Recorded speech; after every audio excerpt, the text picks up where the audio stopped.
Everything looks good. Sounds good. Yeah, no, it's all good on my end over here. Yeah, you sound fine. Video looks good. I got to make sure you're. I don't have headphones because it is what it is. 1 second. No, you're good.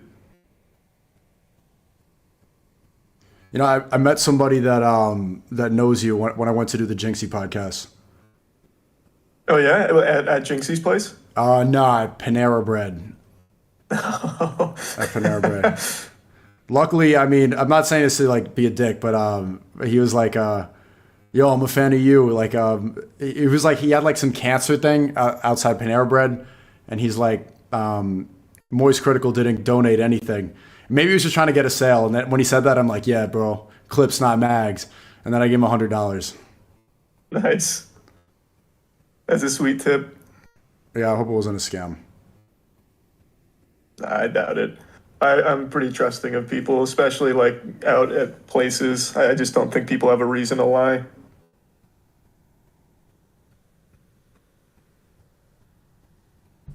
Okay.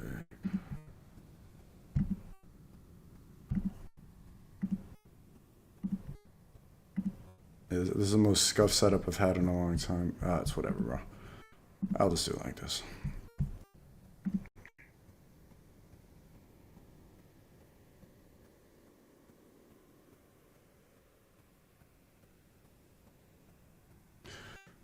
All right. Okay, so what's going on? We've been, everything's good, sounds good. How you been? I've been all right, man. How are things going on your end? Things are going good. Every time I talk to you, I'm in some random country. Last time I was in Japan. I was standing outside of a club, actually, in Japan, and then I think you texted me, and I left the club, and I was just standing on the street underneath, like, some cherry blossom flowers at, like, 3 a.m., and now I'm in Turkey. Yeah, it was actually a pretty serene landscape, actually. That was very cinematic. It was the nice flowers, and I think people had this idea that I was an angry person, or maybe that's how you painted me. And then seeing me like walk around like with the nice flowers, like, oh, okay, this guy's he's not that red pill rage. Hey man, I don't try and paint you as aggressive or anything, but your clips, they like you go ballistic. Because man, that's most people's impression. I'm all clips, not mags, but things do get clipped out of context. You know, it's funny because people say like this is the biggest YouTube beef is us, and I haven't been on YouTube for the whole beef. Yeah, that's true. For the whole but time. like even outside of YouTube, you still have a massive platform. So like it's more internet beef, I suppose, that people mean to say. Yeah, I know. Just some of that stuff bothers me. Like when Jinxie's like, this is the biggest YouTube beef. It's like I haven't been on YouTube for the whole time. It is frustrating not being on platforms. Since then, I've lost more. Like I'm in Turkey. People are like, what's your Instagram? I'm like, I have to explain like, oh, the Zionists banned me. They called me dangerous. This stuff I'm not allowed on these platforms. And then I have to imagine explaining to a Turkish guy what Rumble is. Well, I mean, you just explain it's a streaming platform. I feel like that most people know what that is. They're like, what's your YouTube? And they're like searching it up, or kids, and they have to download the app, and then they try to watch my video, and they got to sign in. But it's I do like the challenge. But yeah, so let's talk about what we came to talk about. Yeah, man. So with all of what's going on here, why are you so insistent on like the age of consent being like unreasonable? Or at least that's the impression I and most people gather from the way you speak about it.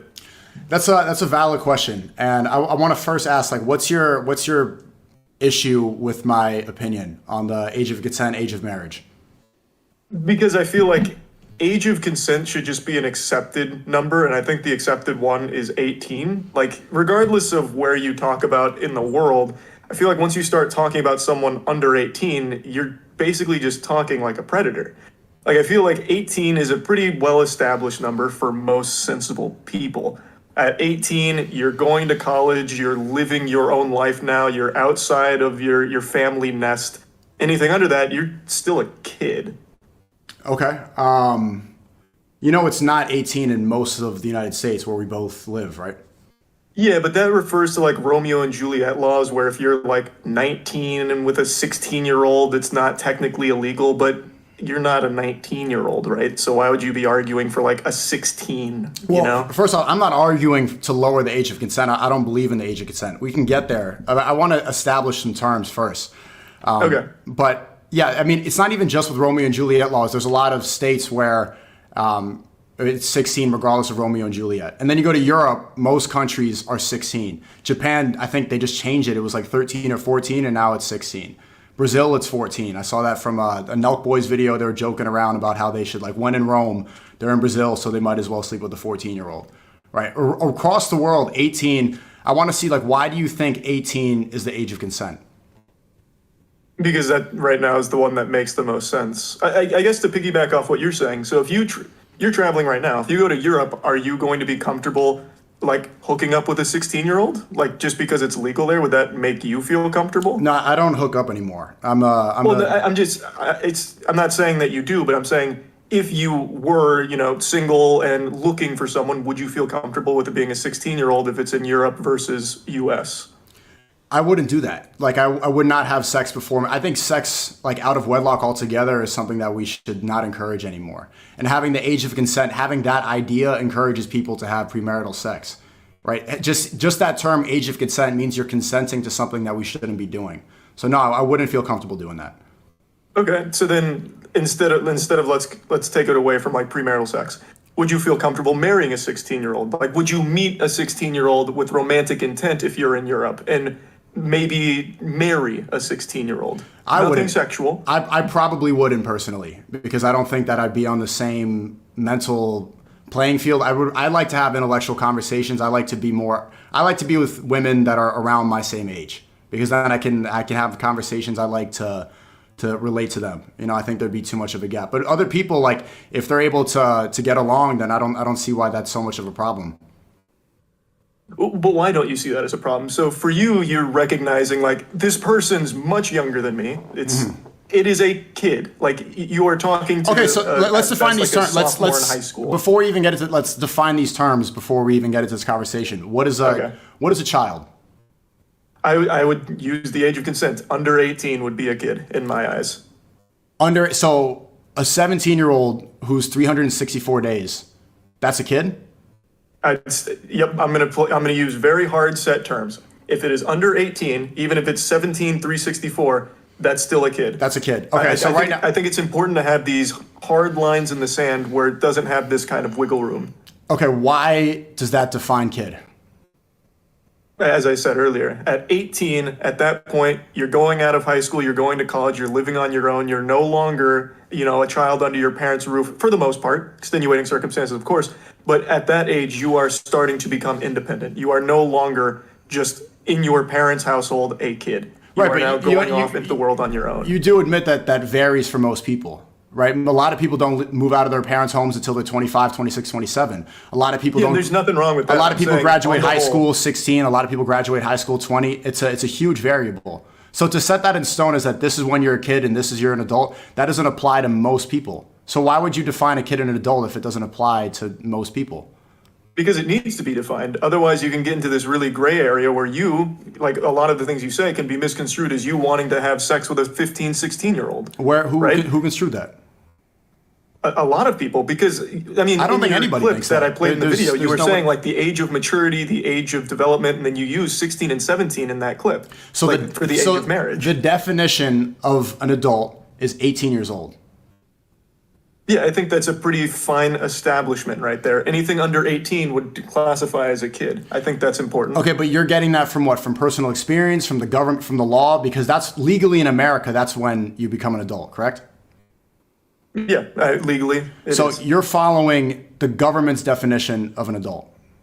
I think there needs to be a definition, and that one's been around for a long time, and I think that's the one most people accept as the closest to, like, yeah, this is when you become an adult. It actually hasn't, right? 200 years ago in the 1800s in America, the age of marriage... Yeah, we can't live like that. We're so much more advanced than that. Why would we play by those rules? Because at that point, are you going to start arguing that we should be able to start wedding 12-year-olds? Like, is 12 too young? That's not the point. You're saying that the U.S. defined adult as 18. Well, I'm saying 200 years ago, the age of marriage in America was 10 and the UK was 7, right? So if the government decides to change it, you're saying it's 18. If the government, maybe if Kamala Harris gets elected, then the new legal age of an adult is 25. And there could be reasons to say that. They graduated college, they don't leave the house until this age. Their brains don't develop until they're 25. Your frontal cortex is not fully developed until you're 25 years old. A lot of people aren't making serious money. They're not able to live independently. A lot of things that you could use to classify an adult don't happen for the new age American until 25 years old. So if Kamala Harris raised it to 25, would you then say that that's the new age? Would you agree with that? I think that'd be totally understandable. Like, I think that's fine. So then does that make anybody who sleeps with an under 25-year-old, does that now make them a pedophile? No, I don't think necessarily that makes them a retroactive pedophile. So then what's a pedophile? But it's an accepted definition of 18 for a long time. Is not for that long. Not for that long, and not through most states, and not through most countries across the world. Do you see why this is like a weird take to have though? Like I don't think you're coming at this from a place of you wanting to fuck a 15-year-old, are you? Like, to go back to that question, is 12 too young? Do you think 12 is too young? I think 12 is too young for me. Yes. Well, for you, do you think 12 is too young in general? I feel like that should be an easy answer. 12 is too young in general, correct? Because, okay. Yes. And I don't think you're coming at this from that angle. But what you're saying, your definition of adult is not even the actual definition. Do you know what the definition of child is? Like, anybody watching this can Google it. You can Google it too. The definition of child is somebody who has not reached puberty yet. That's the definition. Yeah, and then you get into like the abibophile or whatever as opposed to pedophile, and those are all. Like, I don't know. I have no idea what those terms are. I don't know what that is, but I'm saying that's the actual definition. When somebody reaches maturity, it's based off of biological and physical maturity. Okay. Yeah.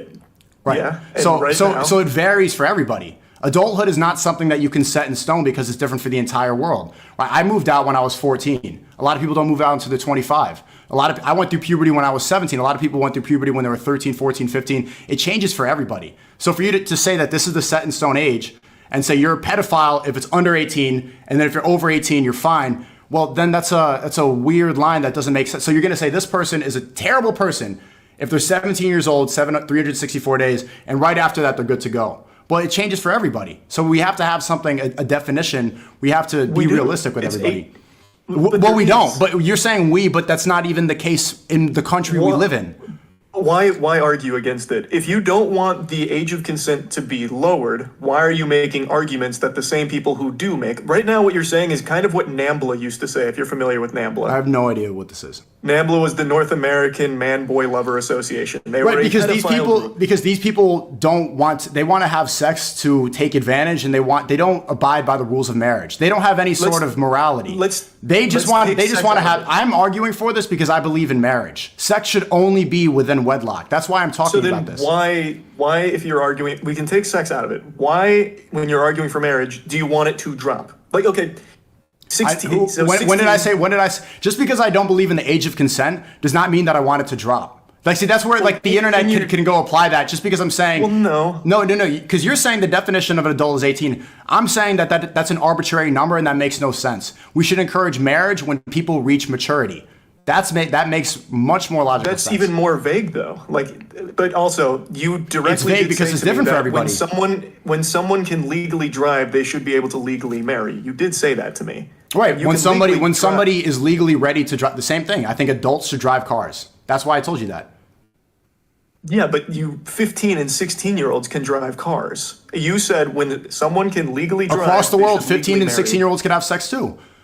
I think that people should not operate, but see, you keep thinking that I'm saying this because I want the age to be lowered. That's not what I'm talking about at all. That's what it comes across as, though. When you maybe with the internet brain, because people in the West, they want to have sex all the time, and they have a different sort of mindset, right? Here in the Middle East, I'm in the Middle East right now. They want to get married and then have sex. So people, just because I'm saying this does not mean automatically lower. No, that's not the case at all. I want to ask you then, because you're insinuating that it sounds creepy and that I sound like a pedophile. What's the definition of pedophile? It is an adult who is attracted to children. Yeah, it comes from the Greek word pedo means child, and phile means love. So somebody who loves a child. Okay. Yeah. Okay. An adult who is attracted to a child. To a child, somebody who has not reached physical maturity. Yes. That's the definition of child. Somebody who hasn't reached physical maturity. It has nothing to do with 18. The definition of the word talks about physical maturity, not the U.S. government definition that you're basing it off of. But there needs to be an agreed upon place. Otherwise, you get into this area. Again, you said when you can legally drive, you should be able to legally marry. Right. We don't have to talk about sex. Do you think it's okay to be marrying a 15 or 16-year-old? Probably not, right? Like I would imagine, probably not. It depends. So this is where the age of consent becomes arbitrary. I don't even believe like that. Consent is a weird thing to even speak about, but it should be the father, right? If I want to marry a girl, I shouldn't even just get consent from her. I should get consent from her parents. She should want to say yes. Her parents should want to say yes. That's consent from the family, and then you get married. That's the Islamic way. That's the only way that makes sense. This American way of this girl wants to have sex now, she gave consent, and then you get all these false allegations like, oh, she was drunk, oh, she took it back, oh, she retracted consent. All this stuff, like there's not even a specific way that we can define consent. What is consent? Some people say it's yes. Some people say it's like nonverbal communication. Some people say that it doesn't count because she was under the influence or she was intimidated. Even this is an arbitrary, is a weird way to define when you're allowed to be in a relationship with somebody. You're kind of talking around it, though. Those are all very different things. Like I said, we don't have to be talking about sex. I was talking about marriage. The question was, do you think, and you said when you are legally able to drive, you should be able to legally marry. Do you think it is okay for an adult to legally marry a 15 or 16-year-old? Okay, well, by my logic, if the man is physically mature, if he's went through puberty and he's mentally ready at the age of 16, he's an adult. If he wants to get married to another girl who becomes a woman... I just said an adult. Is it okay for an adult? Right, and I established, but we haven't even established exactly what an adult. So if somebody goes through puberty and they're physically ready, they're biologically ready, they're an adult. So the two 16-year-olds can be considered adults by my logic. We're not talking about two. What are you talking about? We're talking about an adult. That is an adult. You're arguing it. What I'm saying is that so then what is an adult now? Okay. We'll use your age. Someone who is 25. Is it okay for someone who is in their 20s to marry a 15 or 16-year-old? And let me explain, when you're doing your arguments, it's coming from an adult. I've never heard you say, like, two teenagers should be able to marry. Like, I haven't heard that with these takes. I'm talking about someone in your position in the 20s. Is it okay for you to marry a 15 or 16-year-old? But teenager, even bringing up this term that has nothing to do with child and adult. So there's two phases. You're a child, and then you physically mature. I don't know why you can't just your answer body that becomes. directly. I'm saying the difference between a child and adult is when you're physically and when you're biologically, when you're mentally ready to have kids. That's the teenager is not even. So you added another term in this. It goes child and then adult. You mature, and then you're physically ready. Well, I didn't add it. You brought in two 16-year-olds. We were talking about an adult and a 15 or 16-year-old. I was not the one that brought this into the equation. Right. If it's illegal, if it's illegal, because we believe in Islam, we believe that we should obey the law of the land. If that's illegal, okay. if that's not permissible, then we don't do it. We don't break the law. But we're not. I'm talking about your personal beliefs. Do you think someone in their 20s should be able to marry a 15 or 16-year-old? To someone in their 20s should be, I mean, I personally wouldn't do it. I don't know many people who would do it. The maturity for people in the teenagers in the West is getting much worse, but there are... We're talking globally. Let's just talk globally. Like, do you think it is okay for, and I'm not talking about just you specifically anymore, anyone. Do you think it's okay for anyone in their 20s, an adult, to marry a 15 or 16-year-old?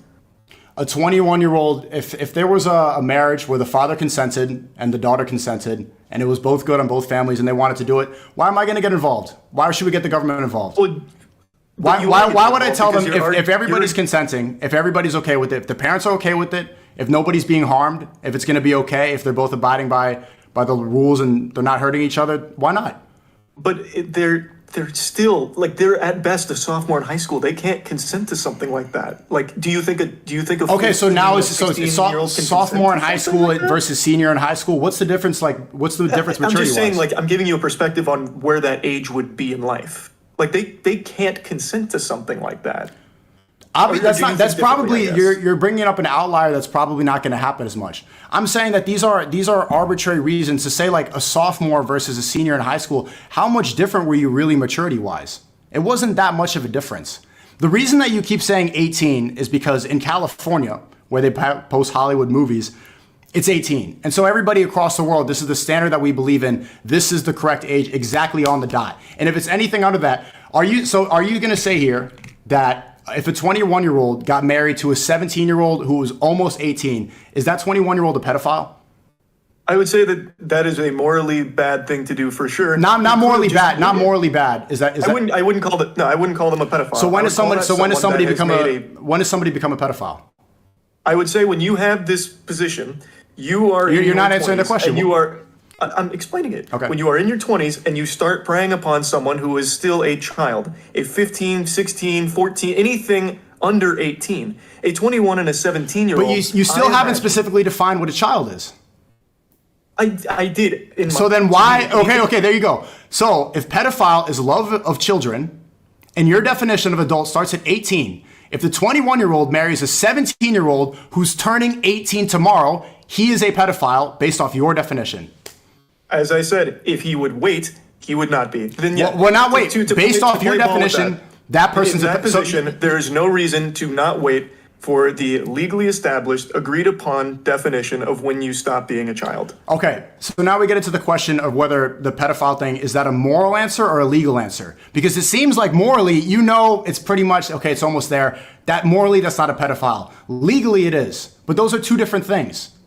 But they don't need to be. They can coexist. You recognize that, right? No. Then that's when you muddy up morality with the law. Now you're allowing the government to determine morality, and that's where things get muddied up, because if they changed it with like they did before, like 200 years ago in the 1800s when it was age of 10, that was fine. Legally back then, they were not a pedophile. Today, legally, they are a pedophile. There's no consistency there. But you can't allow the government government to determine morality because it changes all the time.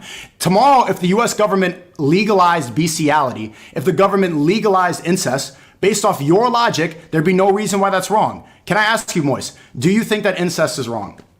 Yes. Why is incest wrong?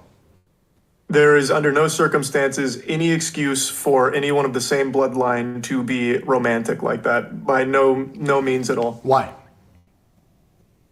I really think it should be pretty obvious why. I don't know why. I'm asking you.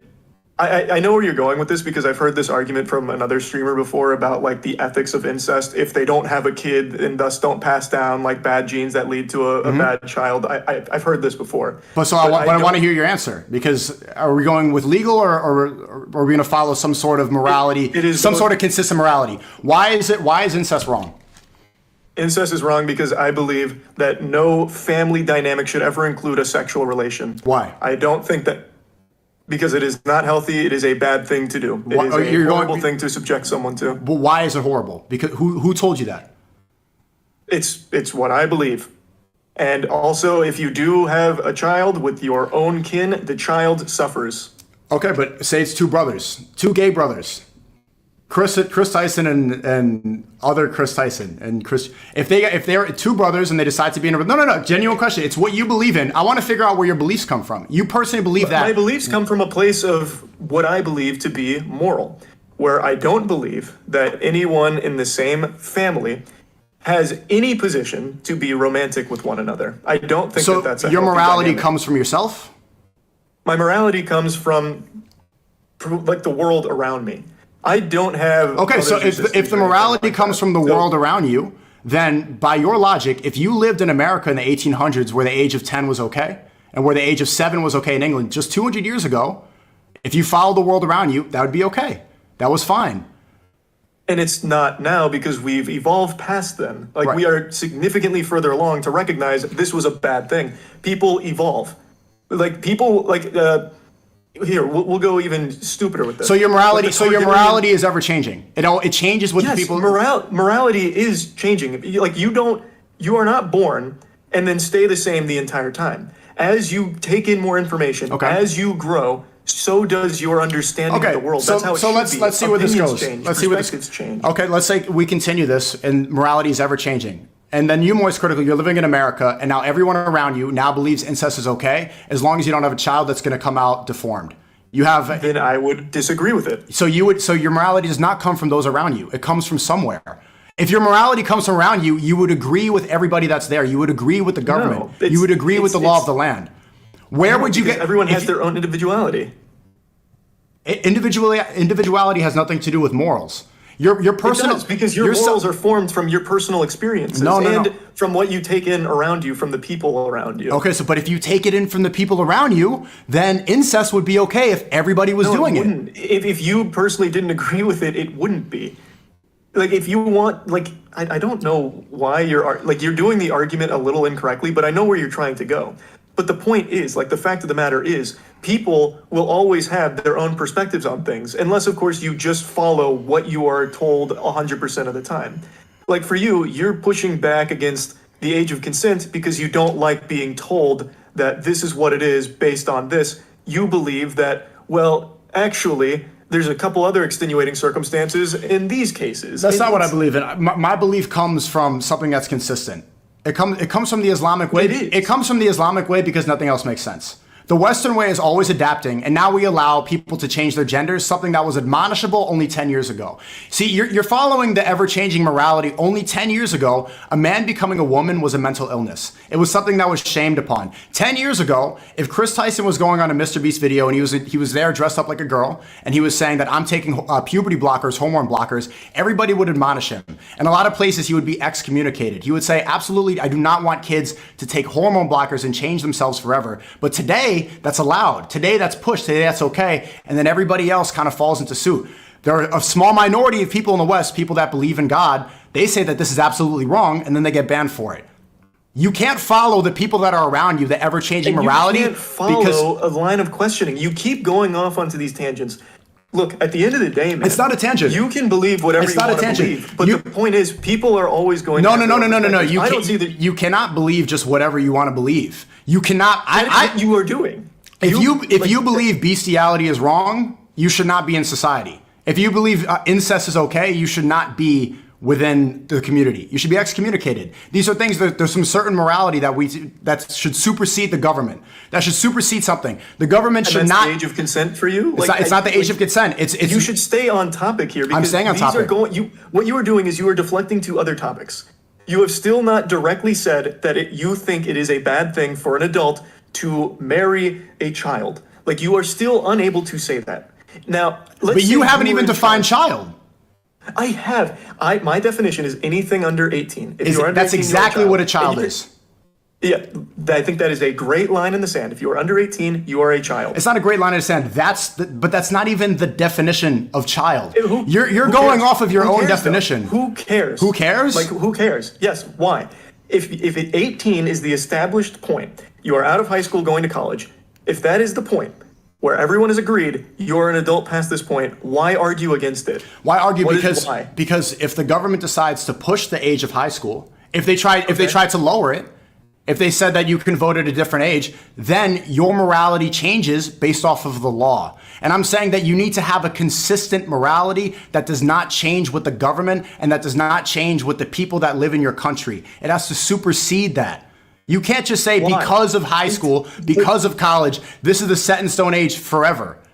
Okay, I want you, Sneako, to set an age in stone right now for the age of consent, age of marriage. What is that to you? I told you that there is no age of marriage. It has to be based off maturity, and it has to be based off of whether it's going to be harmful, and it has to be based off the consent of the parents. It has to be healthy. That? If I want to marry a girl, I have to first ask her father. I have to ask her brother. And the father's perfect. The father knows what's best for the child at all times. And I have to ask her mother, and the daughter has to consent. If all three parties are consenting, and then my family's consenting, that's fine. That's what a marriage should be based upon. Okay. All that happens, and it's a 14-year-old. Now what? If the 14-year-old is mature, and I'm 16, say I went through puberty as well, you're not 16, and I'm 17 or I'm 18. See, the problem with this is that you have a specific idea of where the age is. But if I'm 17 and I'm mature, and I meet a 14 or a 15-year-old, and I'm okay, I'm mature, my family's okay, I asked her daughter, I asked the daughter's father for the hand of marriage. You're in your 20s. I went on this already. Does it change? Your scenario earlier was if a 16 and a 21-year-old, if both parties were consent, if the father was okay with it, the mother was okay with it, why not? Give me a reason why that's. Tell me a reason why that's wrong. Because you're getting a child, one is not a child. That's the point. So the 14-year-old, all of those criteria we just checked. You're in your 20s. The definition that we just agreed upon, that's not true. Child is somebody that is not physically mature yet. It has nothing to do with 18. Not what we agreed upon. We agreed upon 18. You agreed. No, we didn't agree with that. Agreed at 18. That's not true. That's not true across the whole world. Sensible people, even your own community has agreed upon 18 for the most part. So I've seen a lot of the tweets when you go on these tangents. Most people say it should be 18, and Sneako's arguing that parts of the world are different, so it gets muddy. But the agreed upon for the majority of people is 18. That's not true. That's just not true across the world. So you see when you argue against that, why it looks so weird. Do you understand that? Yeah, I understand because people have been brainwashed with this. Let me ask you this: people in Europe, brainwashing is concerning. Okay, so the majority of Europe is 16. Is everybody in Europe who abides by that, who abides by the law, are they pedophiles? Yeah, in my eyes, 100%. And in European society, too. Fine. If you have someone in their 20s that is fucking and marrying a 16-year-old, they, too, are excommunicated. No, not excommunicated. Are they pedophiles? Yeah, I would say yes. They're pedophiles? Okay, so the majority of people that follow the law in Europe are pedophiles according to Moist Critical. If they are an adult fucking an under 18-year-old, even if it's 16 legally, I would say yes. Okay. Yes. Okay. And in America, the majority of the states, it's 16. Are those people who follow the law of the land, are they pedophiles for following the... So the majority... You keep saying the law of the land. That's what it is. The majority of states, it's 16. So I want you right now, Sneako. If you go to any of those states where it's 16 and you fuck a 16-year-old, it's statutory rape. It is still statutory rape. It doesn't apply. That's not what that means. That's not how that works. We went in circles. The Romeo and Juliet laws don't apply for most people. And even without that, even without the Romeo and Juliet laws, if it was 16 and all the countries that is 16, are those people pedophiles? As I just said, yes. Okay. In those countries too. Okay. But do you realize what you're saying? What you are saying, in those countries, most people who follow, what you're saying, based off this logic, most people in the world are pedophiles if they follow the law. Yes, absolutely. Yes. If the law is under 18, I would say yes. Okay. So, but that's not the law because most of the world, as we established, most of the world is not 18. So you're saying if the majority of the world follows the law and they exercise their rights, they do exactly what they're good citizens, and they follow the law where it's 16, you are saying the majority of the world contains pedophiles. Even if they don't even act upon it, even if they agree that, okay, one day, maybe I could, out of wedlock, I could fuck a 16-year-old. Because those just the thought. But yes, if there is an adult, as I've said many times, if there is an adult, and I'm defining an adult as someone who is... We know. We'll go deeper. We'll make it even simpler. Your age. If there is someone that is your age, and they are fucking a 16-year-old... Why my age now? I thought it was 18. Understand. I thought it was 18. I just gave a number because you were... But you gave a number earlier. 18. You said 18. 18. Yeah, I was just trying to make it easier. 18. If there is an adult that is fucking a 16-year-old, even in a country where it says 16 is okay, then yes, absolutely. Now, in the case of the 18, 16-year-old, that's where Romeo and Juliet kicks in. But if it is someone in their 20s, in their 30s, fucking a 16-year-old, that is literally statutory rape in pretty much everywhere in the world. Right. Based off your logic, you realize this, that if a 19-year-old has sex with a 17-year-old, they should go to jail. They're pedophiles. That is Romeo and Juliet, unless it's an 18, then yeah, wait till they're 18. Okay, but a lot of states don't even have Romeo and Juliet. In Europe, they don't have that. The places, your Romeo and Juliet is an American thing. And in the Europe, a lot of these places, if a 19-year-old has sex with a 17-year-old, your logic, they should go to jail. Is that true? Yeah, I think it is absolutely going to be one of those things where there is an agreed upon age. If it's 18, it's 18. So yes, follow it. A 19-year-old in a relationship with a 17-year-old should go to jail. Well, no, okay. I guess, like I said, it will all depend on where that is located. So to give an example, Call Me Carson and that, I think it was a 17-year-old, I think he was 19 and 17. Like, that could be a high school relationship. And I don't remember where that took place, but the big problem there is apparently he was getting nudes. That's child porn. Like, that's a huge issue. 19 and 17, that's only a 2-year age gap. So that is applicable under things like Romeo and Juliet. So even if it is under 18 in the place you come from, that's an extenuating circumstance. But that's not what we're talking about. You keep bringing it back down to reasonable places. But what you argue for is things like when you legally can drive, you can legally get married and have sex. Yes, when you are physically mature, when you're ready to drive a car, you should be able to. There's a lot of people that have jobs that need to do things. So a lot of people aren't ready to drive cars. They're not physically, they're not mentally mature yet to drive a car. They shouldn't drive a car at 16. It should be based off maturity. The same thing has to do with sex. The reason I keep saying this is because you have these set in stone numbers, and if you were to lay the law of the land, if we follow your laws, if we follow your criteria, a 19-year-old and a 17-year-old, he's consenting, she's consenting, the parents are happy, they're happy, they want to get married, they're ready to go, you're putting them in jail. That doesn't make any sense. Because of this, Romeo and Juliet kicks in. Like, I don't know what's hard to understand about that. Places where that doesn't exist, I guess I'm not too familiar with how those. A lot of places they don't. A lot of places they don't. And this is why it's arbitrary. So and based off your standards, when is the Romeo and Juliet? How long can that extend? Those are teenagers. A 17 and a 19-year-old, those are both teenagers. Okay, now they're teenagers, but you just said 18 was an adult. Yes, they are. You see how the definitions keep changing? They keep changing. So far in this conversation, you changed it so many times. You said 18's an adult. No, you said, but listen, because you did. I heard you double up a couple times. I know what you're going to harp on here. No, you did. You said 18's an adult, and then you said adults like you. Because you think 25 is an adult now. Because that's when you're. Why? So why is it? Let me ask you this. 18 is an adult. Why is it not 20? Why is it not 25? It's because that's not what was established. No, I'm asking you because you believe in personal beliefs. I believe in some. My morality comes from the Quran. You believe in personal beliefs. Why is it not 25? 25 is when the frontal cortex is fully developed. That's when you're done maturing. I couldn't tell you why it's not 25. I have no clue. I don't know why the drinking age is 21. I don't know. But they are agreed upon rules. They're agreed upon rules, just like the drinking age, just like the voting age. They're agreed upon rules, and a lot of them don't make any sense. Why is drinking 21? But I do think 18 does. There is a good reason for it. You are out of high school. You are going to live on your own. You're going to college. I think that is a good reason. Yeah, maybe in the 1980s, but nowadays people don't leave the house until 24, 25, until they're my age. A lot of people don't. People are not financially ready. People are still immature. There's 18-year-olds I know that are more mature than people my age, and there's 25-year-olds that are more immature than 18-year-olds. It's arbitrary now. It depends on personal experience. It depends on individual maturity.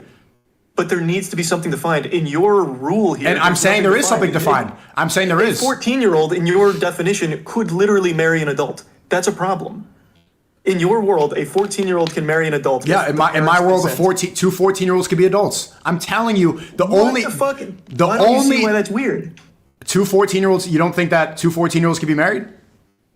No, absolutely not. No? Under no circumstances do I think two 14-year-olds can marry. Can two 16-year-olds let alone a 14 and a 20-year-old or whatever. Okay, can two 16-year-olds be married?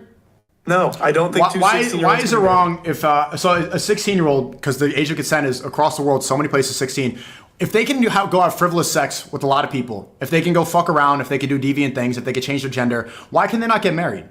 Sex change, like Chris from Mr. Beast, these people could take hormone blockers. You're not listening. This is the point. You could take hormone blockers. You could take puberty blockers. Okay, when you're a child. When you're 16, you can go change your gender, but you can't get married. Why is that? That's I don't know. I feel like that's a pretty obvious question. No, it's not. It's not. See, if you cut your penis off, like Chris from Mr. Beast, if you cut your penis off, that is a life-altering decision. You can't glue it back on. You can get divorced if you get married. This is a commitment that you're taking. A child, based off the liberal point of view that you believe in, they can have gender surgery. They can change forever.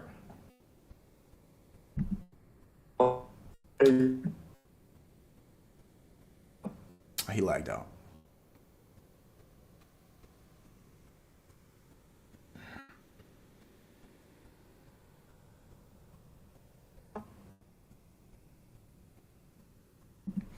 One sec.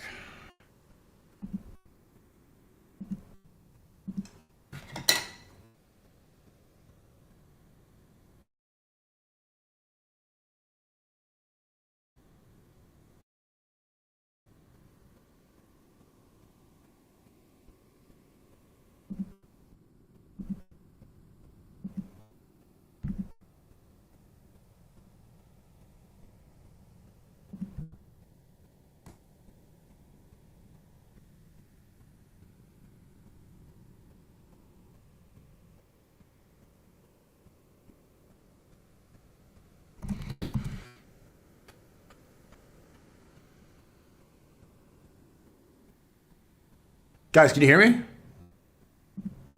Can you hear me? Is everything good?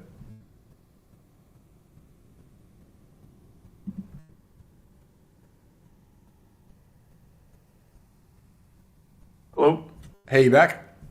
Yep. Okay. I don't want to miss this line of questions. Are you good? Can you turn your camera on and off? Oh no, you're good. You're good. Okay. Wait. Okay. Yeah. Okay, you're good. If somebody can have, do you believe that somebody can go through hormone therapy? Can they change their gender if they're a child? I think that's totally fine as long as everyone is consenting, as you agree with. Okay, so as long as everyone, If your parents are okay with it and you are okay with it, I think that's totally a familial decision to make. Yeah. okay, so a child can cut their penis off and take hormone blockers and change their biology forever, but they can't get married?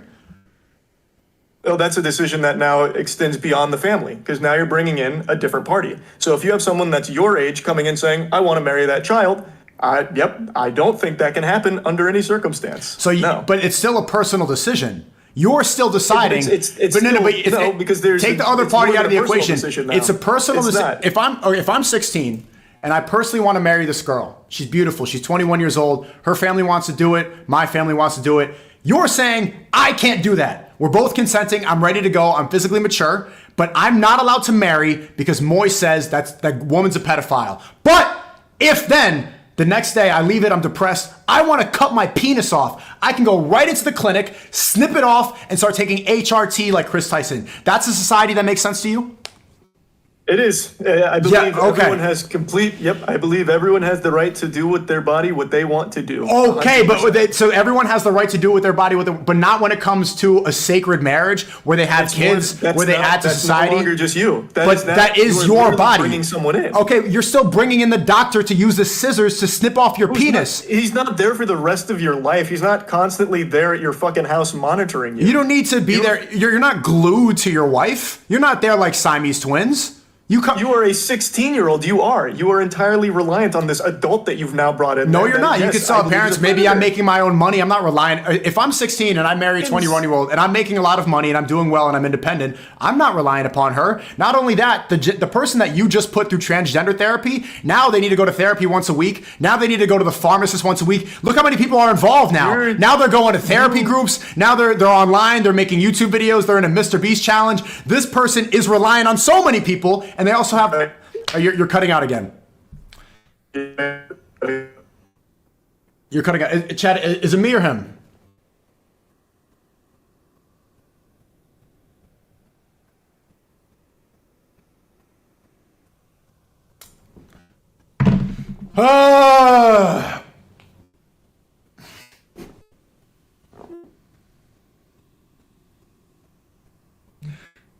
Chad, is he cutting his internet out? Mine's fine. My stream's running fine. Okay. All right.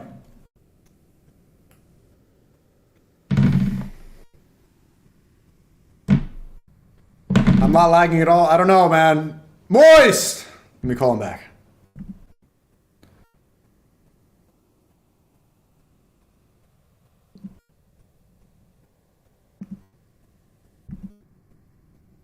Okay, they're saying it's you, not me. It's not me. What do you mean? Okay, you just refreshed your cam and it fixed it. No, I left the call and join again. But I don't want to leave this point. Okay. Why? I want to hear a clear answer that makes sense. Because you said it's because you're relying on other people. But I've established that a trans person is relying on the pharmacist, is relying on the therapy. I didn't say that. I didn't say relying. I said you are making a personal decision yourself. You are making a decision for you. When you are making a decision about marriage, you're bringing someone else in that is now not just you. Just because you're bringing someone else in does not change the fact that it's a personal decision. Marriage is it's consent. It is deciding yes, regardless of the other person. But it's still a personal decision. A child can't possibly wrap their head around this adult that has been preying on them. Like, I don't know why you can't see that. A 16-year-old can't be making this decision on this adult who is convincing them that I am the right choice for you for life. Right. But a 9-year-old boy can go into a clinic and decide that doctor, that 40-year-old doctor, can cut my penis off? If that's a decision he and his family wants to make, that doesn't bother me. Absolutely does not. Okay. So then why is it that bringing someone else into that marriage, why does that then make it wrong? Because it could be an adult with a child, which is that is an unacceptable dynamic under every possible circumstance. In the doctor's office, in that gender therapy forever, it's still an adult and a child cutting off the penis, Moist. You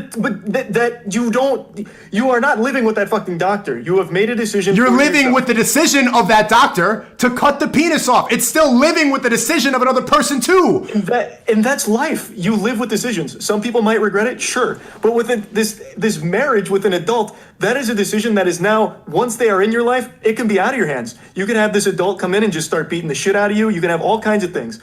When you're with getting your penis cut off, you have made a decision. Okay, wait, you're saying you can get beat up? You can still get beat up out of marriage. You absolutely can. But a child is never going to be thinking about things like that because they can't. A child can't consent to marrying an adult. So why is a child smart enough to decide that he's now a woman that needs puberty blockers and cutting his penis off, but he can't decide upon marrying somebody that he's in love with? How does he know he's in love with them? It's a feeling. It's something that you know. You talk to your family, you decide. How does a child being in love with an adult? Yes, I think a sensible family. Yes, I'm 16. I meet a 21-year-old woman. I say, "Mom, Dad, I'm in love with this girl. I want to marry her. I feel like I'm in love. She's the right person for me. I want to do it." She said, "Yes, yes, yes." Everyone's good. But a 9-year-old could say, "Mom, Dad, I want to cut my penis off," and you're going to say that's good. But a 16-year-old who feels in love, who's ready to commit, who's financially independent, that person cannot get married. A 16-year-old will never be financially independent, A, and B. Oh, you should see my whole team. Yes, do you know how many people that I work with that are financially ready? You work with a lot of 16-year-olds? Yes, I do. Financially ready? I work with the person who runs my Telegram. I have clippers. I have a lot of teenagers who are making more than my professors. They are ready. They're mentally, these people are mature. They're boxing every single day. They are more mature than a lot of the 24-year-olds I know that I went to school with that are still in their hometown doing nothing, eating popcorn every day and cutting their dick off like you believe. These people are ready to go because maturity changes for different people. For you to decide that a kid could cut his penis off but he can't get married makes absolutely no sense, and that's a society that crumbles. That's a society that allows then next year incest. The society that flourishes is the one where a 14-year-old can marry someone in their 20s, Sneako. Yeah, that makes a lot more sense. Marriage is how society progresses because you need to create more life. Children should only be within a marriage. They should only be conceived within a marriage where they're not going around sleeping with different people, where they're not confused, where they're not a part of the community that has the highest suicide rate. They should not be a part of that. I want to be in a society full of happy married people that are ready to have children, that are God-fearing. And those happy married people are sometimes in your world 14, 15, 16 years old. Absolutely. If they are ready, that's so fucked if they are up, ready Why to get married to, but see, you're so hung up on the fact that it could be an older person. Okay, if a 16-year-old is fine, what if a 16-year-old Moise meets another 16-year-old in a place? We've already gone over that. Okay, in a place where the age of consent is 16, which is most of the country, right? Let's go off that. There's no Romeo and Juliet laws. Two 16-year-olds meet, they want to fuck. Can they do that? In a place where the age of consent is 16, if it's two 16-year-olds, yeah, absolutely. Can they get married? That's never what we've been talking about. Can they get married? If it's legal for them to marry at 16, sure they can. No, it's not. In America, you have to be 18 to get married. Then wait. Then they should wait. Okay, yeah. so they're both pedophiles?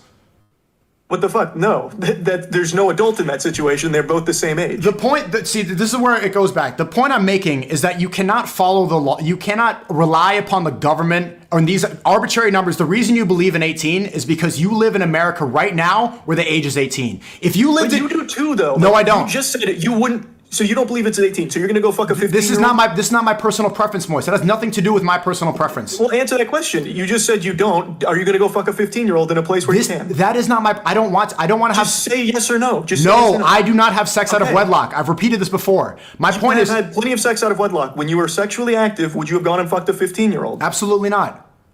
Okay, so then you two also still abide by because it. we believe in abiding the laws of we don't break the law, but you're applying the law of the land to morality, and that's where things get confused because morality is not defined based off the government. If we followed morality, we followed morality defined based off the government, then we would say that the war that's happening in Israel and Palestine is justified because the government is sending billions of dollars there. You cannot rely on the government upon that because the government can be flawed. Morality does not come from these people that are elected. Morality comes from God. God. That's the only place that it can come from. Because if you were around, if you follow your logic, if you were around people, all of them that thought incest was okay, that thought bestiality was okay, you would follow it because you follow the people that are around. That's the only reason you believe 18, because that's what you see in Hollywood movies, because that's what the government told you as an adult. Not because it's something a personal... It is the agreed upon age. But you keep saying that it's not even agreed. That's not even. Never go down. That's not true. Well, it's not even. It shouldn't go down. It's not even agreed upon. And nowhere. It is. It is though. Most people, if you right now, have you had sex with a 16-year-old as an adult, Sneako? No, I have not. Okay. If you did, how do you think people would respond to it, even in your own community? If you said that you had sex with a 16-year-old, they would be completely disgusted. Exactly, because most people agree at a certain level needs to be established, and that level is 18. So under no circumstances should a 14, 15, 16-year-old be getting married and having sex with an adult. Okay, let's go to the Dr. Disrespect situation, because there was a lot of hypocrisy, right? He messaged a 17-year-old. That's not true.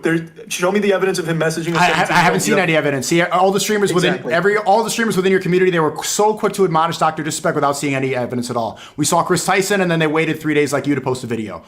I did it within like 6 hours. No, you didn't. I did. Okay, if you decided... What are you talking about? The full video came out less than 24 hours after the initial break of all of the information, and I had that first video go. How long did it take for the Dr. Disrespect video to come out?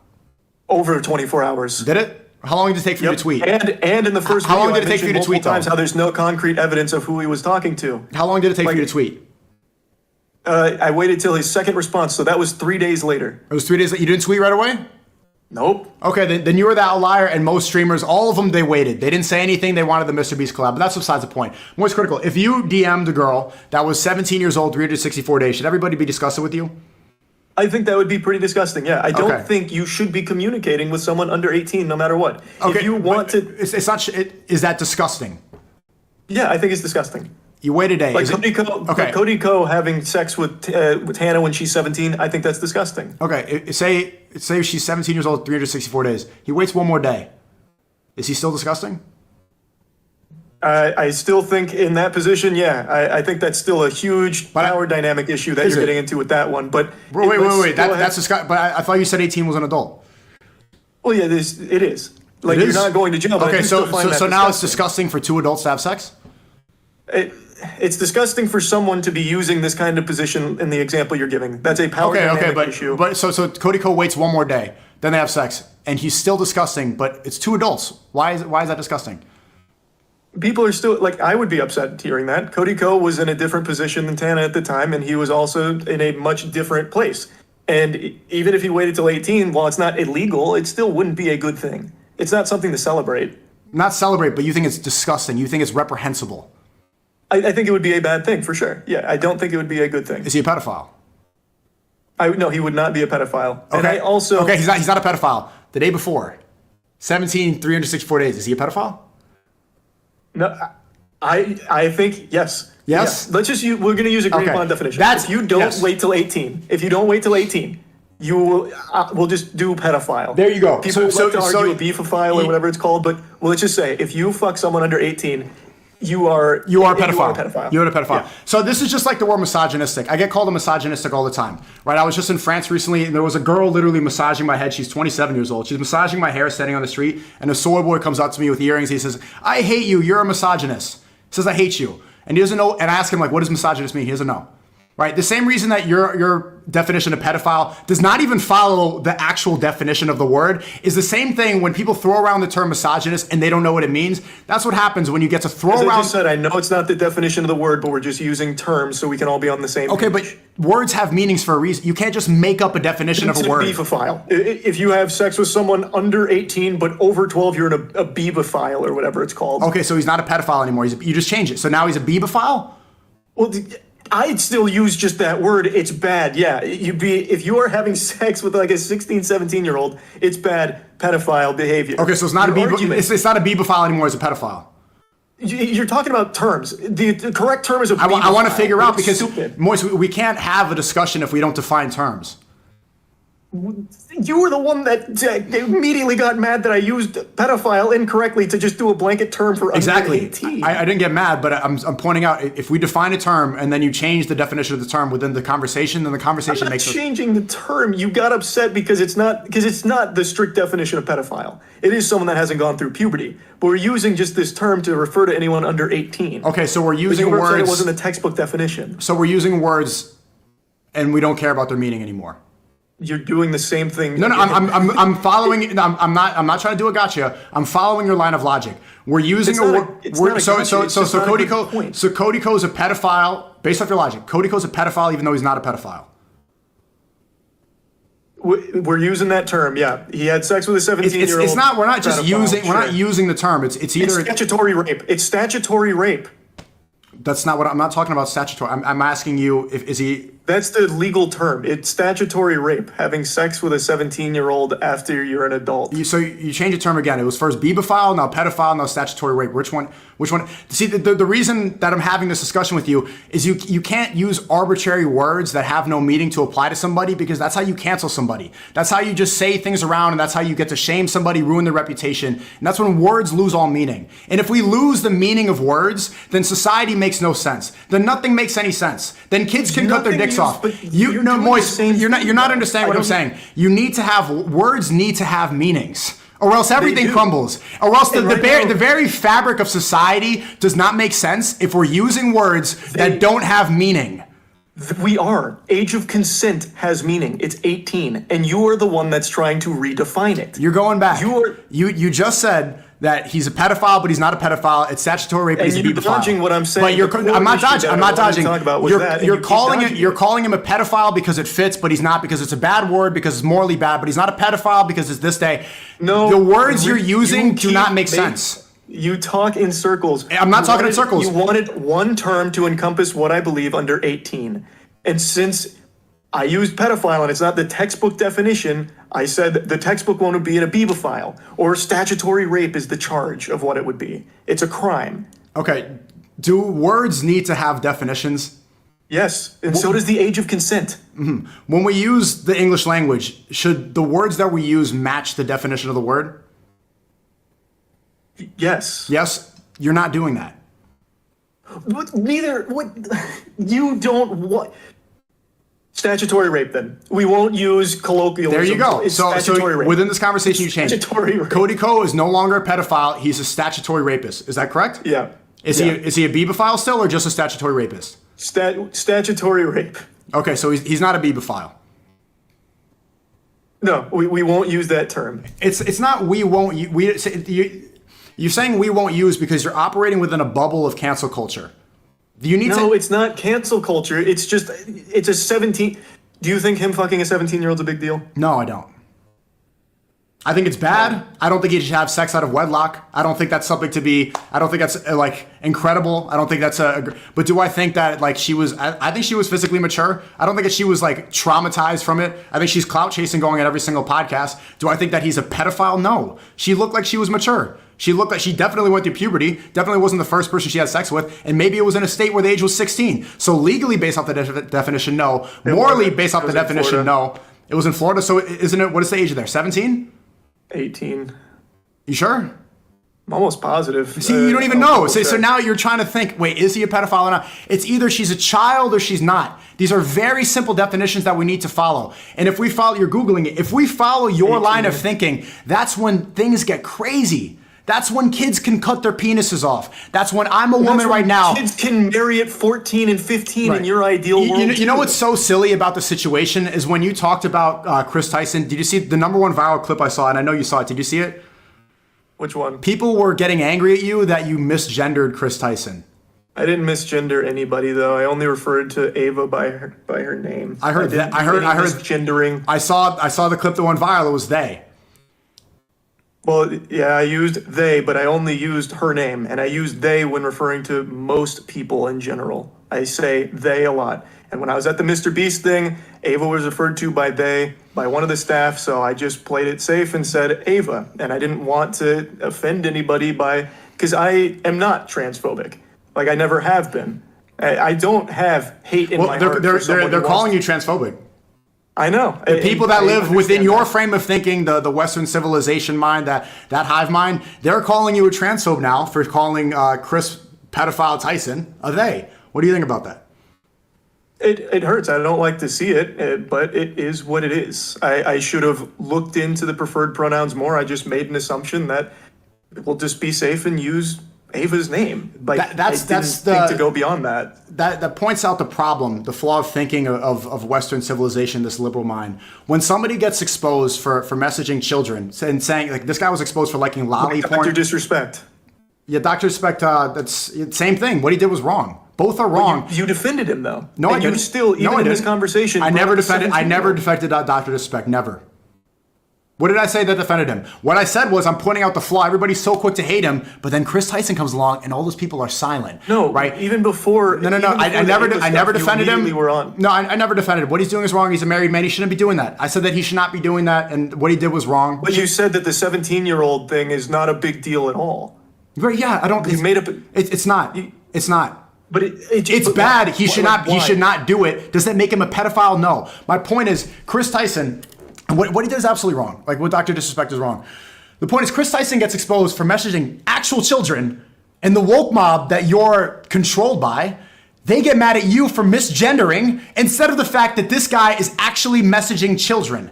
This is the world that we live in now. You do a video condemning a pedophile, an actual pedophile, and instead of talking about that, they focus, and the clip that goes viral is Moist Critical misgenders Chris Tyson the pedophile. Insanity world. You can't follow the ever-changing morality of the West because then it's misgendering is going to be canceled. And it's on Twitch, you can't even misgender. You can't say there's two genders on Twitch on the platform you're on. That's the reason you're not streaming right now.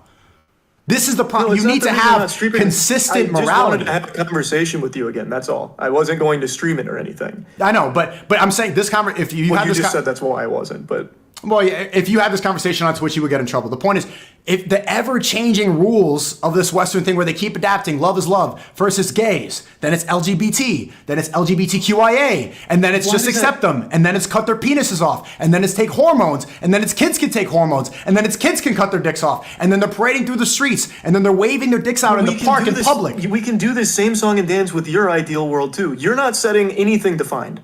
Your age of maturity is not a number. You haven't put a number on it. That leads to the same thing. Well, all of a sudden, it's okay for a 14-year-old to marry a 16-year-old. Well, why is it okay for that, but not a 12-year-old to marry a 16-year-old? Like, you can keep doing I am drawing a line, but what you're not understanding is What's the line? What's the line? What's the number? Maturity. It's not a number. It's not a number. What is the number? What is the number? There needs to be a number, or else you can do the same thing. I just told you there's not a number. Do you see why that's a problem? No. If there's no defined... So why can't a 12-year-old marry an 18-year-old? Because most 12-year-olds haven't gone through puberty yet. And most 12-year-olds... as you just said, it changes. What if a 12-year-old went through puberty early, the parents consent, the 18-year-old and the parents consent? Can they do it? Most likely that's not going to happen. You know why? Because Islamically... if we're not talking most likely. Just say it. Can they do it if there's harm involved, then it's not going to happen. How do you know there's harm involved? You wouldn't know until it happens. If the family's not going to... If it's not good for the child, if the child's not mentally ready yet, if the child's not mature... The kid is consented? If the families have consented, the kid is mature, the kid is ready... Why should I stop it? At 12 years old. If the kid is physically mature, the parents consent, both parties are happy. A 12-year-old being physically mature. If that's the only line that actually makes sense. We've just established how yours doesn't make any sense. We just established how yours makes no sense, right? Because you change your definitions 50 times. I'm saying there is no consistent line. People mature at different ages. Neither Who am I to tell you? Definition of maturity. You keep saying how it fluctuates. Yes. Like you are admitting it fluctuates. Do you agree that people? Okay. Do people mature at different ages? People mature at all kinds of different ages. Exactly. But there needs to be a set one. Like 18. 18 being an agreed upon one makes it very set in stone with what is and is not acceptable. In your world, you just said a 12-year-old can be physically mature enough to marry an 18-year-old. That's a problem. That's a problem? That's a huge... Yes. I don't encourage this, but I would much rather live in a society that allows a physically ready, whatever age, if I'm 14 something, if they're physically ready, the parents consent. I'd much rather live in a society that encourages marriage instead of cutting your penis off. That's the issue. You can't have this. Do you see why that's creepy, though? So then we'll extend it to you. Let's say, again, all of this is going through. The Sneako utopia is here. You got 14-year-olds marrying, all of this. Are you going to play by those rules now? Are you going to start looking at 14-year-olds that might be physically mature? You've asked me this question 3-4 times, and I've given you the same answer. That's not my personal taste. That's not what I like. I want somebody that's around. I want a girl that's younger than me. I'm 25. Do you know that peak fertility happens when, like, after you go through puberty? Like when a girl's 16, that's peak fertility. So you want a peak fertility 16? I don't. I'd rather a girl, my ideal wife person, if you're gonna ask personal question, my ideal wife is probably 20, 21 years old. When I'm 26, 27, that's the ideal. If she's 24, if she's 23, that's fine. There's an age gap, okay? And you know what's funny about that? If I'm 25 and if my ideal wife is 20, if you go follow the Romeo and Juliet laws, in a couple years before I'd be a pedophile. Okay, this is why it's silly. It's not silly though. There needs to be an age. You're not giving an age. You're giving an obtuse definition of maturity, which fluctuates so much from 12 years old to 14 years old. Let's look up the definition of maturity. If I'm giving an obtuse definition of maturity, let's look it up and see who's following it. Okay, so now you and need to look things everybody up can look on your beliefs. I told you what I believe in, and I'm pretty sure this is what the definition of maturity is. You can't give a number. The definition of maturity is the state, fact, or period of being mature. You know what it does not say? 18. It does not say an age. Maturity depends on the state. I want you to say one, because there needs to be one in a society. Why do you want me to say one? Because there has to be. There has to be an age. If you don't agree that it's 18, then what should it be? You said when you can legally drive. That makes it 15 or 16. We're going in circles, and I told you. I said the age of driving should be the same as the age of consent. You said it's because of maturity, correct? 18 is, yes, 18 is set because that. You said adulthood means maturity, correct? Adulthood means over 18, yeah. That's when you are outside of your parents. Again, you're not a child. That's not actually what the definition of the word means. You are making up a definition of maturity. Same thing as you did with childhood. Same thing you're doing with your ideal world. Like, all of it is, you have to have these. They have to be there. Mm-hmm. There needs to be an age. Like, there just has to be. You can't have these arguments where children are marrying adults. Why do you have to have an age? Because then you end up in a situation like we just showed with a 12-year-old and an 18-year-old where you said that's okay. That's not. And why is that wrong? That is completely wrong. That is a 12-year-old. Okay, you said the age. 18-year-old. Remove the age for a second because I think it's confusing you. Why is that wrong? That is someone who is literally still in middle school. That is someone who is playing with fucking dolls right now. That's a middle schooler and a high schooler. But why is that wrong? Tell me why that's wrong. No, it's someone who's going off to college, most likely. Tell me why that's wrong. The person going off to college is driving. The person going off to college is working. The person going off to college is in a totally different state than someone who is literally still playing with dolls. Mm-hmm. Like, that is not okay under any circumstances at all. So you're saying it's because there are different stages in life? It's a child versus an adult. I guess to even get back a little bit, do you think there's not a problem with a child being with an adult? Okay. We haven't even agreed upon what a child and an adult is. You keep saying that it's 18. Under 18 is child. And I'm telling you, that's not even the definition of the word. You're having a conversation. You don't care about definitions most of the time, though. Like, you're not even using a definition for maturity that has an age attached to it that needs to be in place. Because that's not the definition of maturity, right? We can't have this conversation if we don't set in stone what these words mean. Child means somebody that is not physically mature. Adult means somebody that's physically mature. That's what those words mean. You are making up, based off of numbers, what defines these words, and that's not even what the words mean. So you can call it beebophile, you can call it statutory rape, you can call that what that is, but that's not what those words mean. And I'll concede to that. If you want to call it those words that actually mean what they say, then fine. But based off child and an adult, you're wrong. Okay. So then I guess we just won't see eye to eye on it. So, but you do think it's not even seeing eye to eye. Why can't you accept the definition of these words? Is the dictionary wrong? No, like I said, the definitions are fine of these words, like maturity and all that. But that does but not even that. The definition of child is somebody who's not physically mature yet. Are you okay with the definition? Right, simple question. Are you okay with the definition of child? That is a fine definition of a child. Okay. Are you okay with the definition of adult? Somebody who's physically mature? Yeah, that's a fine definition too. Then you are on the same page as me. Child and No, adult. because I still agree there needs to be a line where these two things get separated.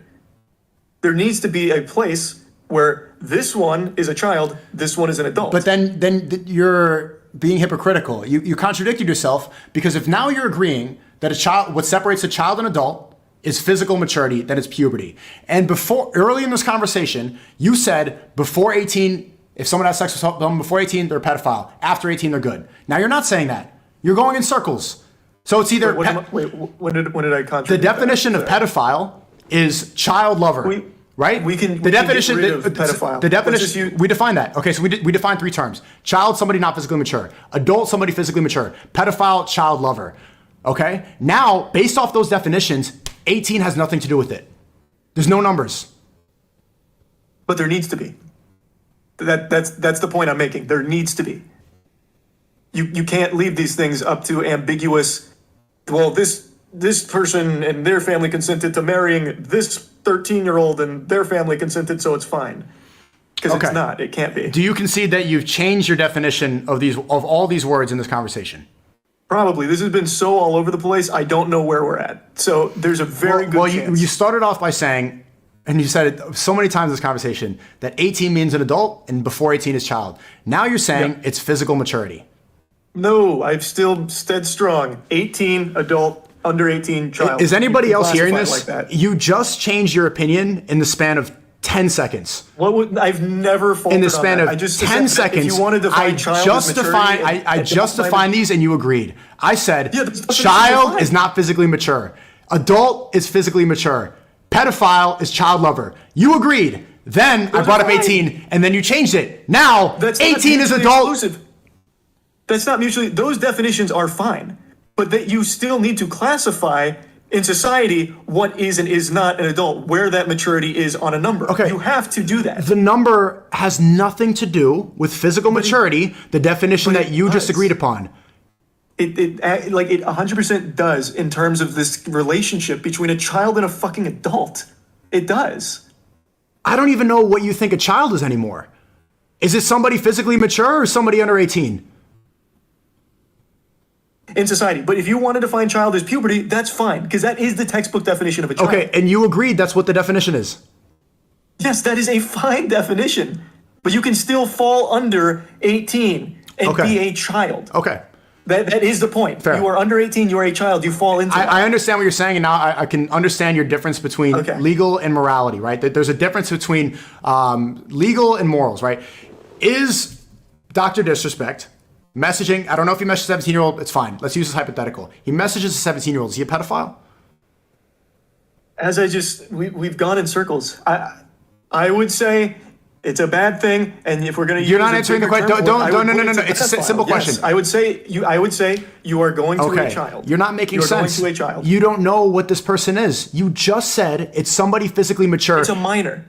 He said it's a minor. You've minor. changed the words. I've heard so many different words for you. It's a legal minor, but is he a pedophile? Yes, it's talking to a child. Yeah. We're going to simplify it even further. Yes, he's talking to a child, pedophile, sure. Your morality is arbitrary.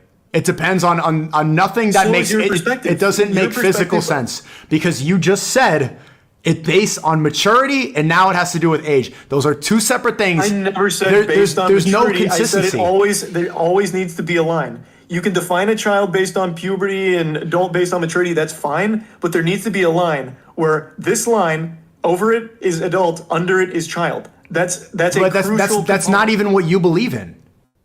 How is that not what I believe in? Because you just said it's maturity. What do you mean? You just said it's physical maturity. Right. Why are you following something that you don't believe in? What are you talking about? The definition of child and adult is fine, but there needs to be a line in society where over here you go into this category, under here you go into this category. It's crucial. Okay. Otherwise, we have what you had, 15 and 16-year-olds are marrying adults. Leave the legal thing out of it. Dr. Disrespect is messaging a physically mature 17-year-old who's fit. I don't believe there's such a thing. I don't believe there's such a thing. You just said there was. No, it's under a child. Under 18, you fall into the child category. You had puberty probably. Or maybe not, as you said, but you fell into the child category under 18. It's just, to me, it's that black and white. I don't think there's a huge argument. I don't know why that's so hard to understand, brother. Last time, because we're going in circles. I know. An adult is someone who's physically mature, correct? The definition of an adult, maturity, yep, and over 18. Not the definition. We need to agree upon a definition. Brother, the definition's fine. The definition doesn't bother me. So That's fine. it's not you. Do you agree the definition of a child is somebody not physically mature? Yeah, that's 100%. Yes. That's fine. A child is somebody not physically mature, correct? Hold that thought. Okay, not physically mature. Yes. Dr. Disrespect message a physically mature 17-year-old. No such thing. You can't prove it. How's the 17-year-old physically mature? They're not. So in my eyes, 18. Do you understand what a hypothetical? Do you understand what a hypothetical is? Oh, gotcha. Sorry. Okay. Sorry. I thought you were. It's a physically mature 17-year-old. Okay. Based off your definition, an adult. Uh-huh. An adult 17-year-old, correct? Nope. No such thing as an adult 17-year-old. There's no such thing as an adult 17-year-old. Somebody. That doesn't exist. It doesn't exist. You just said it exists. I never said a 17-year-old could be an adult. When does someone become an adult? Okay. Based off. I can't believe I'm hearing this right now. I genuinely can't. Okay. It's super simple. 18 is when the maturity starts to kick in, and that's when you become the adult. That's what we've established. Anything under that, you're still a child. You could have gone through puberty. Are you afraid of getting canceled or something? Like this is it's like this doesn't make any sense. No, it's what I believe. Like it's just that simple. But it's literally not what you believe. How is it not what I believe? You just said an adult is somebody physically mature. Right. And I don't think you can be physically mature under 18. What? I don't think you can be physically mature under 18. Puberty has nothing to do with age. What does that have to do with anything? I'm missing that If one. I'm a man, I go through puberty at 17. I physically become an adult, right? It has nothing to do with 18. Do you understand this? Now I'm an adult because I'm physically mature. Are you 18? All right, you really don't want to get canceled. This is no, it's just the truth. You need that there. This is incredible. I think that's where the distinction goes. I think it's super simple. Mm-hmm. All right. I hope everybody listening can see where the consistency, because I don't think I'm going to get through to you. It's you're looping, but I hope you're able to see. Maybe you are too, but I think that you're just afraid of like losing a platform or something, or getting angry, No, getting your audience angry with you. But do you see how arbitrary this is to define pedophile based off of a specific number, even though it doesn't physically even make sense? No, I don't see why that's silly. I think that's entirely necessary. Okay. Because you need that number. Otherwise, you're going to have 14 and 15-year-olds marrying adults, like right. you said is okay. Okay. Yeah. Just incredible. Where does your morality? I want to leave on this. I know you touched on it a little bit earlier, but I do want to touch on this before I go. Where does your morality come from? We already went over this, right? Personal experience and everything I take in from the world and process up in here. Okay. 10 years ago, did you believe that a child can go through transgender therapy? Can they cut their penis off? 10 years ago, I didn't know anything about it. I wasn't unaware of it. And then when I learned about it, I formed my own morality on it based on everything I saw, read, came to my own conclusions. Okay. If I told you when you were a kid that it was okay legally and morally to cut your dick off, would you agree? Like what do you mean? Would I do it, or would I say that that's okay? Would you say that that's okay? I'd have no idea on how to even process something like that. I'm a fucking child. How old are you now? 29. Okay.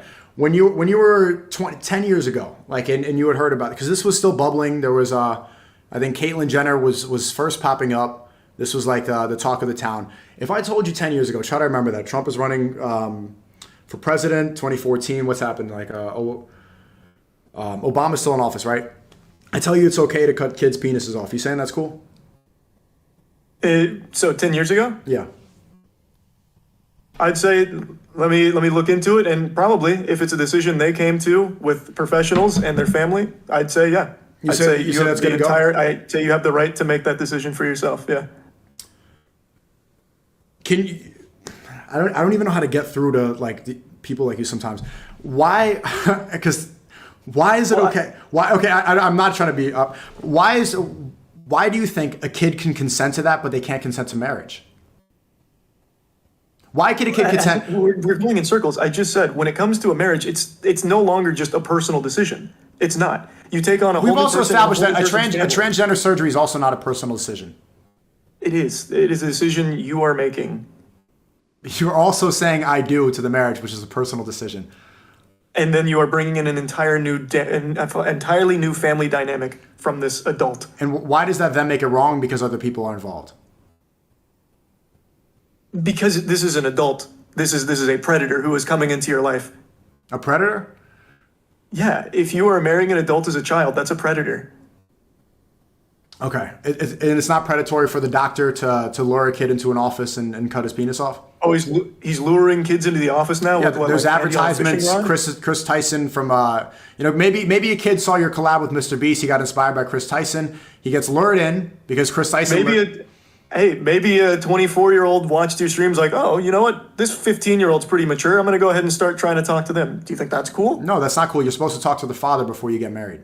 If her father's not okay with it, then what happened? That's the issue you had with that scenario? Yeah, but when you approach marriage, you don't just go approach a girl and that's not what Islamically is allowed. You're supposed to go to the father and supposed to see where it goes from there.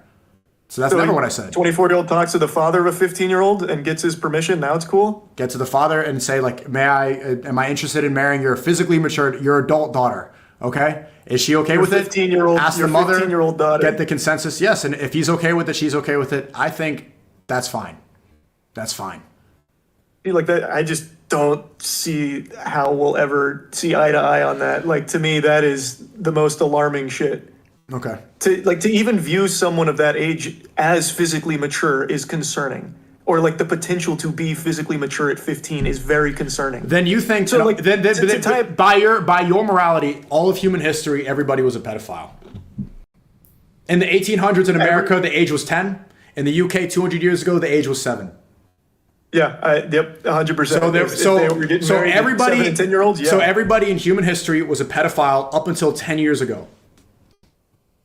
10 years ago is pretty arbitrary. What is it, 50 years ago? Yeah. Whenever the feminism movement started? When they're marrying 10-year-old and for thousands of years, Moise. Past this. Penguin, for thousands of years, everybody was a pedophile up until 50 years ago when the age of consent was divided.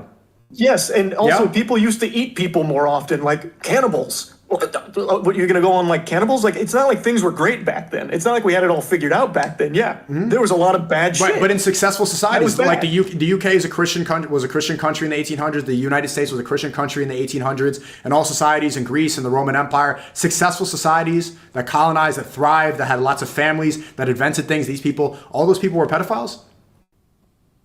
Brother, yeah, if they're having sex with 7 and 10-year-olds, 100%, yes. Okay, but not even if they were enacting upon it, if they believed in it, because it's the belief too. So everybody in human history was a pedophile up until 50 years ago.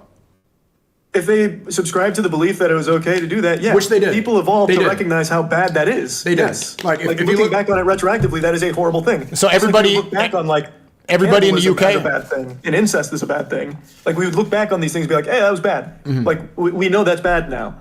Yeah, the next step for people evolve. I want to point this out and for you to remember this, because the next step for this thing where they cut off penises and take puberty blockers, the next step is normalizing incest. The next step is normalizing bestiality. People like Chris are already dressing up like wolves, already dressing up like dogs. They're walking around in public. They go to gay pride parades with these cat ears. They meow, they bark, they do these things. They believe they're dogs.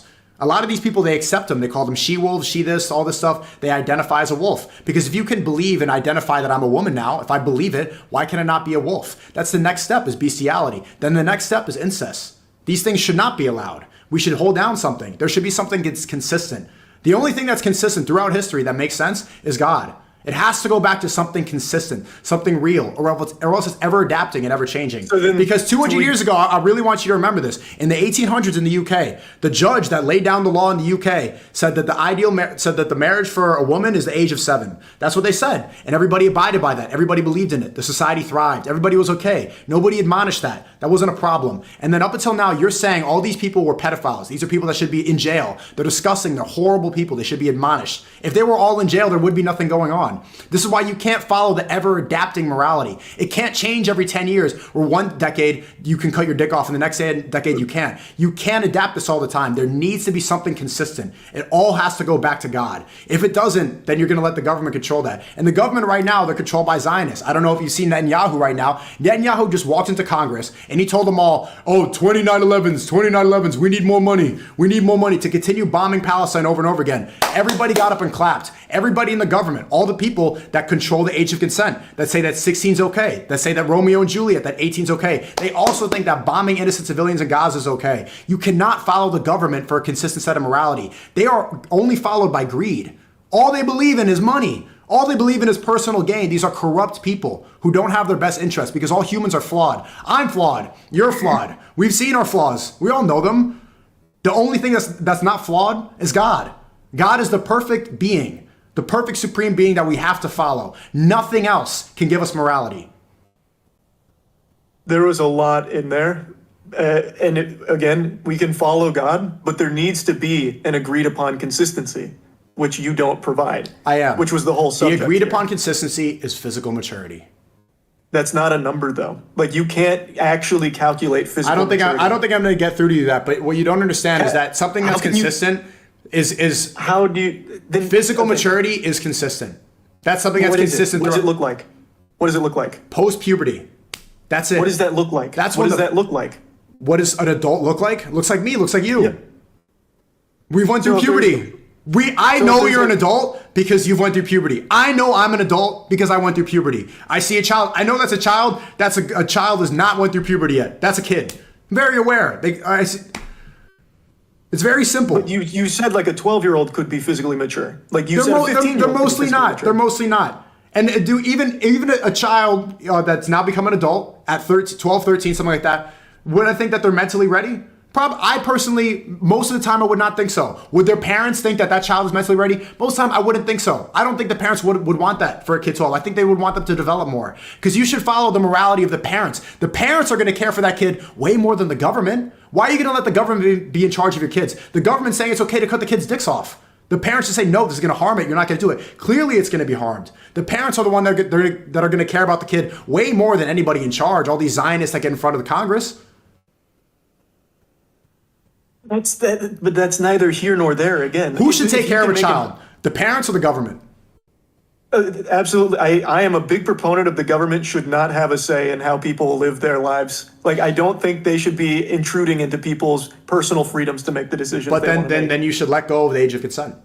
No, because that one is more than the government. That is a societal agreed upon standard. It's not societal agreed upon. We've established that already. For the majority of sensible people, it is. For sensible people, well, not in any states, not the majority of the United States, not the majority of Europe, not the majority of the world. You're making that up. The sensible people that you're talking about that are afraid to talk about precisely. Are you going to go fuck a 16-year-old? You said this again, but no, you're not seeing. The question is, the answer is no. You're not seeing it clearly. You know that because it's not good to do that. Mm-hmm.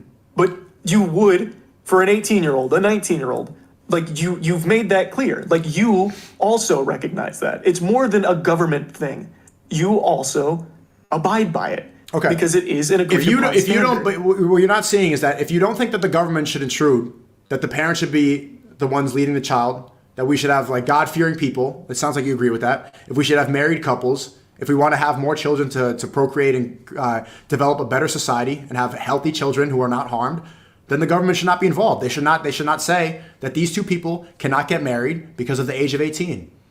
Because that's what we're doing right now. Situations like we did hundreds of years ago with 7 and 10-year-olds getting married. And do you think that's a problem? That back then, that wasn't even the major problem. There were more, do you think it's a problem? There were much more during that time. It was not a problem. Do you think it's a problem now? If we go back to that, now it's a problem. You know how much longer it takes for people to go through puberty and physically mature now because of what the fluoride they put in the water, because of the media that we consume, because of the TikTok brain people. People are maturing a lot later than they used to. Back then, adult people used to die at 33. 23. People used to die in their early 30s in biblical times.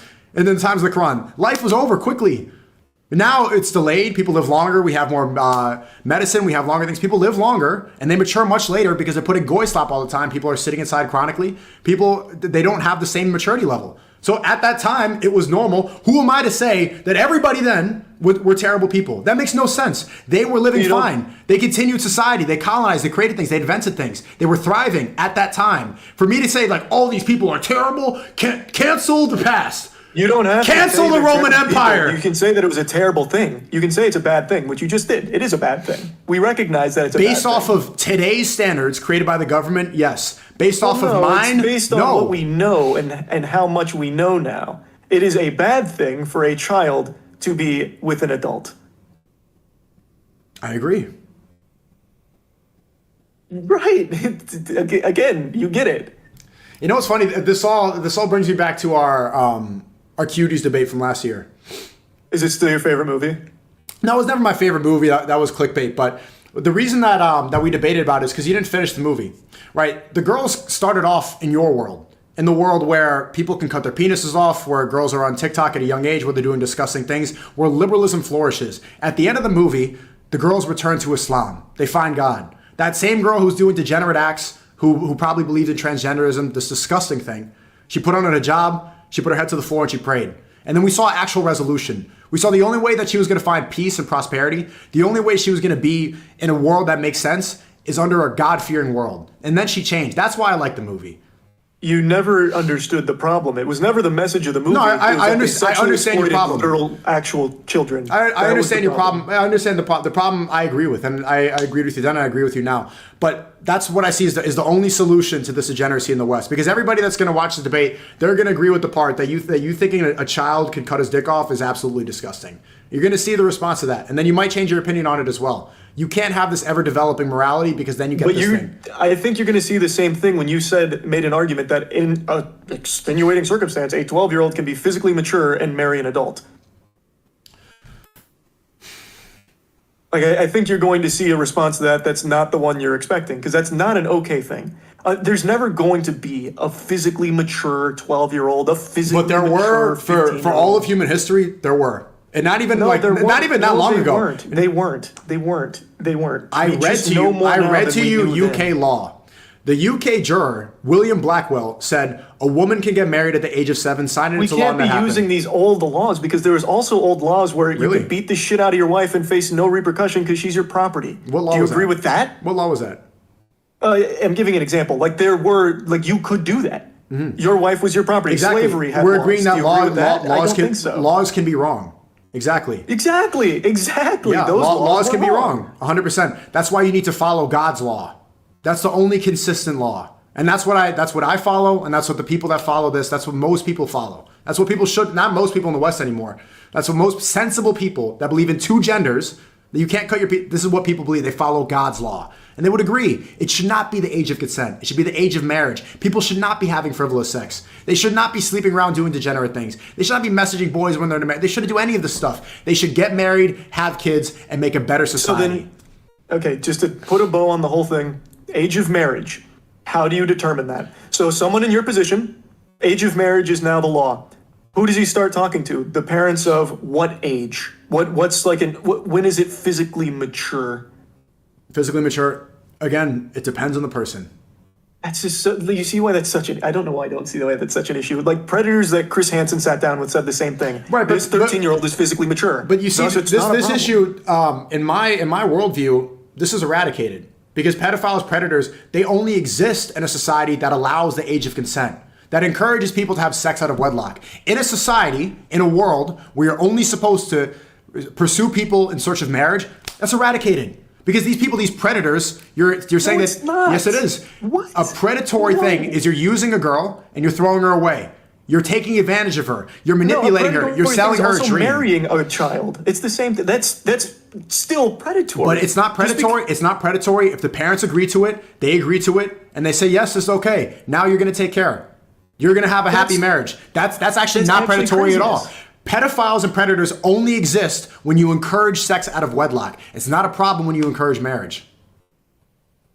Wow.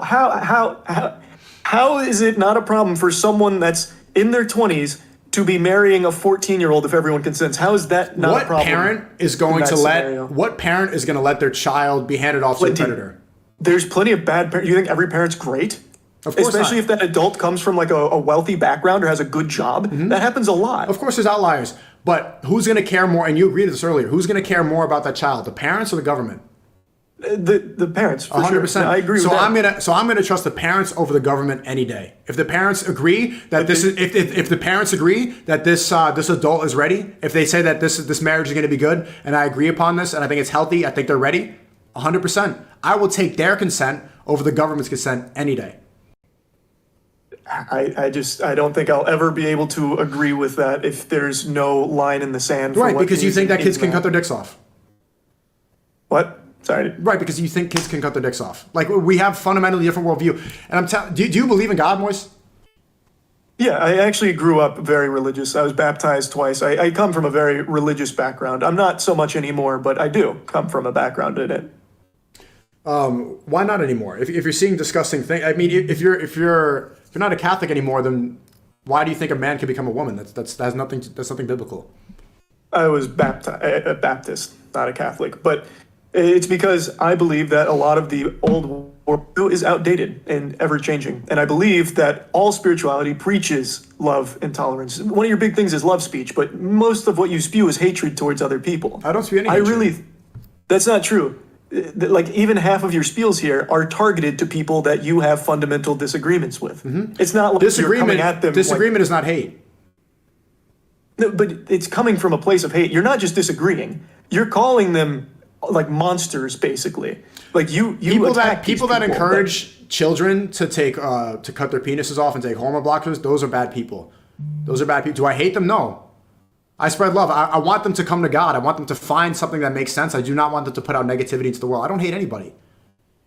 That's not how it comes across them. Then perhaps a reformatting of your love speech. But for me, I never have a problem with how people want to live their lives. Like, you have entire autonomy over your body. That doesn't bother me. And my religious background, I was always taught about how it's always better to accept as opposed to reject. Like, there's never any reason to hold on to some hatred for people, especially when that's where liberals get confused. It's not hatred, like, not accepting things that are bad. That's not hatred. That's drawing a line. Just like how you don't accept saying below 18. That's not acceptance. You, by your logic, you're saying that that's hatred. People. That's hateful, right? Like, if you believe, that's a very fair point. That is a super fair point. If you believe in something consistent, then drawing a line and saying this is not allowed, like incest or bestiality, these things which you agree are wrong. It's like, I don't hate people who are committing incest. I don't hate people who believe they're dogs. I feel bad for them. I'm trying to, and I don't want them to encourage it. And I want to stop that. It sounds like, I guess it sounds angry because I talk about these things, but I would look into this person. I look into that and I see someone lost, right? I see somebody confused. I see somebody that's brainwashed by the Zionist propaganda. I can say that about you as well, though. I see someone that's lost about this age of consent, like what is and is not okay to marry. Like, it's very easy to turn around and say the same about you. Because in my eyes, you do seem lost. You've gone through this radical shift in your perspectives in a very short period of time, and to me it seems like it's because of who you've surrounded yourself with and what you've taken in. Like, it doesn't seem just like you. The same reason you believe. I'm not saying that it's like unnatural or weird or anything. That's not the point I was getting at. I'm just saying how easy it is to easily turn that around on you as well. When you're arguing for things like there can be a physically mature 14-year-old or whatever that can marry an adult, like those kind of things to me seem like someone who's lost. I don't think you're someone that's going to go out there and fuck someone that's 16, 15 years old. No. I don't think you would do that. I've established a million times the age of marriage. Yeah. But you would defend someone who did. Who? No, it wouldn't. That's wrong. Yeah, if it was the right circumstances, if it was a physically mature 15-year-old, or if you believe it was a physically mature 15-year-old. If their parents said it's okay, then that's the point I'm making. I'm not going to get in between. I think that's very lost. I think that's super lost. You think it's lost because you can't define simple terms. I want to go back so you remember this. What is a child? The textbook definition: someone who hasn't gone through puberty. Right. You have your own definition of this word, and that's where society does. Society does. Under 18, that's minor.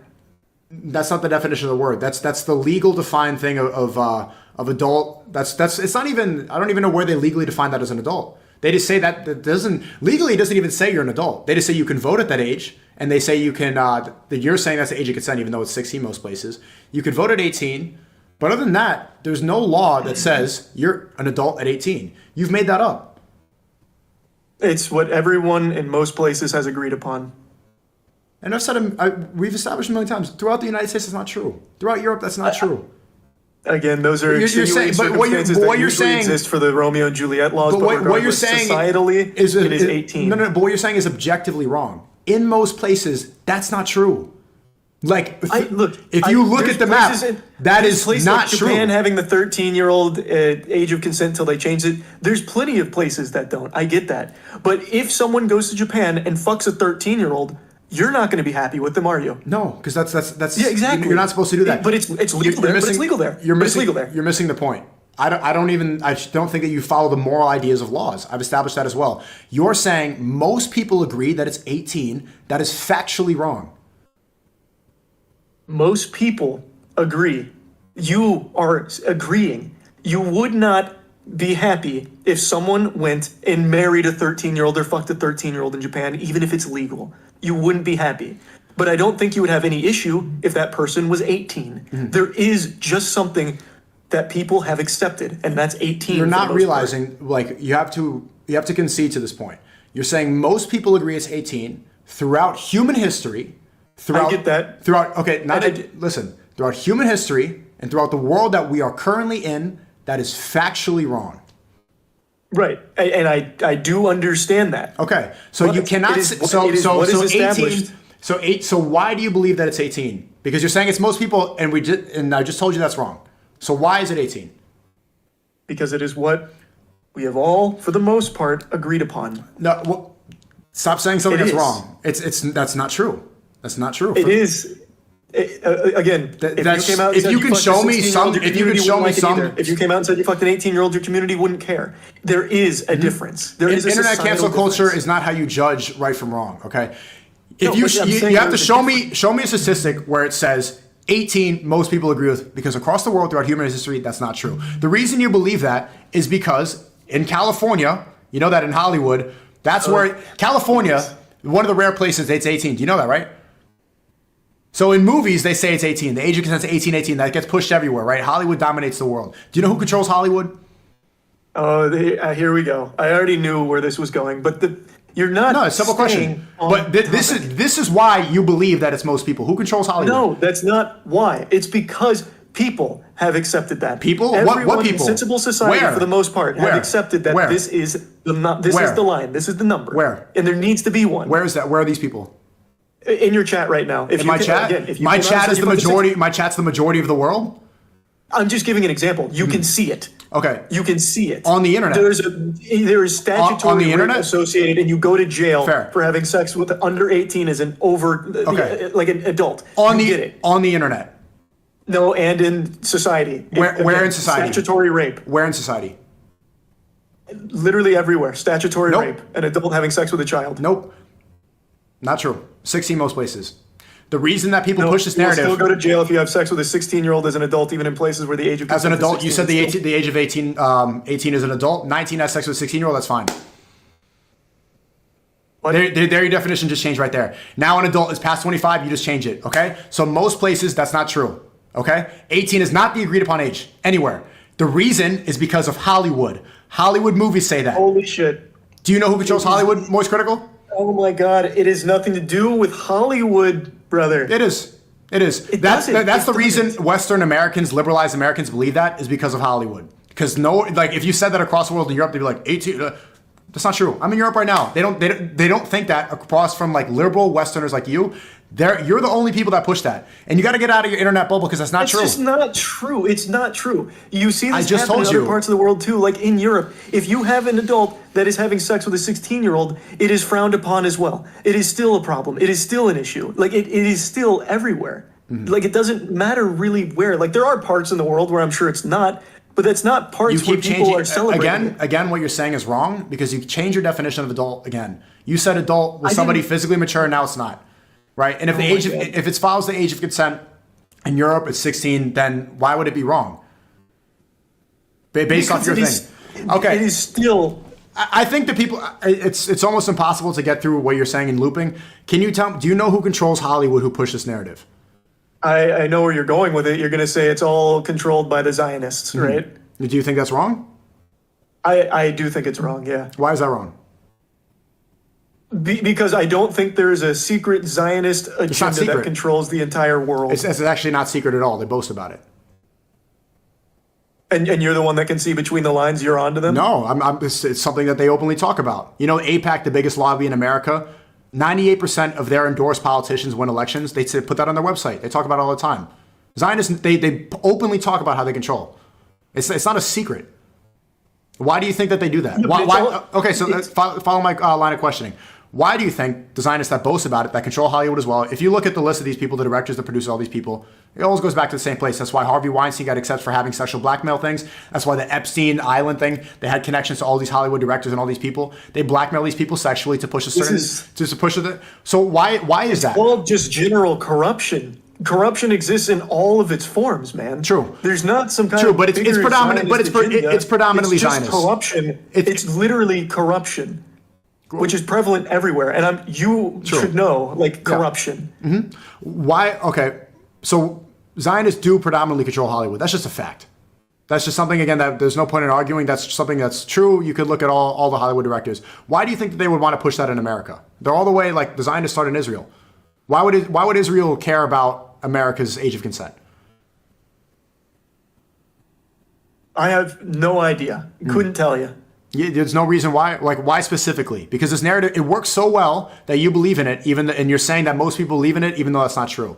So why would they push this so hard that Americans believe something that's not true? Enlighten me. Why? Because they want to push sexual deviancy on people to control us. Because they use America. Stop right there. Mm-hmm. And it's not sexually deviant for a child to have sex or marry an adult. Do you think it's sexually deviant? They're married and they're having sex. Do you think it's sexually deviant for people to have sex out of wedlock? No. Again, that's a completely nope. You don't think that? No. Okay, but you said you're Catholic earlier. No, I didn't say that. Okay. I said Baptist. Based off the Catholic belief and most religious beliefs, sex out of marriage, that's wrong. You're not supposed to do that. It's not encouraged. No, it is a sin. It is a sin. It is a sin. And not even if it's just sin. Let me just ask you, do you think that people should have sex out of a long-term relationship like marriage? Should people have frivolous sex? If they want to, they can. Yeah, I think they should have the ability to do that if they want to. I don't think that should be like a government coming in saying you can't do that. No, not the government. A moral reason. Do you think morally, the people that watch you, for example, do you think that they should be having a lot of sex with a lot of random people? That's entirely up to them. I'm not in the position to say what they should or should not do. What would you advise them? And I wouldn't push that morality onto them. Well, you're pushing the morality of 18 on them. Yeah, that's significantly different. No, it's not. It really is. No, it's not. You're saying that this is the morally okay age to have sex. Okay, so what about these people once they get to that age? Would you encourage them now that they're 18 and they can fuck around? Would you encourage them to go fuck around? I wouldn't encourage them. They can do it if they want. I'm not going to say go out there and fuck. I don't care. You don't care? That's up to them. That's up to them. If they are of the legal age and they want to go do that, I'm not their fucking dad. What do you think makes for a better society? How about then? Because you don't need to tell them what to do. What society do you think is healthier? One that people are having a lot of sex with random people and cutting their penises off, or a society where they're getting married and staying loyal? That's a very generous framing, because your society of marriage is one that has children. Don't go back. Okay. Do you think it's better to live in a society where people are having a lot of frivolous sex or abstaining and getting married? Now, are we talking like marriage of the right age, over 18? Over your idea of right age, sure, yes. What do you think's better? Okay, then yeah. In that society, if people are settling down and getting married, having long-term relationships, meaningful relationships, and they're all of the correct age, they're adults, then yeah, that's definitely better. That's exactly. I think most people would probably agree with that. And that's exactly why the Zionists who control the media, that's why they push this so much. Do you know who owns Pornhub, for example? MindGeek. MindGeek. You know who controls MindGeek? Couldn't tell you. A rabbi. Is that right? I mean, I didn't know. Okay, do you know who controls the music industry? The people like, Ice Spice, she says, Papa Perk, twerk, Papa Perk, twerk. You know who controls the music industry? Who? All Zionists. And they use black culture to promote degeneracy, and that's how you get these wiggers that run around saying nigga all the time and doing this stuff. That's how you get this culture, because they listen to rap music so much they get brainwashed, they start shooting, popping perks, they want to be cool. The idea of cool now for white people is acting like a thug black person that they hear in the music. The reason that they do this is to keep us controlled, to keep us weak. Because when you're using your life force all the time, would you agree that watching porn, jerking off, would you agree that it lowers your energy? Well, that's a very real thing, yeah. Porn addiction, all that's a bad thing for sure. But you're taking things, like you're taking like actual things, like porn addiction, and you're tying it into a completely conspiratorial thing that doesn't do anything. It's not conspiratorial. What I just said was true. A rabbi owns Pornhub. But that's probably true. Like, I imagine you're right. I'm sure you've done your research on it. But that's also so inconsequential, because I don't think it ties into this bigger narrative of the Zionists trying to keep Sneakos weak or anything like that. That is corruption. It's called corruption. Like, my point is the reason that you hold on to this belief so dearly that 18 is the age of consent is because they want us to believe this so much. They want us to have this idea of age of consent, age of consent, age of consent, and now we don't even believe in marriage anymore. Now we believe in this idea of frivolous sex. Now we believe that, oh, okay, I'm 18, I can consent now, I can have sex. When that shouldn't even be a term. The term should be age of marriage. Doesn't do that. Yes, it does. Age of consent, just that word implies sex out of wedlock. Okay, but first, there's a couple things here. First of all, the age of consent, if it wasn't there, it's not going to lead to more marriages magically. There's a lot of societal things, such as job, economy, housing market. You know those things. Getting rid of the age of consent doesn't magically fix that. No, it doesn't magically fix that. But I'm telling you, that's why you hold on to that so dearly. Because they want us to believe age of consent. Well, no, even a girl who's 18, she's not even really ready to make that decision. Girls who are 18 and vote, they all vote for Joe Biden because they believe Trump's racist, and then they all regret it 4 years later because they get brainwashed and manipulated quickly. And even an 18-year-old woman, she's not even capable, in my opinion, and the Islamic, of being able to consent like that, jump into that, because it should be the father. The father is going to be smarter at guiding her to the right man. Women are emotional thinkers. They're going to see the bad boy with the motorcycle jacket, the guy beating up people, the drug dealer, the big tough alpha guy who's just going to fuck them and dump them. They're attracted to them. If we follow the age of consent, they're going to get sent to the fuck boy who's fucking all the girls and never wants to marry them. We should not even have these people. Have no authority of their own. You're making it sound like, okay, no age of consent, now it's up to the dad, and the 14-year-old wants that bad boy on the motorcycle, and maybe the dad thinks that guy's fucking awesome, so he says yes. That still happens in your society. That dad is not going to think that, because the dad who... You don't know that. You do not know that. But what you can know is that under no circumstances... Well, that's not, you know why that's not going to happen? Because Islamically, you're not supposed to allow harm on another person. So a father would not allow his daughter to get harmed. You're going to go and evaluate the person. Everyone's perfect. You agree? Of course not everybody's perfect, and neither is the law. But this is a better metric of society based off the government that changes and allows things all the time. There's no consistency to it, which you think is, you agree, is a very important thing. Because it's always going to be variable. Like, that 14-year-old... in that society might want to be with the bad boy biker. He could come from money. The parents say yes. His parents say yes. That's okay in your world. In the current one with the age of consent, that's impossible. So now maybe that 14-year-old grows up, she's 20, she sees that same biker, she's like, oh, that guy's a fucking loser. That guy's just a douchebag. That could happen. All of these things. No father, in the majority, I know I'm generalizing this, no father is going to see this guy. Like, if he's a drug dealer, he's a bad person, is going to evaluate that and allow his daughter to get married. That's just don't know that. Of course, there's extreme outliers, but like that's even silly to think about. No actual father. Do you even know a father who would allow his daughter to get married to somebody like this? He would evaluate them in a God-fearing society where we allow marriage, allow his daughter to be harmed to go away to a marriage. I don't know a father that would be okay with their child being with an adult. First off, there's no one I know that would be okay with that. Because even just right there, it should be a full stop. Not even analyzing. You keep saying child. Analyzing their child. Okay, child is what? Oh my God. Child is what? Under 18. Okay, so you're not following the definition. It's okay. I can't have this conversation if you don't follow definitions of words. Again, I don't think a 14-year-old can ever be physically mature. Even though they literally can. Even though puberty actually defines that, it's fine.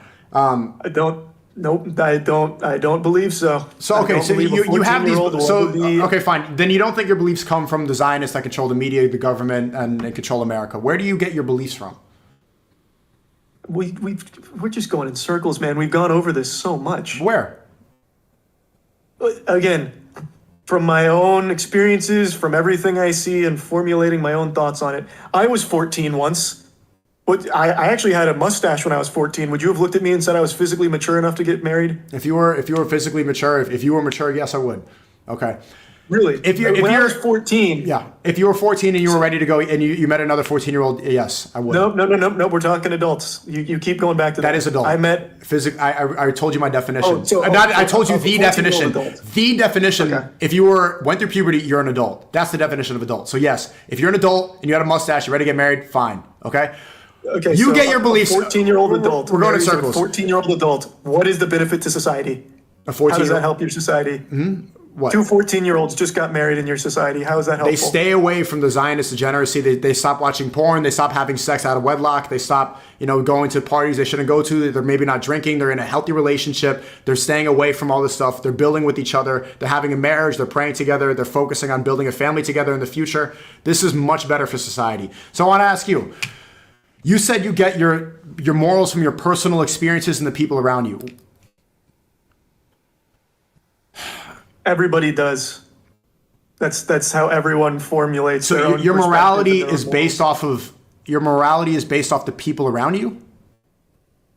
You take in all of the information around you. It's everyone does. You do. You've taken in so many beliefs of people you've talked to. It changes your perspective on things. That's how it works. Changing your perspective is different than morality. Morality is right from wrong and good from bad. Do you change what you believe is good and bad based off the people you're around? I guess it depends on the situation, because there are going to be things that are bad in some situations that are not bad in others, like self-defense. If there's someone, like I would say killing someone is abhorrent, one of the worst things you can do. But there's a situation where it makes sense. You maybe saved yourself, saved somebody else. So yeah, morality changes based on what's going on around you and what you've taken in. Mm-hmm. So, well, I mean, this is where it's consistent, because self-defense, that doesn't count as murder. Like, yes, it is killing somebody, but it's not the act of murder.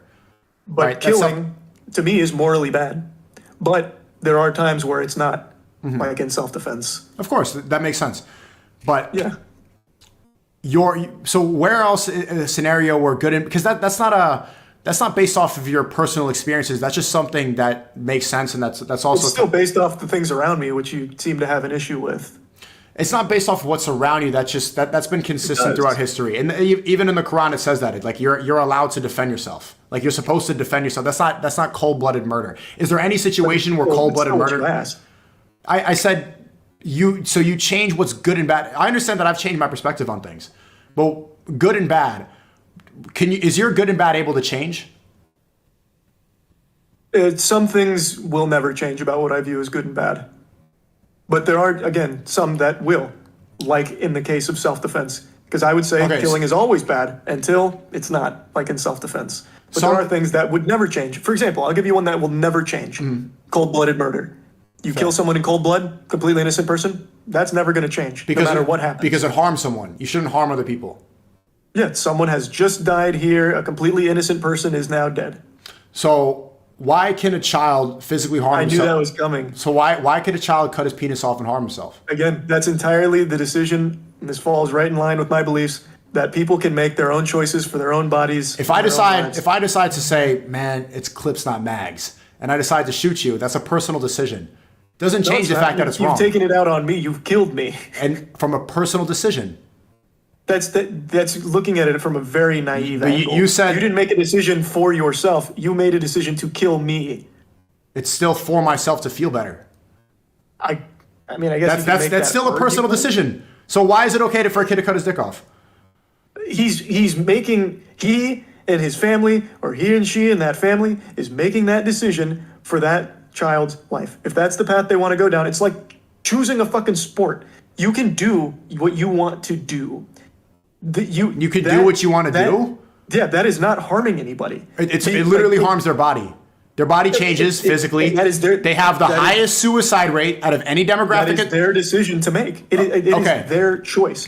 No one It's their choice. So why can I not make the choice to shoot you and say it's clips on? You are harming someone that's not you. Right. You're harming yourself by cutting off your penis. Same reason that suicide should not be allowed, because you're harming yourself. Why can I not kill myself, but I can cut my penis off as a child? I mean, you can do that. Right, but it's morally wrong to kill myself, correct? I would say so, yeah. Okay, it's morally wrong to kill myself. Why is it not morally wrong for a 9-year-old, if you're a doctor, to cut that 9-year-old dick off? Well, you've just changed two different things now. No. So are we talking from the doctor or the child? Say I'm the doctor. I can't kill myself. Is it morally okay for me to cut off a 9-year-old's dick? If everyone around that 9-year-old is giving you the green light that this is what they want, this is their decision. There is no one being harmed aside from the person who is making that decision, and they are wanting to do that for their life and their happiness. Okay. Then that is fine. Can I kill the 9-year-old? What? If everybody around, the parents decide, if everyone says like, yeah, kill this 9-year-old, can I do it? Healthy 9-year-old, no problems, not depressed, nothing. Everyone around, they get consent from the parents. Can I kill the 9-year-old? I think it should be pretty obvious why the answer would be no there. Why? There's a huge difference. Why? Dead. Dead? Okay. Why? Same thing. Dead. Okay, I cut the 9-year-old's dick off. I'm setting it up for death in a sense. They have the highest suicide rate out of any demographic of any people ever. They're depressed. Their body's warped. They're physically deformed. You are doing something permanent to them that is irreversible. That is harm. Harm is almost so do gamblers. So does every You know what's forbidden in Islam? Gambling. Yeah. I get it. You know what's of course I have. I've drank before too, and I've had sex out of wedlock. Exactly. Does that make me perfect? No. Islam is perfect, but we are not perfect. This is why we need rules. Alcohol, same thing. It harms you. That's why we ban it. Sex out of wedlock, it harms you. That's why we ban it. Cutting your dick off harms you. That's why we ban it. And why are you not as outspoken about things like gambling? Like every case. Oh, yes, I am. Oh my, yes, I absolutely am. On Aiden Ross. I absolutely do. I call them out all the time. Every single chance I must have missed that. I have called them, and you want me to do it right now? Encouraging people to gamble makes your audience worse. You're essentially scamming them. You are funneling children to become addicted to something, to slot machines. You are getting rich off of your audience becoming poor. I talk about this all the time, and I pride myself in the fact that I rejected a $20 million gambling deal. I got a call, and they said, do you want to gamble for a year? And I said, no, I can't do this because my religion says this is wrong. You need to have something that's consistent. The same reason my religion says you cannot become a woman, you cannot cut a kid's penis off, I'm going to say no to that. You need to be consistent with your idea of harm, because you know this is factually true. Trans people have the highest suicide rate. They're some of the most depressed people. They're constantly in therapy. After 7 years, the dopamine wears off and they get depressed again. They want to change. The amount of people that want to detransition is huge. These people are set up for failure. It's essentially death. It's harming them. So why is it okay for a doctor to set somebody up like that? Why is it okay for a doctor to harm a child? It is, again, I didn't know you did that. I think that's a very admirable position to take on gambling. So I appreciate you sharing that. You're against gambling? I've never heard you do that before. Huh? I've yapped about this. Like my community makes fun of me for talking about it too much. It was like a meme about how much I talk about it. That's why I had no idea. Okay, you don't do it either? What? You don't promote gambling or anything? No, man. Do you drink? I just started drinking again occasionally. Occasionally, right? But you wouldn't encourage it. No, I don't want people to go out and do bad things. I'm not perfect though, so I do drink. And I play poker with friends occasionally. But yeah, with small amounts of money, you're not a gambling addict. No.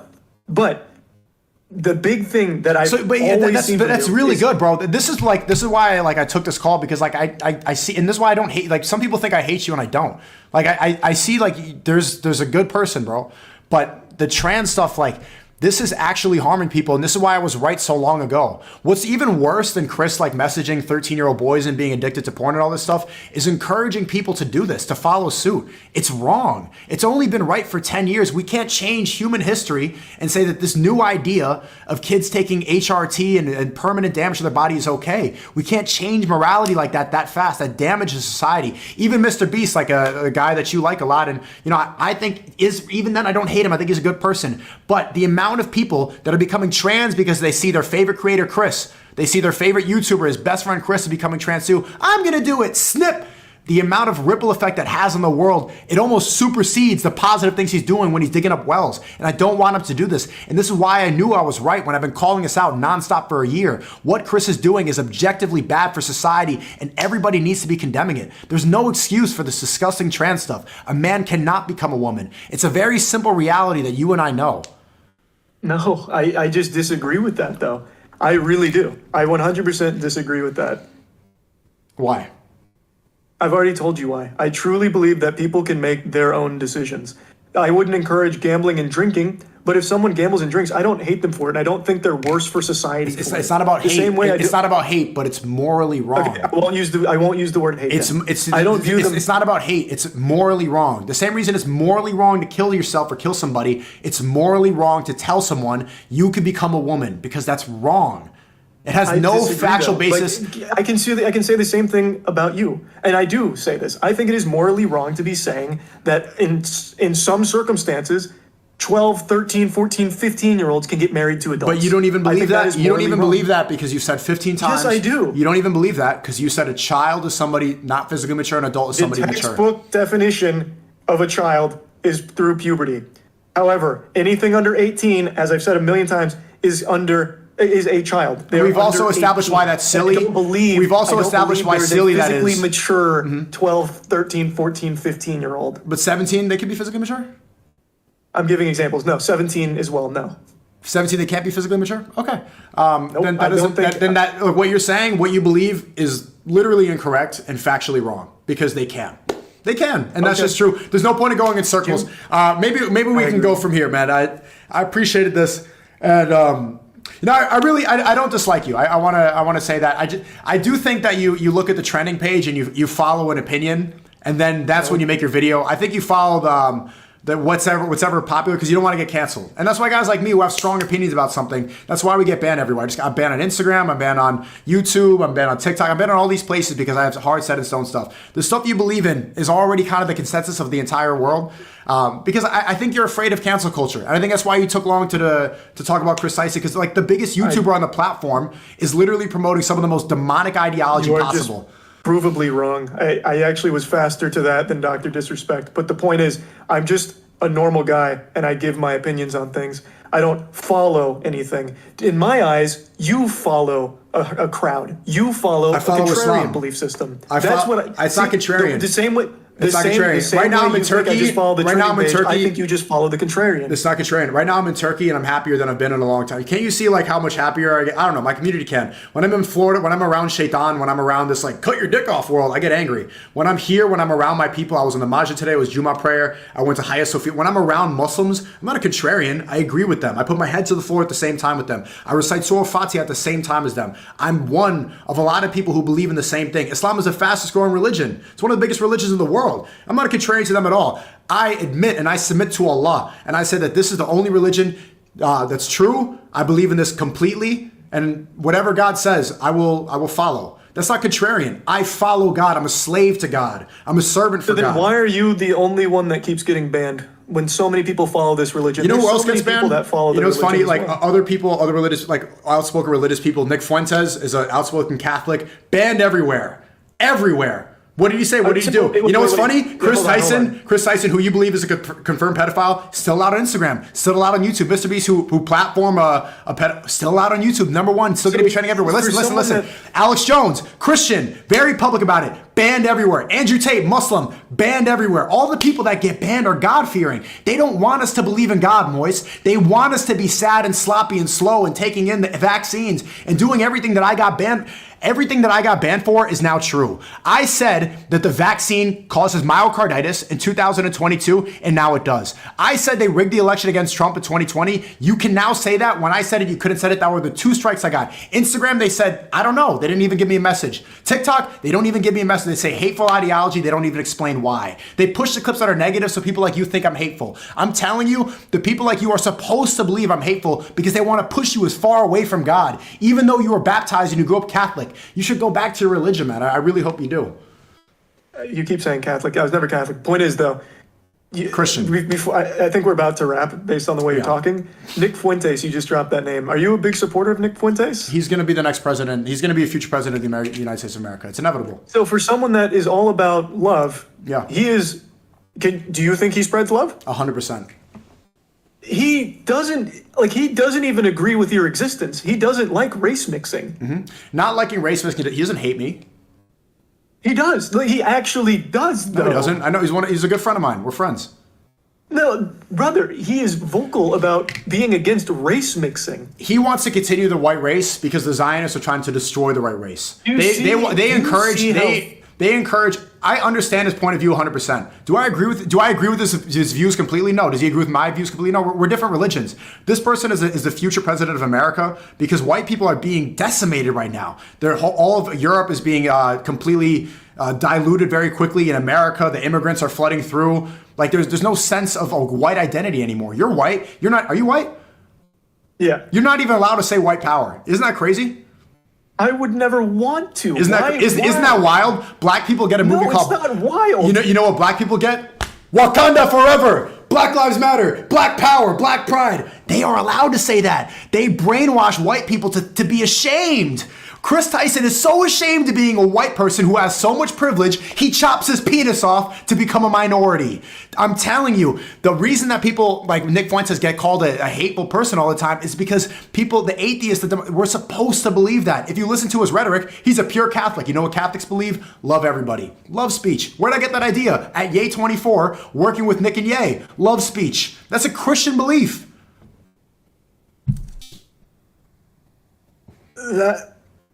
Say white power. Say white. It's okay to be white. It's okay to be white, Moise.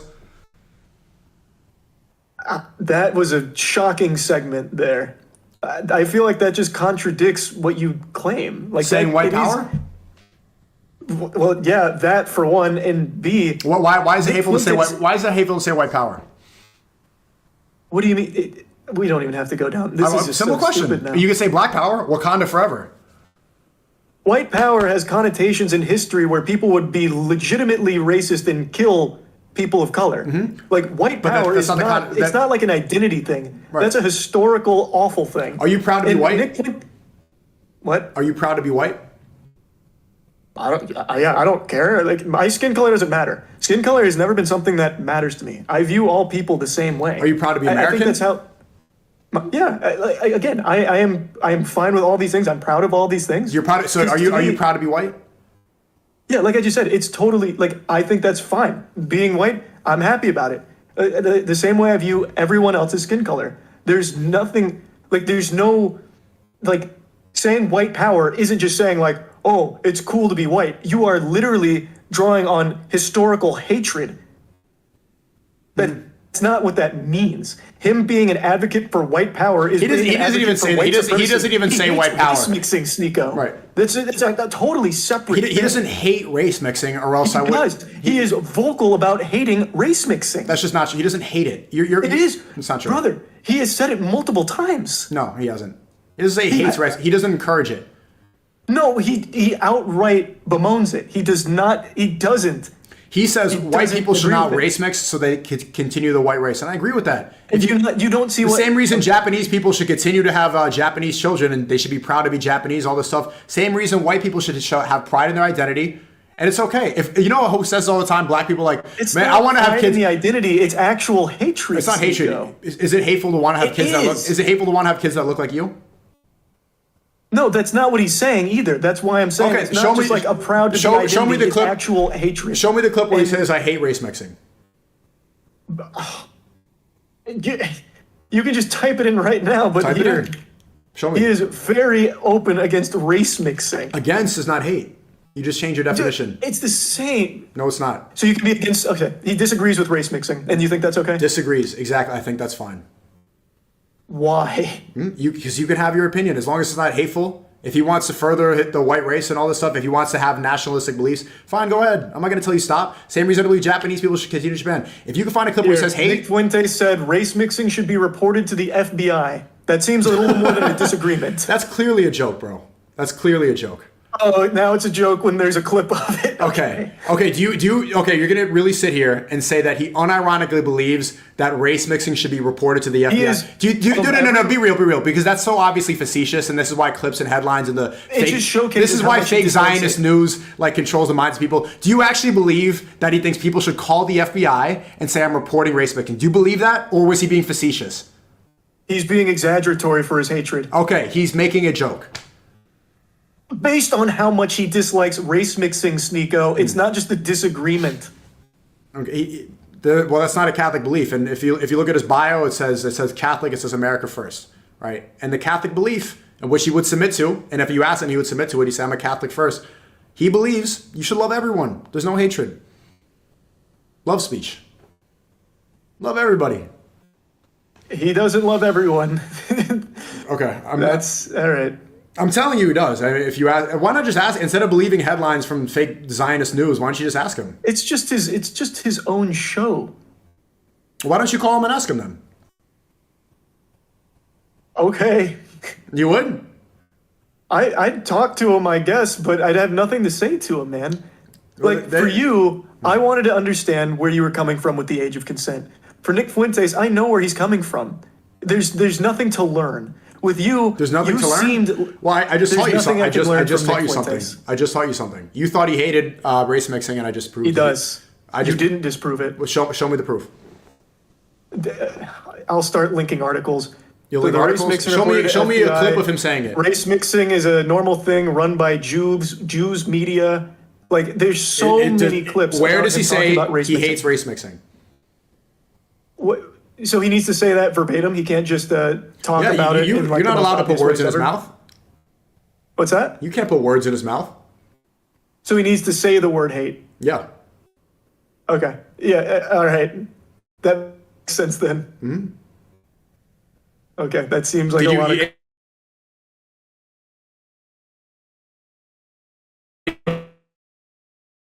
You found nothing, right? Fine. You found nothing? Huh? You found nothing where it says I hate race mixing. I found plenty of things where he talks about how horrible race mixing is, but as of right now, with the Control F on the brief search, the word hate wasn't used. What else did you see? Everything about the great replacement theory and how disgusted he is with race mixing. Does it say disgusted? Where does it say disgusted? Here, it's in it's in this article. In the great replacement theory, where he talks about, this one's new, this one's from a week ago.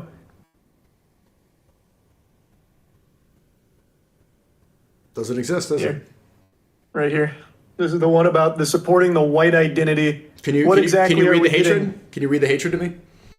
I just said there's no hatred verbatim in there. Okay, so you're wrong. Just saying this is the reason why you need to talk to canceled people like us, because you were just wrong. You said he hated it, and you were proven wrong through research. Right now, call him and ask him if he hates race mixing. I'm gonna call him right now. Okay, I want to hear if he hates it. Let's see if he picks up. He's kind of a bug man. He's not really up this late. Okay, gotcha. Okay. My turkey thing. And this is one of many hateful things. I mean, I could just from Nick Fuentes. I mean, you're even calling. I'm going to call him right now, but even saying that is stupid because you said something that doesn't exist. You could not show any evidence for it. Like even me calling him is unnecessary. Most sensible people would hear things about the way he talks about race mixing and pretty much agree that that's more than just, oh, he doesn't see eye to eye with race mixing, which in and of itself is a horrible thing to disagree with. Race mixing is a totally fine thing. Like, your existence is not suitable for his beliefs, Sneako. Hey, he doesn't hate me though. So this is the reason that this is maybe talk to him yourself. He doesn't hate you, but he'd want to get rid of you. He doesn't want to get rid of me. If it was up to him, you think he'd keep you around, even though he just really doesn't like race mixing? Listen. You could ask him for yourself, right now, because now we're both talking about another person. But the point is, that's true. Yeah, sorry, that was off topic. Like you brought him up though. The point is okay, he just texted back. I really can't talk him about a Goliath. Okay, it's fine. But yeah. Yeah, it's important to talk to cancel people like this because you have access to the biggest platform. And again, I'm always willing to talk to people. Yeah, you are, but it's different. Most people aren't. Most people aren't because, and you're probably not even going to be able to upload this on your YouTube channel, which is fine. It's not going to get the millions of views. We'll see if you upload it, but are you going to upload it? You're not. I probably will. Yeah, I did the last one. Like you edited it up though. You cut it up. I gave you the full thing so you could post the full thing. The only reason I did that was so it wasn't just a 1-to-1 from it. That's all. Okay. But it still had all of our conversation. The point is though, there's a specific type of person that dominates the platforms, and it's becoming really easy to spot nowadays. Right, the queen of Twitch, the king of Twitch in a sense, Pokimane. If you even go to, I just got unbanned on Twitch. If you look at the creator dashboard, you see her face right there as if she's the CEO. The number one YouTuber in the world is Mr. Beast, and he promotes transgenderism. Pokimane believes in transgenderism. She also didn't call it Chris Tyson. There's a specific narrative that they're so clearly trying to push. The people that are algorithm favored, the people that get banned are always people like me, always people like us, people that love everyone, people that love God, people that want marriage, who want a better society. The people that are allowed want kids to cut their penises off. And that's not an accident. It's very intentional. I disagreed with a vast majority of that, man. I'm sorry to tell you. So why? Okay, let me ask you, why am I banned? You're banned because you are banned because you come across as a very hateful person, Sneako. Mm-hmm. Like, I know that you like to think that you're not, but everything you say is. Like, you're right now defending someone who openly, as much as you want to deny it, does not like your existence. That's just not true. You found no example of that one. Second, why do you think I was banned on Instagram? I don't know what you posted on Instagram. I have no clue. Right, I didn't post anything. I have no idea. I never even got political. I never said it. I never even spoke on Instagram. I posted pictures. My pictures were I have no clue. Yeah. And I've always been a strong proponent of anti-censorship. I don't think people should be banned, but for things like just speaking what they want to speak. As long as it's not threatening, as long as it's not attacking or leading some. Should Chris Tyson be banned on YouTube? What was that? Sorry, you cut out. Should Chris Tyson be banned on YouTube? Yeah, at the very least demonetized, because at that point it is dangerous to the audience. That is someone who has preyed upon a child, and in the audience there is children. Do you think he's going to be banned on YouTube? I have no clue. He's not. There's no way of knowing. Do you think I should be reinstated? Well, Dr. Disrespect isn't either. Okay. Do you think I'm going to be reinstated on YouTube? I don't think so. Probably not. Yeah, funny, right? I never. And I didn't agree with the deplatforming on YouTube either. Funny how that works. I've said that before. Yeah, it can never be more clear, how obvious the agenda is. Satanic people who have some sort of. Dr. Disrespect's immediately the monkey wrench in that. Well, I mean, has there been any proof of anything? Of what? Of what he did. And also, if we're going to follow that line of thinking, what he did was wrong. We're going to see what happened. But again, the hypocrisy from all the creators to jump on the bandwagon and hate him and not say a word about Chris Tyson is jarring. And everybody saw it. Did you not see that? Been talking about it, Ava Tyson situation. I feel like almost every single person. Did you see the difference in how your fellow Twitch creators like Pokimane, Valky Ray, Cinia, these people that dominate Twitch? Did you see the difference in how they treated Dr. Disrespect and how they treated Chris Tyson? They called out the behavior. They called it out in both situations. You think it was the same? But one of them is a little different because the hatred against Ava Tyson was used beyond the situation. So there was more to talk about there. Do you think to attack others completely outside of it? You think that overall creators spoke about Chris Tyson the same way they spoke about Dr. Disrespect? I guess it's hard to say for sure because I only saw a lot of the discussion that was happening on Twitter around me because it was flooded about everything I did wrong. Mm-hmm. Okay. So I may have missed quite a bit. You thought it was a fair balance? What's that? You thought it was fair, the amount of people that condemned Dr. Disrespect, but also condemned. I feel like everyone that condemned Dr. Disrespect has also condemned Ava Tyson. You think you really think it was equal? From what I saw, yeah. Okay, it wasn't. What about the people that called Sketch a hero when he was exposed for doing gay porn? That's such a non-issue. I know, but did you see? I saw the entire industry come and say, "You're so brave. You're the best." I saw Jinxie. So many people you were saying how awful it is. I never said that. I think it's great that he found God and he found Christianity. That's good. But I saw Jinxie shed crocodile tears for the fact that Sketch took black dick. And I didn't see him shed one tear for Chris messaging kids. It's just where are people's morality at? When it comes to Gaza kids getting bombed, nothing, not a word. When it comes to Sketch, the way you interpret situations is so interesting to me. So, for example, the example you used there, I'll touch on in a minute. But for me, I did have something up about Ava within the first 6 hours of everything breaking. And then you immediately spun that as me just keeping it there and would never talk about it publicly. And then I did, and you're like, oh, it wasn't as fast. I think I pressured you and a lot of creators, and I take credit for pressuring a lot of people to speak about it. And I think if I wasn't so vocal about it, I don't think a lot of people would have said a fucking word. And you're totally welcome to have that belief. And then the way you just looked at Jinxie, you take the most uncharitable, most vitriolic approach to interpreting how people respond to things, because you look at people in a negative way. I don't.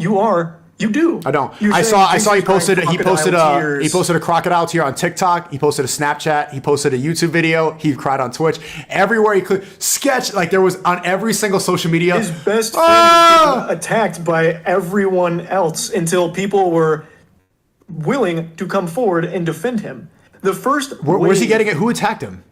Who attacked? You can't now. Who attacked Sketch? So many. Can you name one?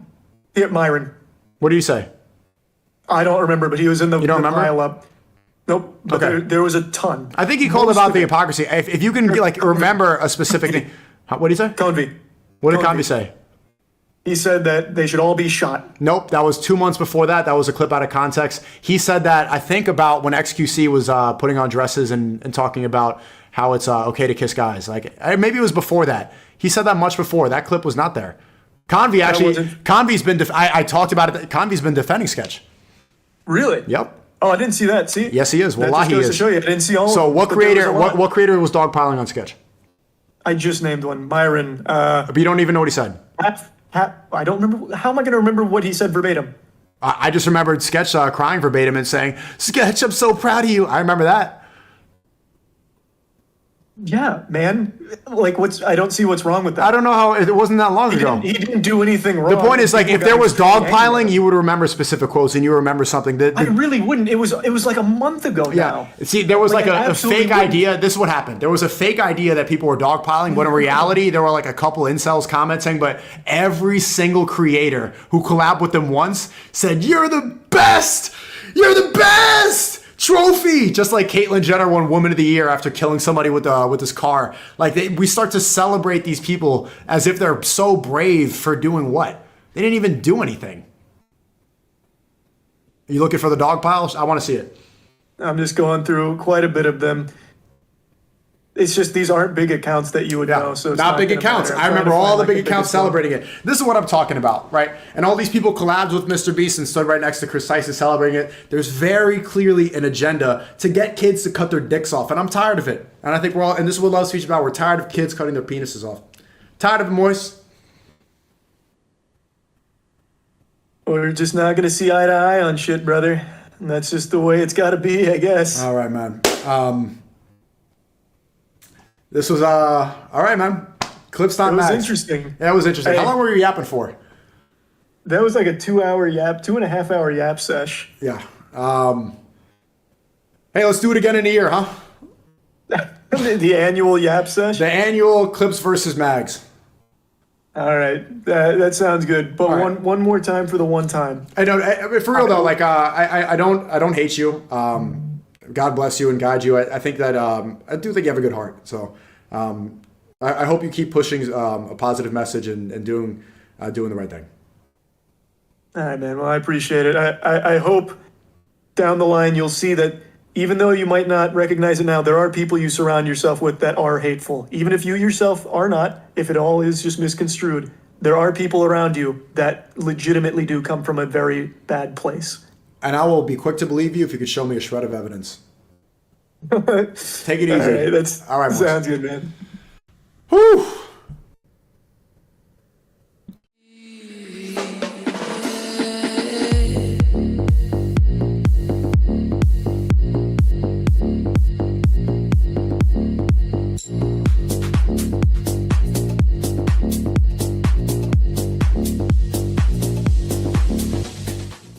I mean it when I say I didn't really want to talk about today's topic. It's just some medium rare internet beef that I think is just kind of worthless to go over, but so many people keep bringing it up to me that I feel I should at least talk about it to some extent.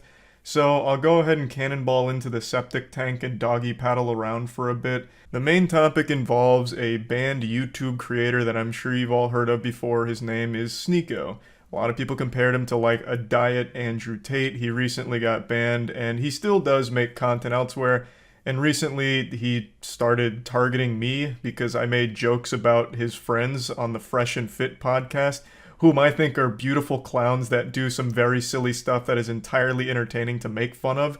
But Sneako didn't see it that way because he's a very sensitive guy, and he started writing their wieners to try and defend a blatantly outrageous story that one of them told about meeting a basketball player at a party, then being invited by that basketball player to a mansion and then fucking a ton of girls at that mansion thanks to the basketball player, which sounds like something a Tumblr account would have made up, and ending with "and everybody clapped." It was such a goofy piece of fan fiction, it felt like he was begging to be humiliated and made fun of, so I started throwing some balls at the clown and dunking them in the tank. I made a video talking and joking about it, and Sneako saw this and he wasn't too happy, so he got offended on his friend's behalf, which of course is a very alpha male thing to do. I know Sneako doesn't like that nomenclature, he never calls himself an alpha male and thinks that it belittles him, but his fan base is and has been red-pilled and thinks of him as like a no-nonsense kind of guy who tells it like it is, a man's man.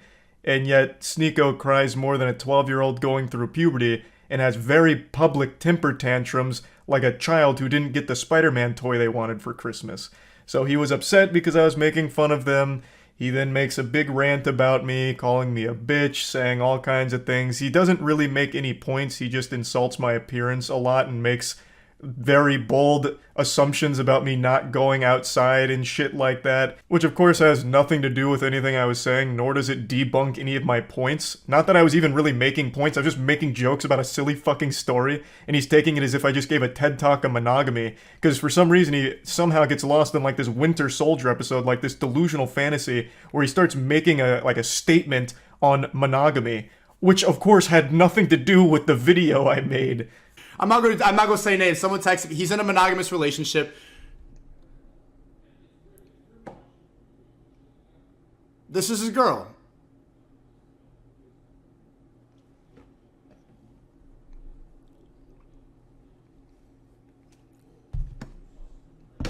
So there you go. I mean, I told you, like, I could hear it in your voice. The fact that someone doesn't have to abide by those rules. Someone could go and fuck a lot of bitches. That it's so foreign to a lot of people's ideas, because when you get brainwashed, when you get told that monogamy is the answer. What the fuck are you even talking about? What does this have to do with anything? What does bringing up a picture of me and my girlfriend have anything to do with anything that has happened? And where is monogamy even coming from? You're fighting an invisible enemy right now. You're fighting ghosts that aren't real. Like, none of this had anything to do with the video itself of me joking about a stupid fucking story that this guy told. Like, it's so weird, and he's been mad ever since, as I understand it. I, of course, don't really watch him, but I keep getting updates on Sneako not being happy, wiggling his finger, saying, I don't really like this Charlie guy anymore for this. Now, like I said, because so many people keep bringing this up to me every day, I felt obligated to at least, you know, talk about this a little bit and engage with the drama, even though I don't really want to.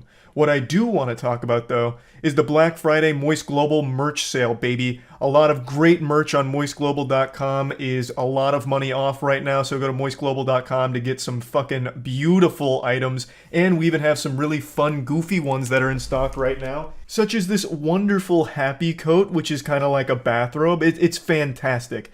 And we also have some Yu-Gi-Oh! Inspired designs available right now as well, which are just fun items, and once all of these are sold out, they won't be restocked, so if you're at all interested, go to moistglobal.com, the link's in the description. I'm gonna keep this on for the rest of the video. The only thing I'm missing now is a cigar, so really get into character here.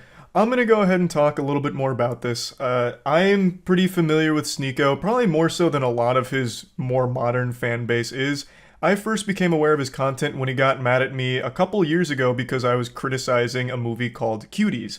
For those that don't know, Cuties was a movie that went to Netflix, and it was basically just softcore child porn. It was a movie that focused on twerking and a coming-of-age film that used real children in real positions of, like, sexualization, where during, like, a twerking contest, they'd have cameras that would go, like, right into their ass and zoom in. It was fucking disgusting stuff.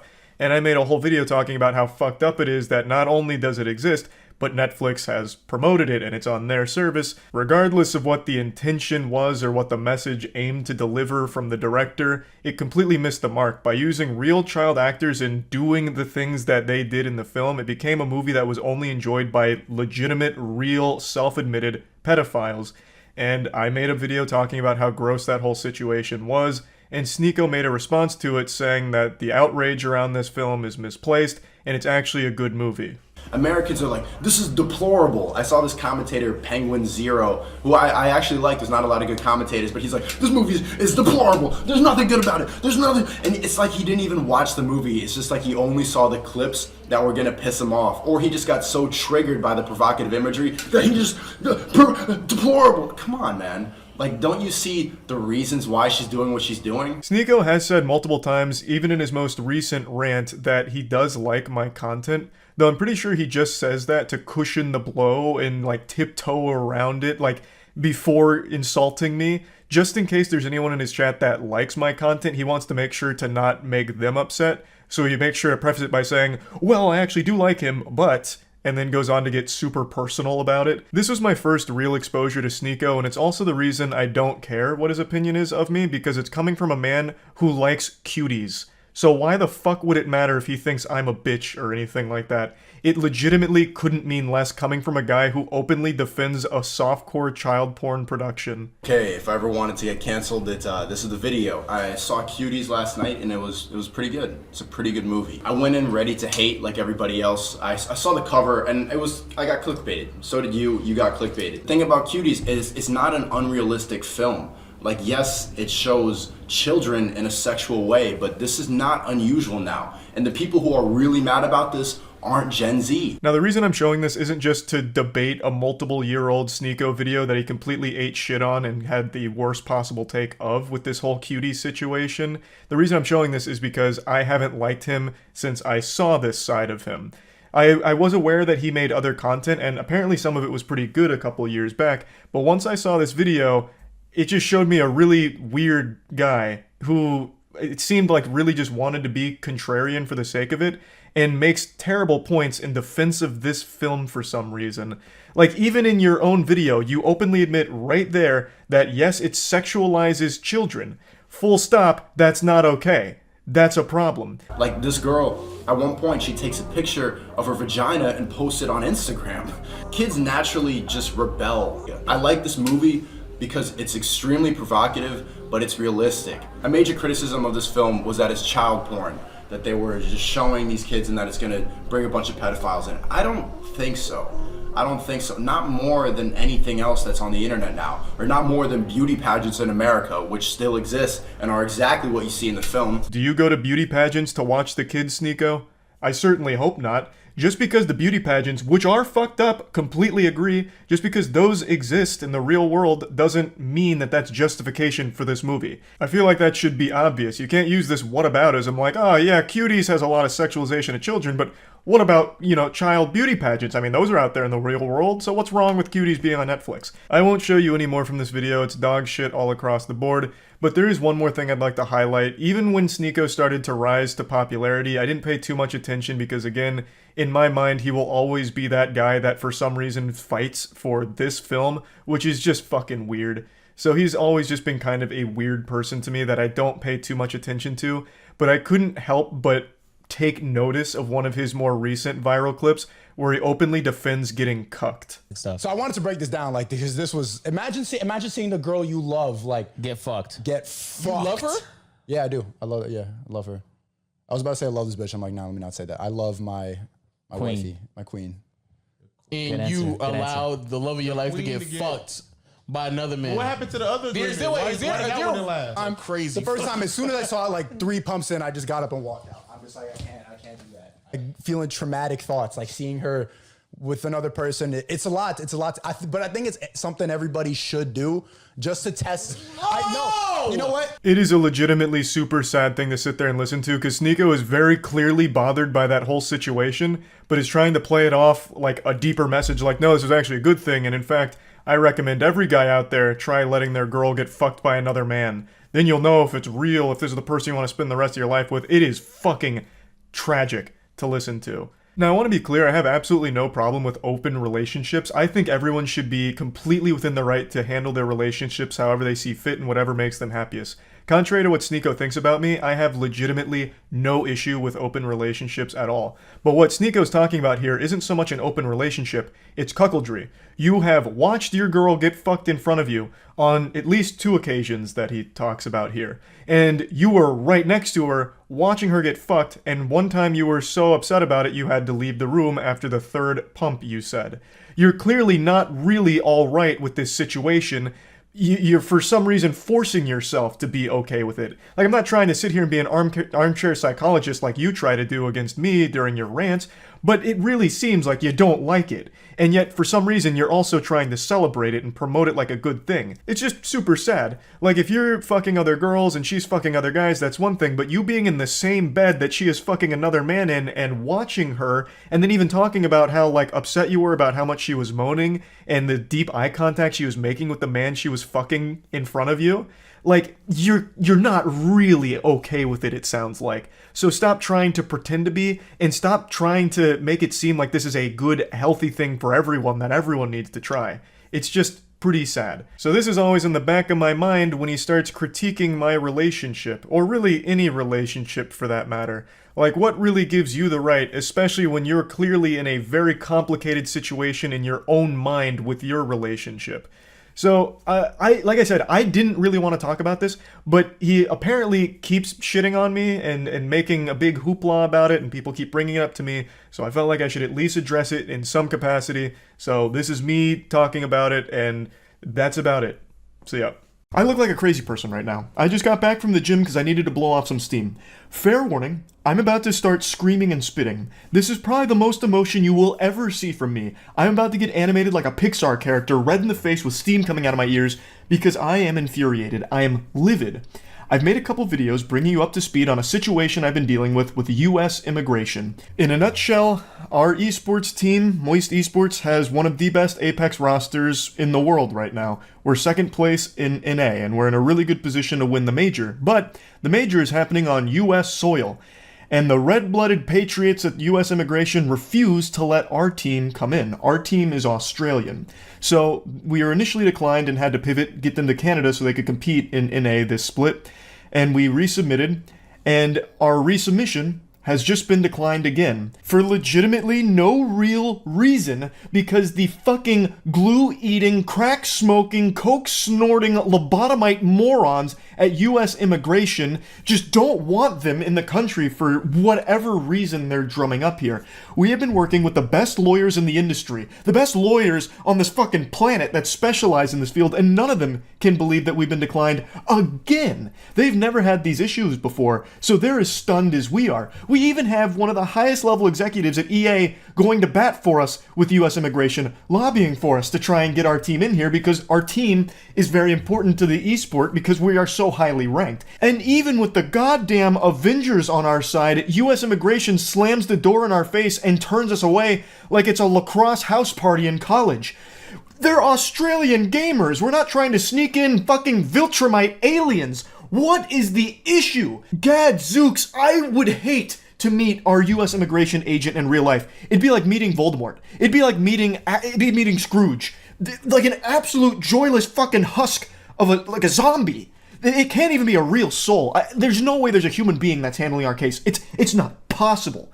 Because there is no reason we would keep being declined. They're not even giving us reasons that make any sense at all. Not to us, not to the lawyers, not to anybody. Nobody. And no other esports team has had this problem. Every other org that has international players got in lickety-split. They fucking speed ran it. Meanwhile, we can't. We literally can't. I'm convinced that if Jesus Christ resurrected right now, U.S. immigration would turn him away. He wouldn't be allowed in here. We'd never see him. Now, let me slow down real quick, because maybe you guys aren't understanding why this is such a big deal. Our team is one of the best in the world. And this major is huge. It's massive. And obviously, we're very passionate about this game and this esport.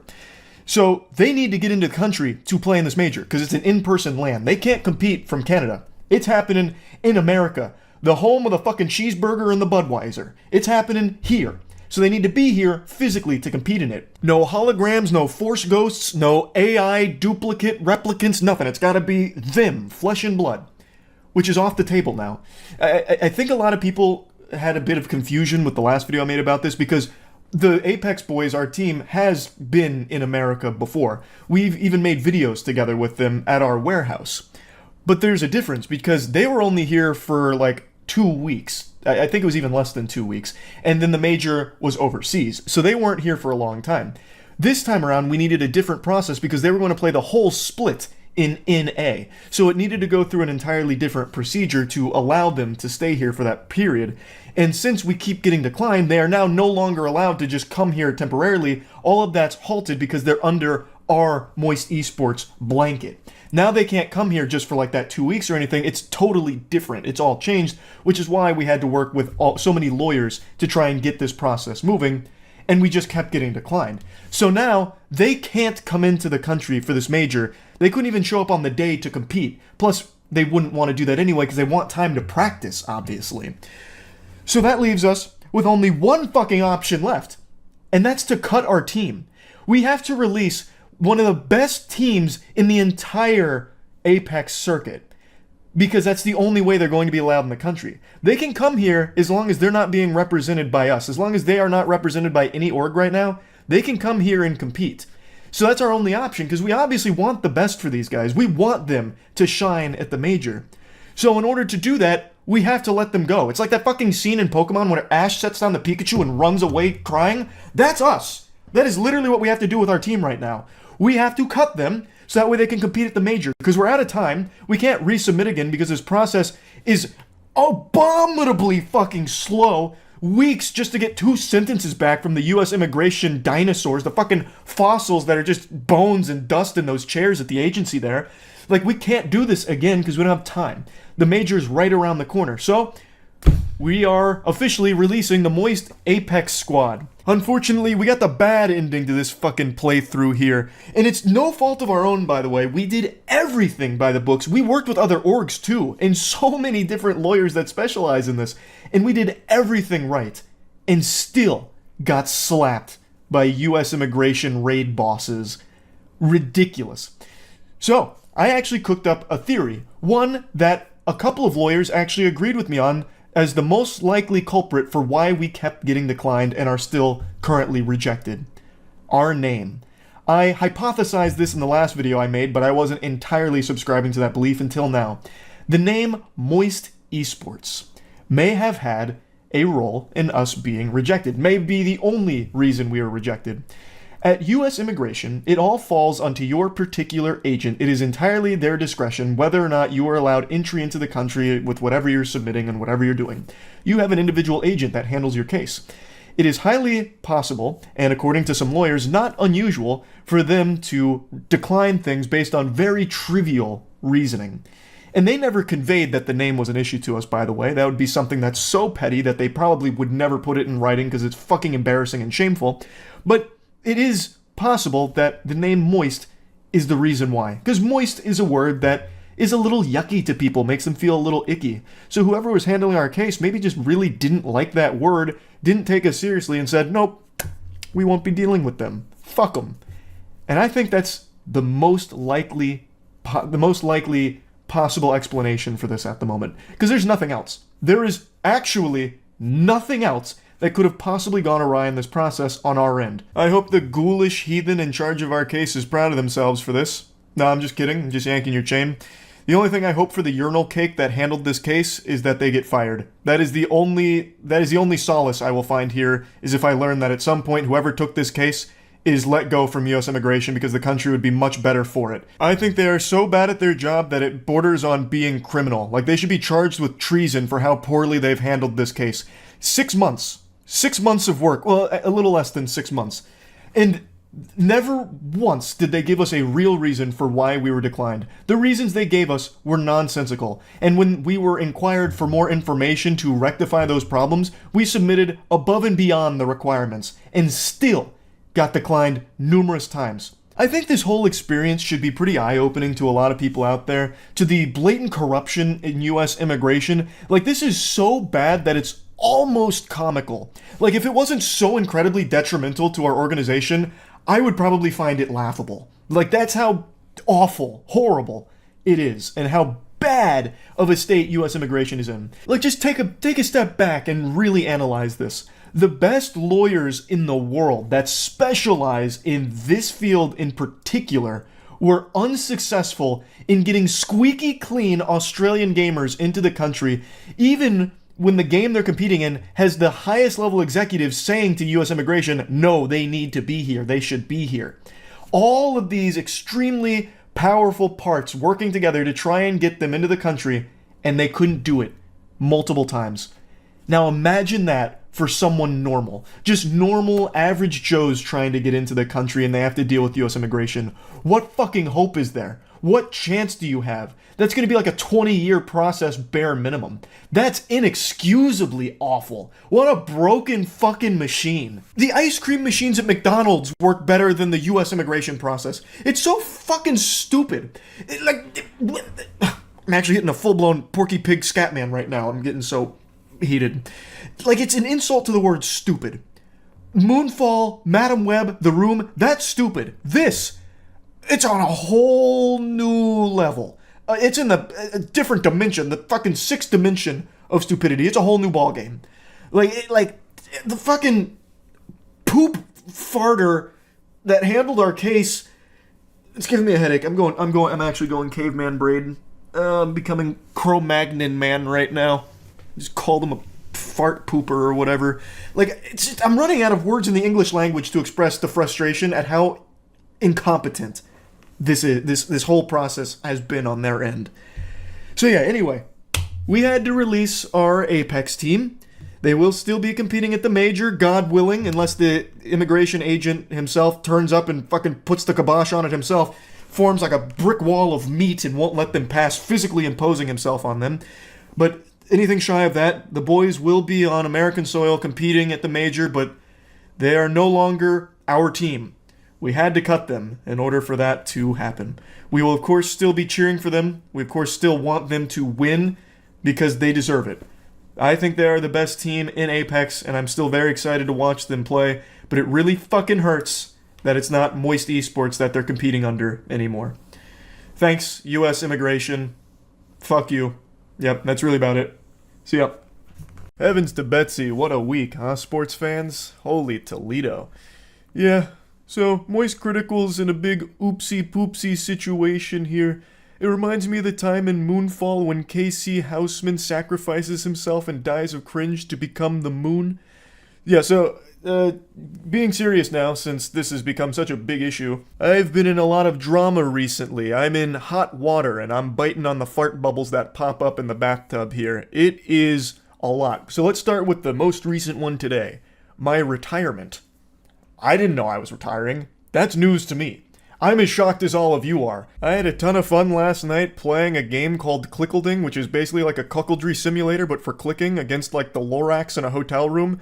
And I just did like an old school gameplay commentary video. I was bubbly, full of jubilation. I posted it today only to learn that I'm just a big old fucking liar. Liar, liar, plants for hire, I suppose.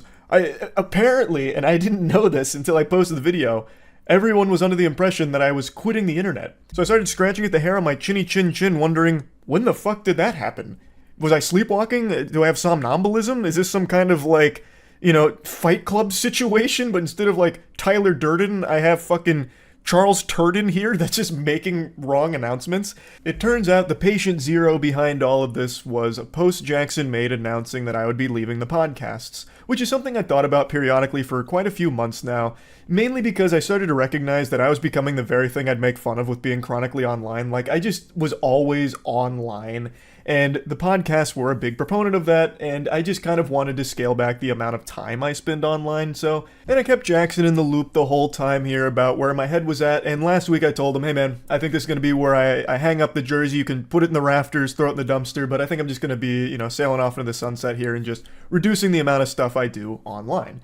Which he completely understood, so he made the announcement just letting people know that, and then that got spun on Twitter and Reddit as Moist Critical's taking an indefinite hiatus and quitting the internet, fundamentally. Don't know when I'll be back. He's done with the internet because of all this controversy. Patooey on his grave. He's gone. When looking at the post, I don't even know where that's coming from. It's literally just talking about the podcast and me just stepping away. Like, it doesn't extend beyond that. I can't even wrap my tiny noodle around how anyone could perceive this as me being done with the internet entirely, but that's the story that they ran with, and that's what most people saw, not the actual post. So everyone thought I was quitting the internet, so I posted that video that I was really happy with because it just felt like an OG old school video that made me happy, and then bang! Just a flood of comments and dislikes all saying shit like, how could you fucking deceive us? I thought you quit, huh? What happened to leaving, huh? I just read this post on Twitter from an account that had a profile pic of titties photoshopped onto Thomas Edison that said you were done, and it had 50,000 likes, so I know it was true, and you're just a fucking liar. I can't even just peacefully walk away from some projects without it being a massive fucking reaction over actual nothing burger information. And trust me, no one has a palate more refined for nothing burgers than me. I have ranted about the stupidest shit of all time, but this was mind-boggling even for me. So to set the record straight, no, I'm not retiring, despite what the experts are telling you. All I did was walk away from a couple of projects. That's really it. Like, that's a pretty normal thing to do, especially when one of them I've been doing for like 8 years. I really didn't think it was that deep, especially not deep enough for how big of a story it's become with all of the wild narratives running around about the true reason that I stopped doing it. So let's get into that drama. I've talked about it on stream, I don't even know how many times at this point, but we'll just talk about all of it in this video here. So, when covering the Ava Tyson situation, I was attacked by a lot of people for not being quick enough. Even though I covered it within like the first 6 hours, people were unsatisfied that I hadn't made a video within like the first fucking 20 minutes of it dropping. And then when I did finally finish the full video covering all of it, it was another massive problem where now I only did it out of an obligation because people called me out, and then I also got accused of being a transphobe because I didn't use Ava Tyson's preferred pronouns, which were she, her. I didn't know that. I thought just calling Ava Tyson by her name was okay, and I had also heard when I went to the Mr. Beast thing, someone refer to Ava Tyson with they. So I was truly under the impression that that was okay. And for that, I was annihilated by a good chunk of Twitter. And then annihilated by another good chunk of Twitter because I called out Sneako, who was the main proponent about me covering for Mr. Beast to keep the collab alive. I wasn't talking about Ava Tyson because I wanted the Mr. Beast collab. And I talked about how absurd that statement was, especially given his history with fighting against the age of consent. He's been very vocal about how much he hates the age of consent, and so I talked about that briefly at the end of the video, which then changed the whole narrative for a lot of people where I never talked about Ava Tyson and only talked about Sneako. So it was a complete lose-lose, because if I didn't talk about what Sneako was saying, I would have been called a coward for not addressing it and talking about, like, well, he was going to cover for Mr. Beast until Sneako called him out. So, like, if I didn't do it, I would have been attacked. I did do it, still got attacked. It really was unwinnable. But from that spawned a conversation where I talked to Sneako directly, because he was very upset that I was talking about how him rallying against the age of consent is pedophile arguments, like defending pedophilia.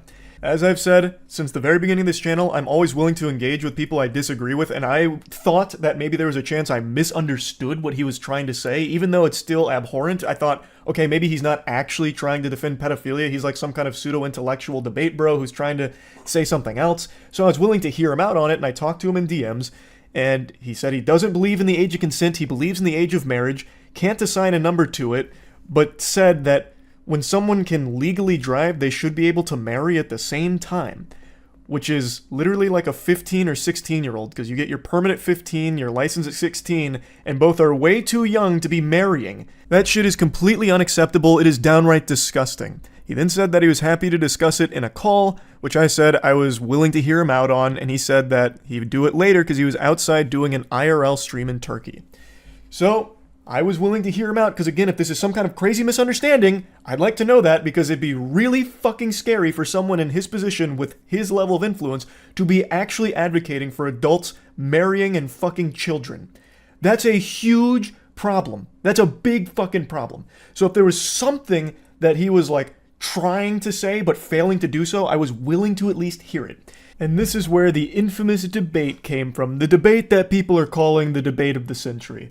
I'm kidding, not a single soul on the planet said that. It's actually one of the most dogshit debates I think human beings have ever had. He eventually called me on Discord.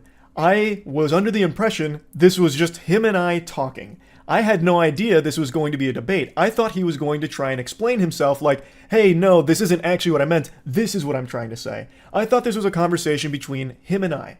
Not this kind of debate show that he was putting on for his audience. There is nothing in our DMs that indicated that's where it was going. When I joined the call, he asked if I was going to record it, to which I said, I can if he wants me to, but I was also down to just talk. So I thought maybe he wanted it as a recording to, like, explain to people, like, no, he's not actually a pedophile defender or advocating for that kind of thing.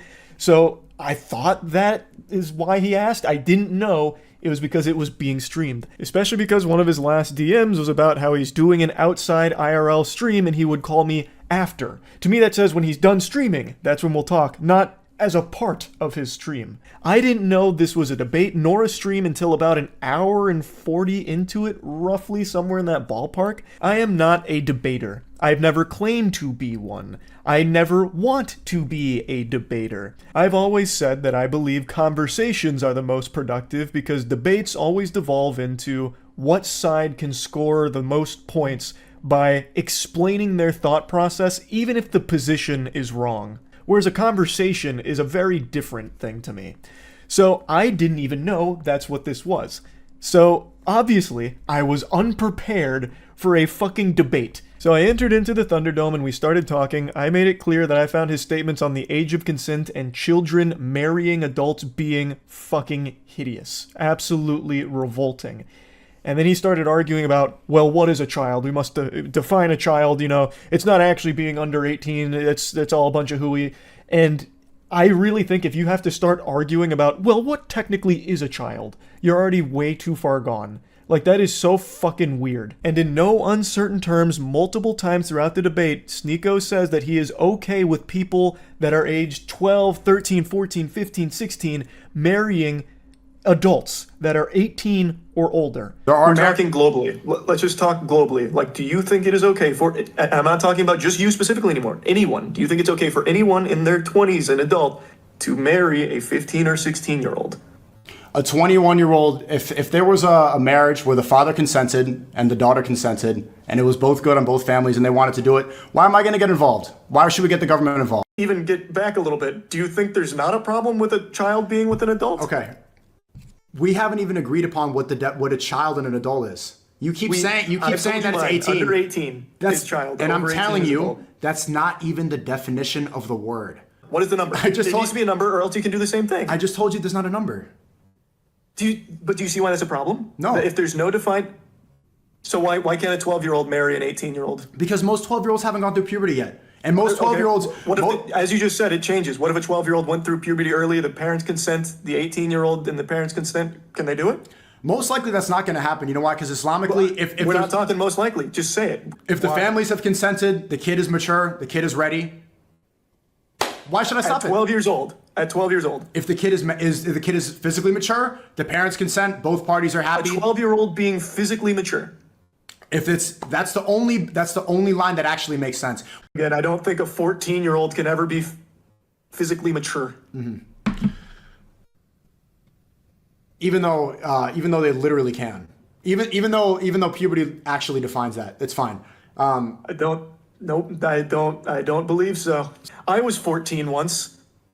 I actually had a mustache when I was 14. Would you have looked at me and said I was physically mature enough to get married? If you were physically mature, if you were mature, yes, I would. Okay. Really? When I was 14. Yeah. If you were 14 and you were ready to go and you met another 14-year-old, yes, I would. No. We're talking adults. You keep going back to that. That is adult. I met I told you my definition. I told you the definition. Adult. The definition. Okay. If you went through puberty, you're an adult. That's the definition of adult. So yes, if you're an adult and you had a mustache, you're ready to get married, fine. Okay. Unironically saying a 14-year-old adult, I think would make most sensible people want to puke. There's so many instances of this, and a lot of the conversation was spent with him talking about like overseas age of consent, like talking about how Japan's age of consent was 13 for the longest time, this and that. But the whole thing was like pulling teeth, and it was fucking painful. And I think it's extremely alarming perspective to have. Unironically, calling a 14-year-old and 12-year-old mature enough for a marriage, those are middle schoolers. Like, holy shit. I think that is extremely concerning to be advocating for something like that. Like, would Sneako be okay if his best friend ended up marrying a 14-year-old? He certainly shouldn't be. No one should be okay with something like that. Like, that's fucking terrible. That is actually terrible. But now, since I wasn't, like, holding him to this topic or making sure it stayed on the topic I thought we were talking about, it went all over the place with a ton of different things. But the big one, and this is what most people have focused on, which was my response to his question about kids transitioning. And the way he would pose that question would be by asking if I thought it was okay if kids who want to switch their gender go to the doctor and get their dick cut off. Is it okay if a 9-year-old goes to a doctor and gets their cock cut off right then and there? And when posed with that question, I replied with yes. And I've talked about this on stream many, many times now, and I'll talk about it again here. I thought he was talking in hyperbole. I thought he was just exaggerating, being over the top, talking about the entire subject of transitioning. I had no idea that any living, breathing human being actually thought that that's how transitioning works. Where you just go into a doctor saying, I feel like switching genders, and they lay you down on the operating table and just snip your whole fucking meat off. I didn't know that that's what he actually believed. I didn't know he was speaking literally. I thought he was just referring to the entire process of transitioning and just using this over-the-top statement to encapsulate all of it. Because you literally cannot get that surgery unless you are 18. Like, you actually have to go out of your way to be that stupid on the topic than you would just spending a couple of seconds looking it up. There are very rare cases where someone under 18 has had that surgery performed. That's not common. So I really didn't think that someone could be so dumb on the topic. I thought he was just speaking in hyperbole, which is my mistake. I should have been more clear instead of making an assumption that he was talking about something nuanced in an over-the-top way. I haven't hid this take, and it's not a new take from me. I've talked about this a couple times throughout the years on stream. I have no complaints if a kid gets interested in transitioning and starts talking to their family about it. So their parents start talking to doctors, the kid starts talking to doctors and therapists and all of this, because the process of transitioning is one that takes place over the course of many years. It's not something that just happens like that. And I'm also not afraid to admit that I am not the most educated when it comes to transitioning. I am not someone that has a ton of knowledge about the subject to be speaking on it in a really in-depth manner. But even I know these very surface level things that everyone has easy access to understand. It is a long process. And I have no problems at all if a kid gets interested in that process and starts going through that process with proper care. And then when they reach the age where they can consider that surgery and decide they want to do it, then that's all power to them. That's entirely up to them. They have reached that age. They can now do that surgery if they want to. That is not a surgery that's being offered to like a 9-year-old who just says, I feel like changing genders today. It's just not how it works. And I didn't think that that's what was actually being discussed because it's so fucking silly. Now, I'm sure there's some really fringe cases you can point to where that kind of thing did happen, but it's not common. Thus, I didn't think that's what was being referred to in the conversation. And it is, again, my mistake for not recognizing that at that moment, it was being spoken about literally. So all that shit that people keep dogpiling and spouting about me about how I want all kids to go out there and get their genitals chopped off is just fucked up. Like, it's so ridiculous. I recognize I did a horrible job of arguing in this debate, which isn't surprising considering I don't debate. This is not something that's in my skill set, which of course led to some embarrassingly dog shit arguments. Like the one I've seen people reference a couple times is when I briefly mentioned sports in this topic. It was a stupid point to try and make. I was getting hit by like some rebound psychic damage listening to some of the drivel brain rot that Sneako was spouting about the age of consent. And I don't know why I thought this was like an argument to try and make, but I brought up sports in this subject and I was going to try and elaborate on it, but didn't at all. What I was going to try and say is that when a kid gets interested in a sport, they'll talk to their parents about it, they'll research the sport, go through the process of learning about it. And when it comes to transitioning, it's still a process where you talk to your family about it, you learn about it. Like, it wasn't a point where I was trying to say, well, changing genders is a lot like picking between baseball and soccer. Like, that's not what I was trying to get at, but because I didn't elaborate on it and it really wasn't a good argument to try and make in the first place, that's one people have harped on a lot. And I get it. Like I said, I am not a debater. Like, I didn't go in here expecting a debate. So I had nothing prepared here for this inundation of outrageous questions and tangents. Like, there was a point where Sneako was trying to get me to say white power. Like, the whole thing was a fucking mess. It was, without a doubt, probably the worst debate that video has ever been cursed with. And I really regret not doing a better job here. It's not something I should have even done in the first place. I just have a tendency to really hope for the best out of people. And I was really hoping that I and most people were wrong about Sneako's perspective on the age of consent. However, unfortunately, it doesn't appear to be the case. He was very adamant about this position, and I did a terrible job in arguing with him, and I did a terrible job of articulating my beliefs. I am supportive of the LGBTQ+, and I have been, and that's not something I've been shy about. I just wish I did a better job of expressing that.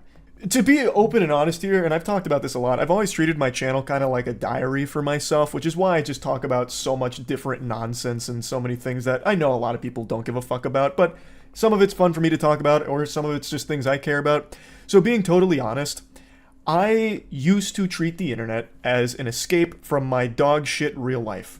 Truly unhappy, really hated most of everything about myself, and the internet was my escape from it. But now it's really become that real life is the escapism for me now. Like, I love posting and creating things, but I don't like interacting with the internet around me anymore.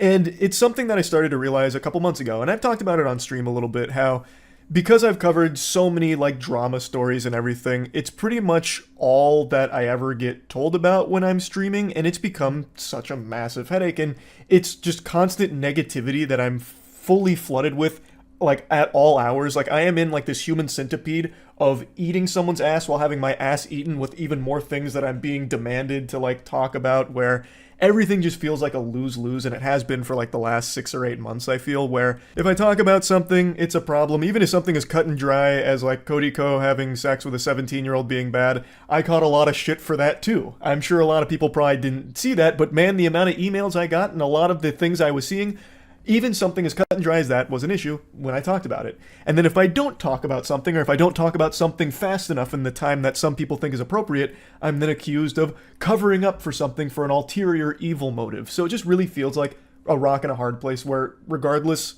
it's just going to be a massive flood of negativity. And a huge critique of me that I've always seen is Charlie's a fence sitter. He's just a fucking fence-sitting enlightened centrist cuck, this and that. And I've always said for the entire time I've been on the internet, I'm not special. I'm literally just a normal guy who got very lucky. I just sit here, joke about shit, talk about my opinion on things, and nothing else. I don't have a unique perspective on things. I don't have deep insight into the vicissitudes of certain things. I am literally just a guy who yaps, has some fun, talks about shit, does some wacky stuff as well, and that's it. It's just not that deep. But because everything is so inflammatory and charged online, it's being perceived in the last, I'd say like the last 2 years, it's really popped off as me making deliberate attempts to appease both sides and play right down the middle to soak up as much as possible. Like, it's all this like nefarious scheme where I'm doing this with my hands. And I just don't understand how it's become so incendiary, where that's apparently like a really bad thing now. My opinion is not special, and my opinion isn't one that's pandering to any sides or catering to anything. It's literally just whatever's up here. I sit down for like 30 to 45 minutes on like a topic or like a video that I'm joking around about, and I talk about it. I am legitimately just an average, well, below average height guy who's about to turn 30. I'm not just spitting hot takes out the wazoo here. I'm just being myself. That's all this channel ever has been. And now it's become super controversial to do that if it's not like, you know, picking sides on everything, it seems. And it's very frustrating. for the longest time, it was just me having fun. And for the most part, it still is. But I've started to recognize over the last few months that some of the things I do just really aren't fun for me to do, and I've been doing them out of obligation. Mainly internet drama. When I initially started covering drama so many years ago now, it was fun, because it wasn't as serious. Like, the stories were a lot, more quirky. It was easy to get invested because it was kind of just like a soap opera, like a really dumb soap opera. But recently it's been much more serious, and I feel the need to talk about these things because a lot of them are extremely serious with very important topics to discuss. But it has become draining. As much as I never wanted to admit it, I've started to recognize that my mood is immediately impacted by whatever I read on Twitter in the morning. If that's some horrible stuff about a creator or what have you, it immediately affects my entire day and my whole outlook on the day. Now I know, call the wambulance, get some french fries, just fucking whining about having to talk about drama. What a stupid problem to be upset about. But I'm just trying to explain that it hasn't been as fun recently. It hasn't. And the main thing, if you've been around the channel for a while, is I've always wanted this to be fun and never feel like a job. And as hard as it is for me to admit this, a lot of this kind of stuff, it has just started to feel like less fun and more of, well, gotta do this because I'm expected to. Like, anytime I go live, most of chat is just telling me about the latest in whatever's happening in the creator space or some other, like, extremely negative thing going on. And it's like, okay, well, I'm going to have to learn all about that once I turn stream off. So then I spend a few hours learning about these things, and it's all just really upsetting stuff. Like, it's not happy. It's all very sad, bad stuff. And it's been making me not happy. So I definitely think I'll be slowing down on covering internet-related drama or, like, drama in general. I'll still talk about, like, really wacky stories and shit like that, but I definitely think I'm gonna be pumping the brakes on, like, the kind of drama I have been covering recently. And instead, I'm gonna go back to focusing on the content that I'm most happy with. Like, if you ask me what content I'm most proud of throughout my entire time on this platform for the last, like, 17, 18 years, none of it would be drama coverage. It'd be things like Skynut. It'd be things like shooting a potato at a tennis racket to see if you can make french fries in midair by frying them in hot oil. It's shit like that. And I think I'm going to go back to that kind of stuff as opposed to the direction that I have been going recently. So, yeah, this was a lot to go over here, but I hope this has cleared everything up. And, yeah, that's really about it. So, yeah. I know it's April 1st, but I'm not fooling. The title is not a joke. I talked to Sneako. And I gotta be honest, I had butterflies in my tummy. I was more excited to talk to him than I would be to talk to Santa Claus. Now, I know this will be coming as a shock to a lot of you, a bit of a jump scare, so I hope you're sitting down so it doesn't knock you off your feet. Sneako and I have not been on the best of terms recently. We've tried our best to keep it a secret and handle it behind closed doors, but unfortunately, it's bled into the public eye, and you know what? By golly, I'll say it with my whole chest for all to hear. We just haven't liked each other. We haven't seen eye to eye on many things, so our internet beef has become this fine Wagyu steak. It's been this very tasty, juicy bit of drama between the two of us, and today it finally boiled over and we had a conversation. And I want to show you some clips from it. He actually asked me to record, so don't think that this was some kind of one-party consent thing where I pulled the wool over his eyes and pulled his fucking pants down to surprise him with a recording. He had actually asked me to, and I want to show you how this went, because it was actually a very interesting conversation we had. I want to tell you how we got there. It's because last night I noticed Sneako was raving about cuties on Twitter yet again, talking about how much he loves it and how he'll always defend it, but then said that I wouldn't debate him on it. And this little nugget of cringe had me scratching the hair on my chin, confused. I wouldn't debate you on it. I would actually love to hear your side of things on how you could possibly excuse the blatant sexualization of the child actresses in the film. Now, I'm not a debater. I actually am not a fan of debates in general. I prefer just general conversations as opposed to these like gotcha and leading questions and traps and shit. I think that's not very conducive to actual understanding of different sides of arguments. So I don't debate, but I was very willing to have this conversation with Sneako, and I reached out to talk to him, and he was more than willing to talk about it. So we did. We talked about cuties and even talked about all of our general grievances with each other. And this was a very different side of Sneako. I went into this expecting him to be his standard, unhinged, like very animated, cartoonish self that I see in all of his content on Twitter and Rumble, where he's doing these like temper tantrums and like throwing his ass in a circle and going wild, hog wild. But here, this was a very laid back, very calm and collected Sneako who was actually more than willing to concede on some of his points as well as see different sides of situations.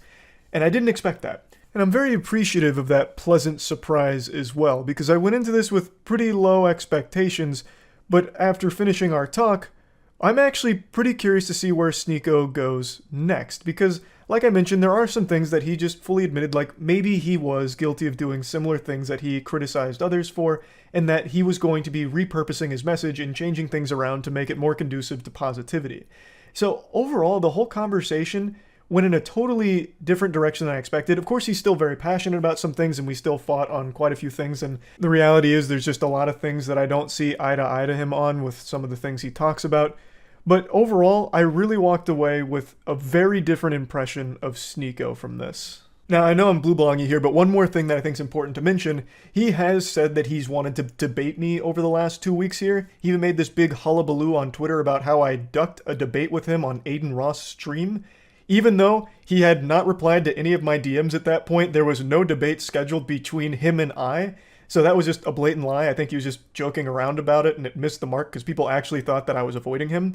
But he's not wrong in the fact that I really didn't want to have a conversation with him over the last 2 weeks because all of it was extremely geared towards hurt feelings. At least that's how I interpreted a lot of his statements. It seemed to focus more on me saying, P.U., you stink, and him taking it as, he's canceling me. There's not a whole lot of productive conversation that can come from that with me just explaining over and over again that I'm just insulting you, and that's the simple brass tacks of it.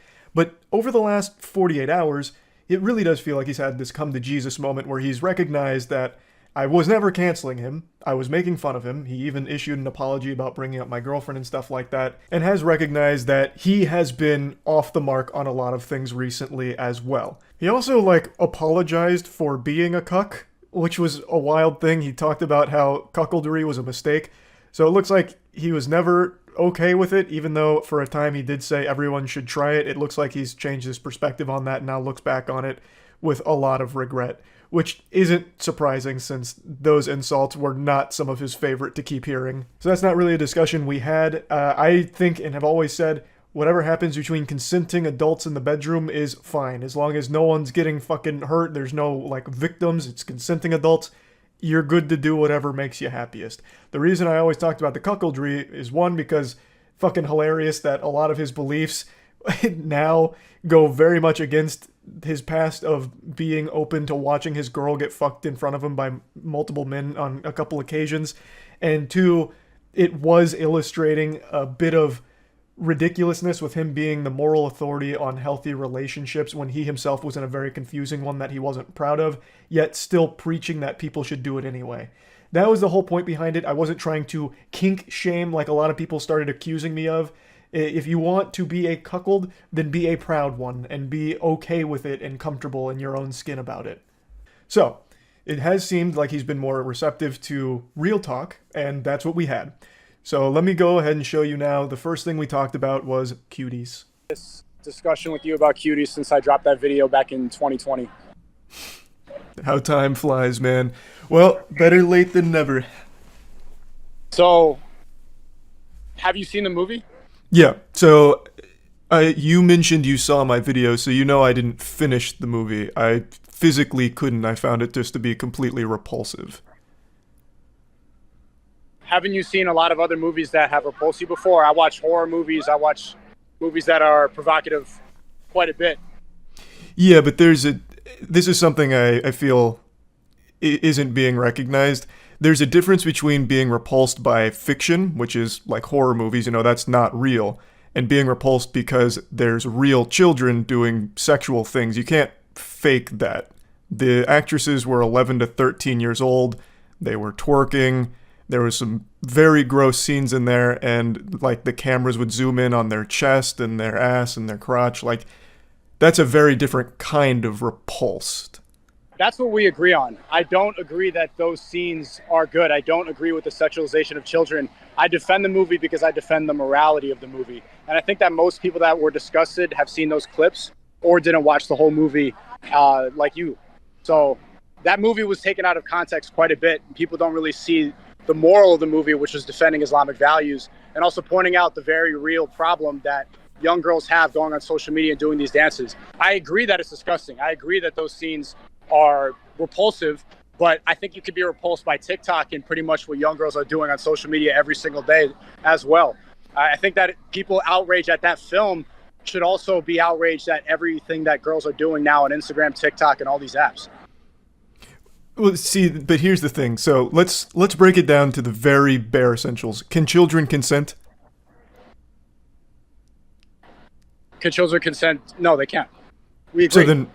So then why do you think it's excusable to exploit them after having them sign up for this film? If you admit they can't consent, how can they possibly give the okay to be shaking their ass and having a camera all up in their shit while they're doing sexual things, like that scene where she takes a picture of her vagina, the scene where they're doing literal, like, toying around with cam sites, like, that's very different. Like, no one is disputing the message, right? It's I agree with the intention of the movie. I don't think that those scenes are good. That's what we completely agree on. But I think that was an important movie to point out how many people get sucked into this world. I think that was needed. That movie was needed to be made. And I also don't think that movie encouraged pedophiles to go and cite and look at these girls. I think that they're more likely to go on TikTok and find girls that they're attracted to. I don't think that this really attracted people to these girls. Well, it's not like I'm here arguing that this movie created pedophiles, right? But what it did is it delivered a film that they would watch for totally different reasons than the message. Again, the message isn't something that I or pretty much anyone has an issue with. The message is, like you mentioned, the social media poisoning them, making them do the sexual things, which is a problem. But this movie contributes to it since it still used real children to sexualize them, to showcase it. That's the issue. You didn't need it to be children. I don't think it contributes to it, because when you see girls doing this on TikTok, they don't know. I don't see girls doing it on TikTok, though, is the thing, right? The only people that would are going to be the pedophiles. They would go and search that out. This movie was advertised on Netflix. No, that's not true. Every time, I don't have TikTok on my phone, but once in a while, before I was banned, I would go on there, and the first 3 videos would be the same thing that you see on Cuties. And that's why I uninstalled the app. That's why I refuse to have it on my phone, because it's directing you to those images. Which is a problem. I'm not disagreeing that's a problem. But that doesn't make this film... We agree, but we just disagree that I think the movie was important to point out a flaw. Personally, I never empathized with girls being directed to that site before I saw that movie. That really made me understand what it's like to be a girl and grow up in that age. I think we're getting... Yes, we agree that it is disgusting, but you are excusing it because you believe it highlights a very real issue, which it does, but it contributes to that issue by using children. They didn't have to use kids. You recognize that, right? They could have used... They didn't have to use kids. But I also look at the director and I look at the moral of the movie, and I don't think that it was anything unsafe, and I don't think that the director had any bad intentions making it. So maybe it shouldn't have been as sexualized, but I defend the morality of the movie, and I also defend the effect that it had on me. When I watched that made me have a new perspective. But do you see why that's kind of... Jesus, sorry, that was my cat. Do you see why that's kind of concerning to hear, though? Because in the time that I watched that film, there were unreal amounts of sexual scenes. In fact, the majority of the movie was them doing like the dance routines where they're smacking each other's ass, zoomed in on them shaking their ass in the camera. There's that scene where a security guard's like, "What are you girls doing here?" And they're like, "We're dancers." He's like, "Prove it." So they start twerking for him, and he's like, "Oh, great, get in here." Like, that is a problem, no matter how you spin it. Again, the message is fine. There was never anything wrong with the message, and maybe the intention of the director was... How would you tell the director to convey the message in a different way? You would just not use children. You could deliver the same message and you don't use children. The problem is I don't think it would be effective. I don't think it would be as effective. It's unfortunate that it's misinterpreted, but you couldn't be able to have that effect and show how provocative and how dangerous it is without using kids. Of course, the shots probably did not need to be that bad, but when I watched that, I was absolutely disgusted And like I said, it changed my perspective. And what I'm surprised about is that you are against wokeness, because everything that your content is about, it doesn't seem like you've ever directed any energy towards how dangerous wokeness can be, which is exactly what that movie's about. It's saying how important Islamic values are in the face of wokeness. It's about a Western African family, Islamic. They go to France, a completely woke country that's now being burned alive, and women are running around topless. Wokeness has consumed France, and it's pointing out a proper solution to this problem, which is embracing Islamic values. Who was the director of the film? Do you know? Her name is Maminu Doucouré. Maminu Doucouré, I think that's her name. She's a Western African woman, and she moved to France. So I imagine that she had a very similar experience, and she was trying to portray what it was like growing up. So the message of the movie is about social media, and almost exclusively. She directed the film based on seeing some children in a neighborhood doing sexual dances and wondering, how did it get to that point? This isn't okay. So the movie was supposed to be about how does a child get to that point, and it's about how social media is poisoning them, and they're constantly comparing themselves. They're seeing these things, so they're putting on makeup and they're doing sexual shit, and they never really understand why or the consequences of it. It's not a critique on wokeness, though. Of course, anything in the art field you can derive your own meaning from. I recognize that almost everything you encounter in life you tie back to either cancellation or wokeness, but in this film in particular, this is a movie I really feel conflicts hard with your ideology. Under no circumstances should children be sexualized, is where I stand. Do you disagree? There's a lot of things in movies, like I don't agree with incest in Star Wars, but Star Wars has incest scenes. I don't agree with incest, but it's portrayed. It's not real incest, though. This is real children being sexualized. It's not fake. These are 11... I agree. But I'm defending the point of the movie. You can defend the point of the movie but you can still condemn the movie itself. The point can stand on its own 2 feet, right? Like, there is a problem, which you recognize, with kids being sexualized, in specific on TikTok. That is a problem in and of itself. But you can still condemn this film for contributing to the thing it's supposed to speak out against, which is sexualizing children, which you have admitted it does. And it didn't need to, like you said. That is the problem. Maybe they shouldn't have used child actors, but I agree with the point of the movie. But how do you think that the point could have been conveyed in a better way? You think should they have used 18-year-olds to play 11-year-olds? That's exactly what most movies have done for a long time. A quick example is The Last of Us using Bella Ramsey to portray a 14, 15-year-old. Like, you can do that, and that's a lot more acceptable because there is no longer a victim. Like you had said, children can't consent. These kids could never fully consent to being sexualized in this film like this on the big screen. I would argue that when they use 30-year-olds and 27-year-olds to play high schoolers, like in Euphoria and like in 13 Reasons Why, it actually sexualizes kids more because we start to mature high schoolers and we think of them in a different way. People in their 30s and their late 20s get addicted to Euphoria and they have ideas and they start romanticizing teenagers in a different way because they don't use actors in that way and they make them look more mature. That's a completely separate conversation you can make arguments for, but that doesn't work here because it sexualizes already real children, right? So I think you're getting hung up on like the what ifs and like whataboutisms on other sides, but the core doesn't change. So let me give you an example. It is realistic to use kids for the message, right? Because it's about kids. Well, what if the child was naked doing the vagina pic? If they showed the kid's vagina, is that now too far? It's still realistic. That's too far. So there's 2 ways the movie could have been changed to be more effective and that people would understand the message. 1, they could have used child actors and they should not have been sexualized in that way. Or 2, they could have been 18 plus and it could have been sexualized, but then it wouldn't have been as effective. One of the 2 should have changed. I agree. Okay. So then do you think there's like levels to sexualization of kids that is acceptable and then unacceptable?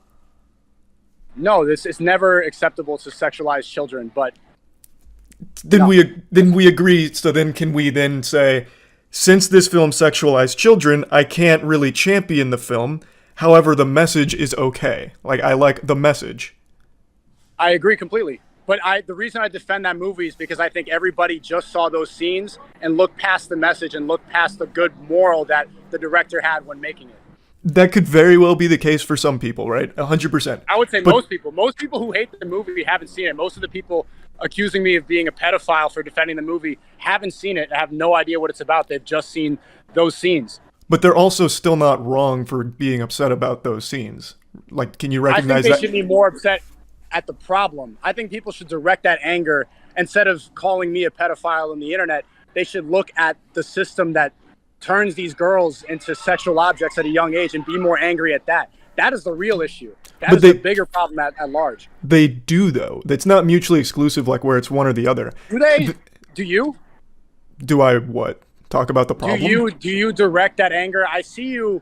Now, from here, we started branching off into other conversational topics, but I do want to go ahead and give a little wrap-up here. After talking to him about it, it really feels like he sticks to his guns just out of pure stubbornness because he's defended it for so long. He's unwilling to forfeit on the point, even though he can clearly recognize that the sexualization of children is a bad thing.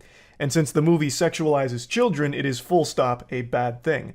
He can't separate the message and applaud the message without applauding the whole film, which is a problem. He repeatedly calls it his favorite movie and how important it is, but he's only referring to the intentions with the message, and the message is fine, but the film itself is not fine.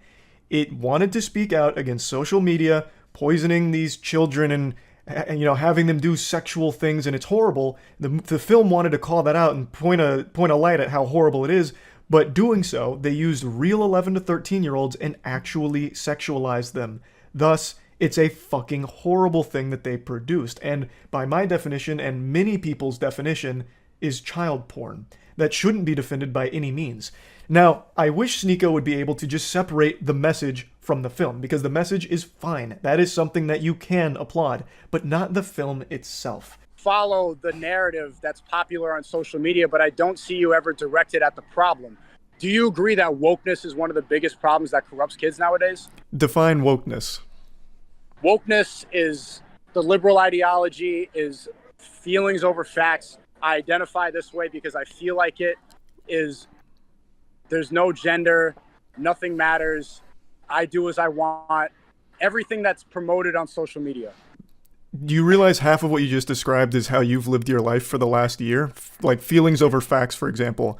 You champion bullying. You think bullying needs to come back. I have never canceled you. Can you recognize that? I have actually always spoke out against deplatforming, if you've ever noticed. I spoke out against it. No, but you were also disingenuous. When I called out the soy boy collage, you were like, these people just hurt my feelings.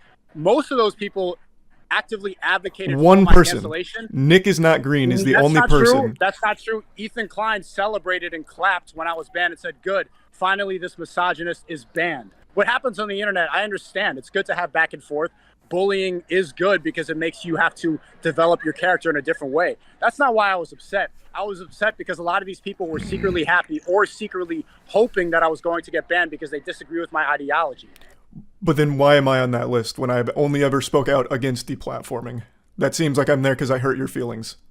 You didn't hurt my feelings. I thought it was funny because you do look like the rest of them.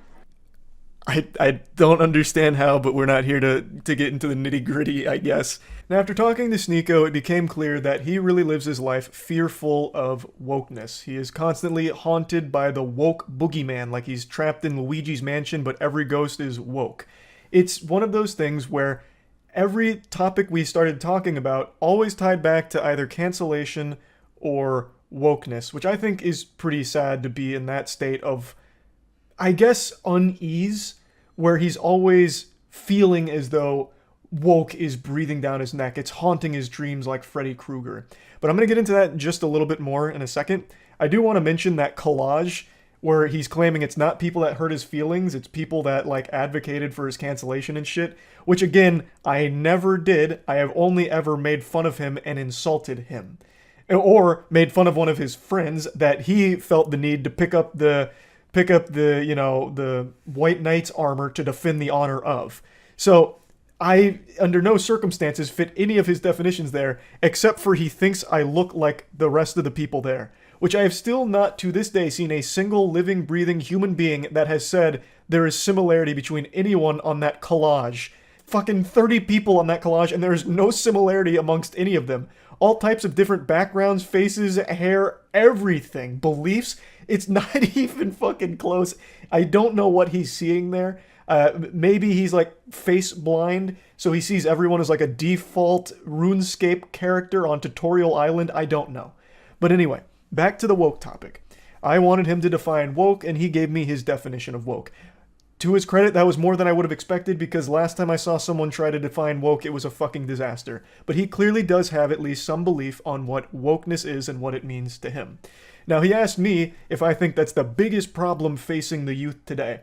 And I didn't really get to get a clear answer in there because he kept switching kind of rapidly. My answer is no. But I do think the biggest problem that's plaguing the youth today is the fact that kids feel forced to choose sides so early in life, before their brain has even had a chance to develop. Now, whether you want to subscribe to one side of the political spectrum or the other, you are always being forced down one path in this level of tribalism where you always have to blindly support that side and hate everything and everyone on the other. I think that shit sucks fuck. I think that's a horrible way of living life, and it leads to a situation that we see a lot now where people aren't friends with someone that don't share every single thing in common. For example, I have friends that I disagree with on many things, but we're still friends at the end of the day because we do have commonality in like personality, and we have fun together. We don't need to agree on everything, and I wouldn't want that. I don't like echo chambers.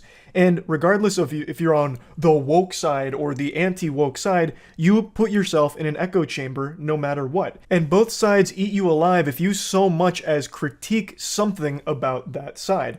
It seems like it's constantly discouraged to think for yourself. You have to be fed your thoughts, whether that's being fed the thoughts that Sneako hates or being fed the thoughts that Sneako champions. It's always being fed your own idea, their ideas, and then you try and adopt them as your own, and any kind of deviation from that is frowned upon in the communities. And in fact, if you decide you don't want to go down either of those paths and you try and like take information from both sides and form your own perspective, you get insulted for being a centrist. What is the meme? Enlightened centrist? There is no winning. The only winning move is not to play. That is what I feel the biggest problem is for the youth, is forcing them to make these decisions where they have to play for one team or the other for their whole fucking life, and then regardless of which side you choose to go to, you still get eaten alive by members of the same community if you're somewhat out of line or thinking too hard for yourself. That's what I think the biggest problem is with growing up with social media and Twitter constantly plaguing people's minds, which in turn leads to everyone being miserable and mad at everything and everyone. And I also think it lends itself to making everyone more isolated and lonely, because then they lock themselves online, constantly fighting battles for their ideology on Twitter with fucking random bot accounts and actual nonsense every hour of every day. So that would be my answer to what is actually plaguing the youth. Similar. Overall, and you could see it with the Fresh and Fit video that you still haven't corrected, where you called Fresh a virgin. A lot of it, and you see people that hate me, they're like, oh, this alpha male Sneako. And I've never once called myself that. I don't think I'm an alpha male. I advocate towards things that are conservative. I advocate towards Islamic values. That doesn't mean that I think I am an alpha male. I've never called you an alpha male. You're talking to someone. Though. You've called my friends that. You've called Fresh and Fit that, and you haven't. They call them. You are really hung up on fighting for the honor of Fresh and Fit. What I did was exactly what you preach. I made fun of him. Calling him a virgin is a joke. Do I think he's actually a virgin? Probably not.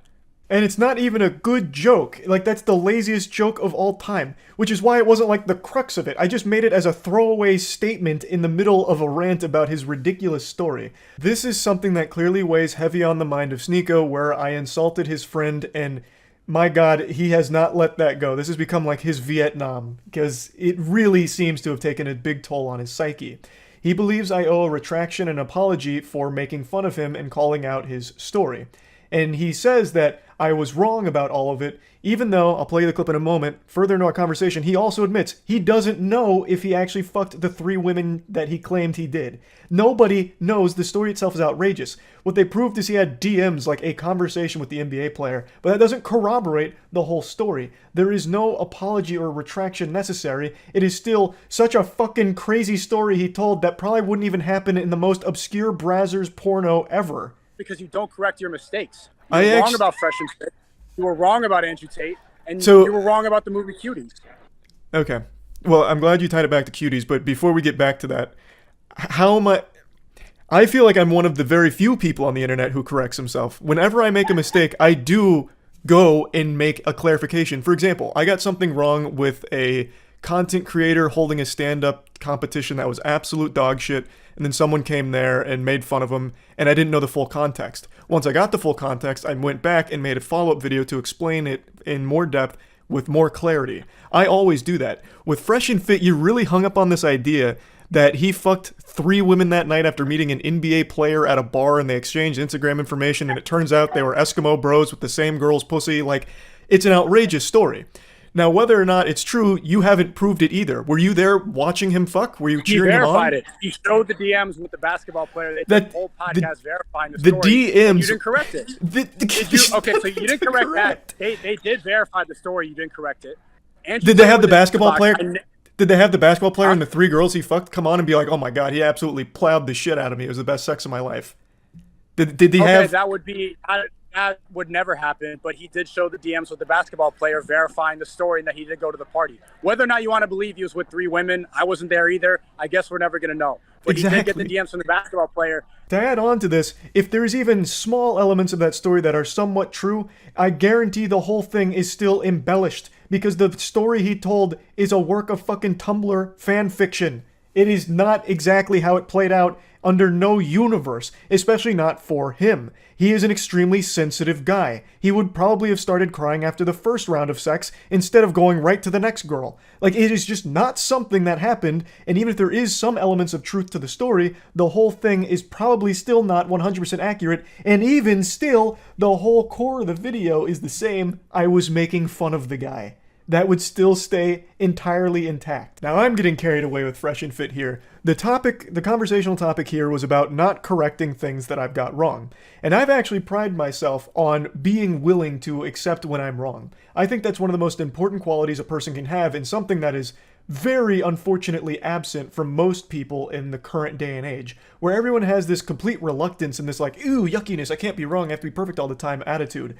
I am more than willing to embrace and accept when I get things wrong, which is why I've made so many videos saying, I was wrong about this, got this wrong, this one was off, and adding more clarity to situations that I've covered when more information came out, or if something turned out to be fraudulent. I have done that for years, and I always have. In the case of Fresh and Fit, there is nothing to fucking correct. Now, I'm going a little out of order of our conversation because we kept bouncing back and forth between certain things, fucking pinballing around, but I'm trying to connect all the points together. So we're going to talk about the Andrew Tate thing in a moment. That's something we talked about for a little bit because Tate is very clearly someone that is a heavy influence in Sneako's life. But before then, I do want to focus on a couple other things we talked about, and that's him victimizing himself constantly. This is something I've called out, and I wanted to hear his perspective on it.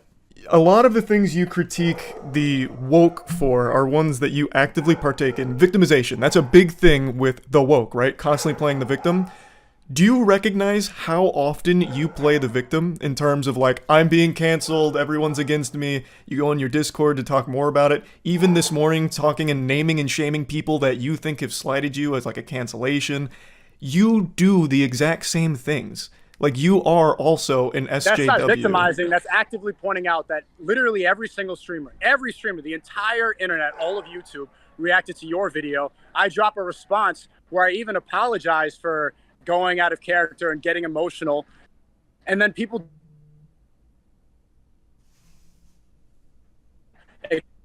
It's a million views in 12 hours. Nobody watches my rebuttal. Some of them react to me and making me die in an animation, but nobody wants to see what I have to say. I've become a caricature on YouTube rather than somebody who has something to say.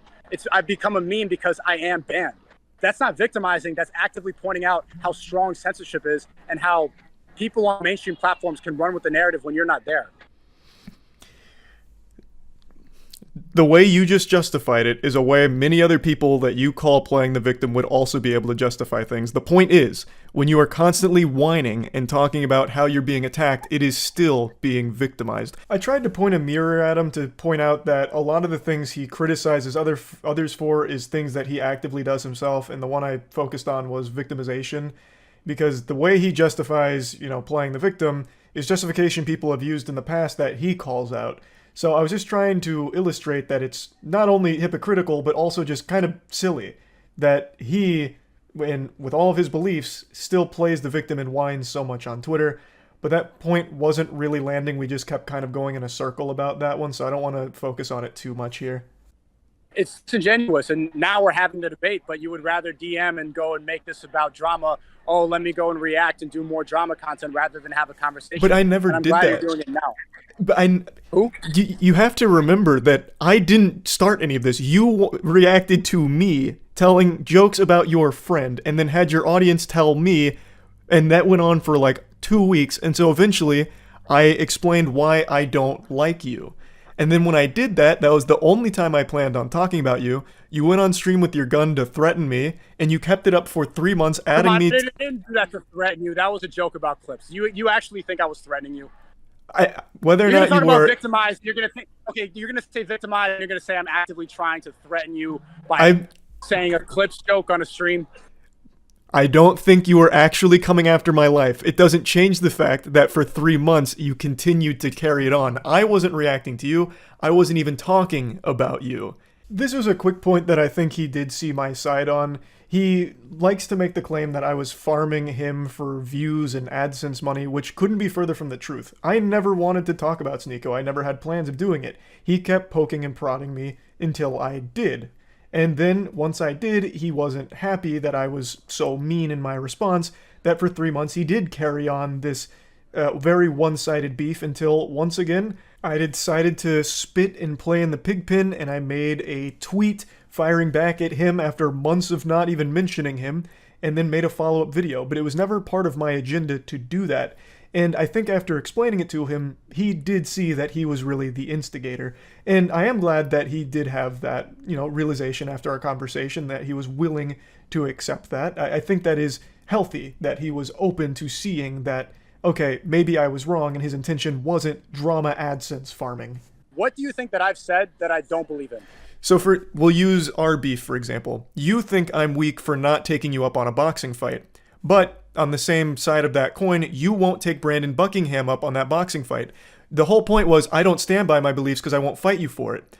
Well, with that perspective, why wouldn't you fight Brandon Buckingham when you feel so strongly about your beliefs and he says the same things I do? Wouldn't you want to prove because that you stand... the first fight that I want to take would be against somebody, one, who has more clout than me, two, I disagree with ideologically. I don't disagree with him ideologically at all. But he says the same things I say about you. This person has been obsessed for a long time. He's suing me for emotional distress. Personally, I don't care about this person, and there's no benefit for me to take my first fight with this person. So then if your I beliefs... fought somebody, I challenge. So then the reason I was banned on Twitter for challenging Hasanabi to a fight. One, because a lot of people want to see that. He's well known. He disagrees with me completely. There's a lot of tension for that fight. If I fought you, you have said a lot of things that are very negative about me. There's beef in the air, and you talk a lot about me, so things that you probably wouldn't say to my face. It would be an entertaining fight. But that's not the point. The whole point is you think I am weak, and you keep harping on this for not taking you up on the fight. But you won't take someone up on a fight that's saying the exact same things I am. So it seems like the beliefs, you don't stand by that strongly if you're not confident you can make a spectacle. Charlie, we both know you wouldn't accept the fight. Right, I've made that very clear. We both know. Even when I challenge you, we both know. It's to point out that a lot of people talk a lot of talk online, and they never have to face the consequences because they stay in their room gaming all day. That was to point it out. Men are tired of seeing this back and forth internet drama. They want to see people go and settle it. I've never said a word about this person that you're bringing up. I haven't said a word about him since last summer. I won't say his name publicly again. I'm being sued for emotional distress. I'm leaving that alone. I have no problem with this person. We have gone back and forth. We're going back and forth on Twitter. People want to see it. People are tired of these keyboard warriors going back and forth. That was to point out the fact that men should not feel so comfortable talking a lot of talk on Twitter that they would never say in person. You made claims of Brandon Buckingham being like a rapist and shit. Wouldn't that be something that you'd want to fight about at that point? That was not a claim that I made.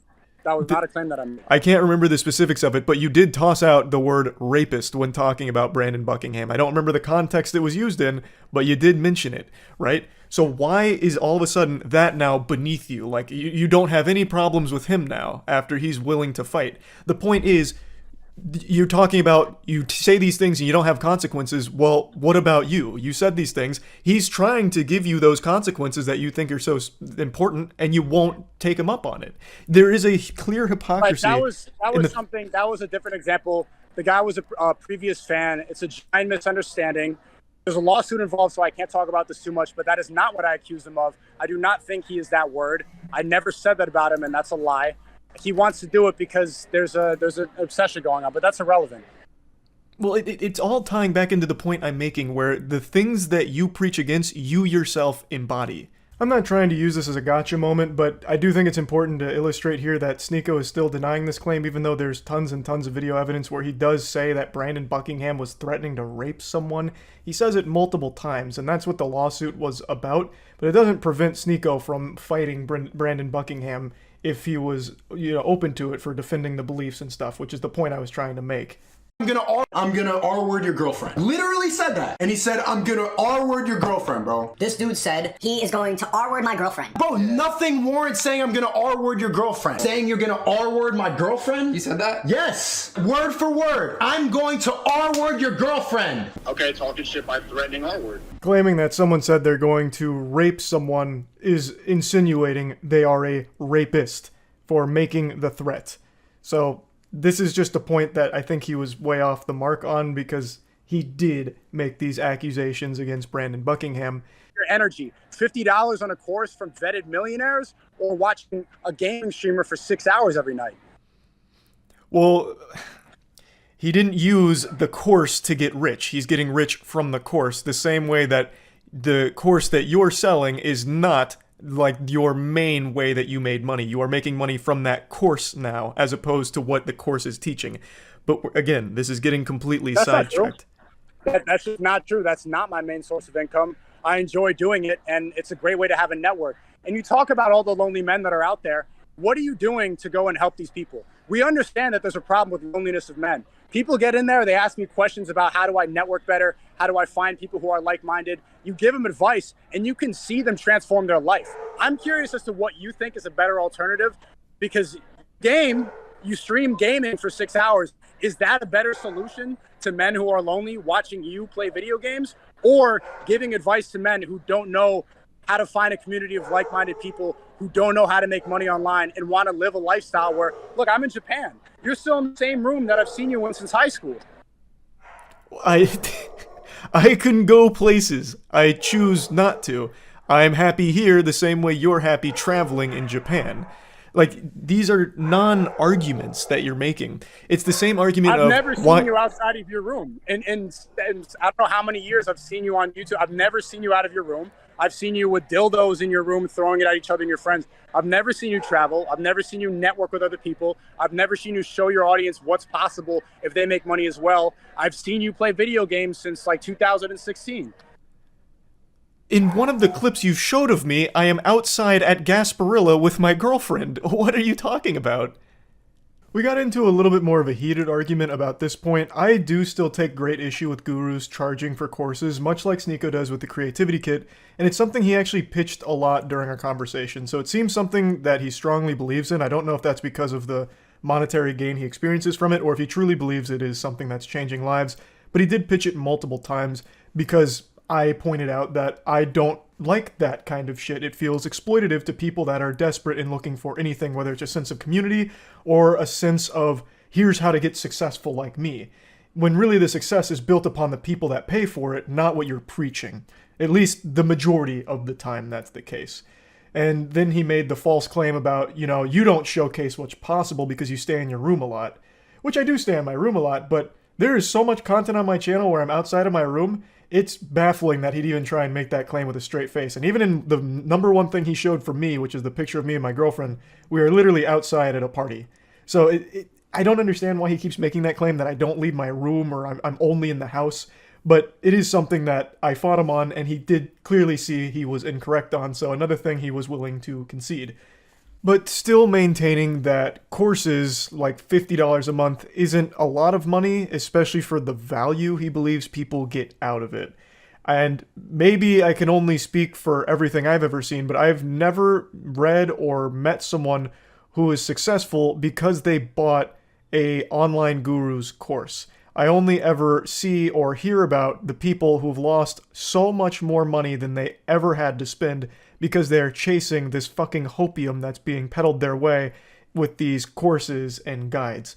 Now again, Sneako's might not be that. I haven't read it, I'm not 100% sure, but the vast majority of these guru courses are completely worthless scams. You're talking about things that are agreeable, and this is what I've said about Andrew Tate. He doesn't always say silly, dumb shit, but he does, and he couples it with good, real things, like you mentioned, porn addiction is a problem. Like, no one's gonna disagree with that, but everything that you're sprinkling in outside of it is totally fucking irrelevant to the rest of it, man. You going and flexing on your audience isn't showing them what's possible, it's showing what's possible when they're paying for your lifestyle. The advice you give, you thrive off them staying miserable, right? The second they get happy, the second they get money, No, the second I definitely don't. they will not be definitely paying for your don't. course anymore. If my audience does not get value from my content, they're going to leave.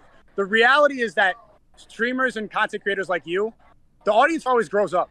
They watch a little of the gaming content, then they grow up. They're not learning anything, and so they go to another content creator. They go to somebody else who's popular or trendy. You need to add value to the audience, or else they are going to grow out of it. And the value from pressure of that. the value of most things is entertainment. What you used to do was humor interlaced with your stuff. Now it's just preaching to the choir of people that already subscribe to your hive mind.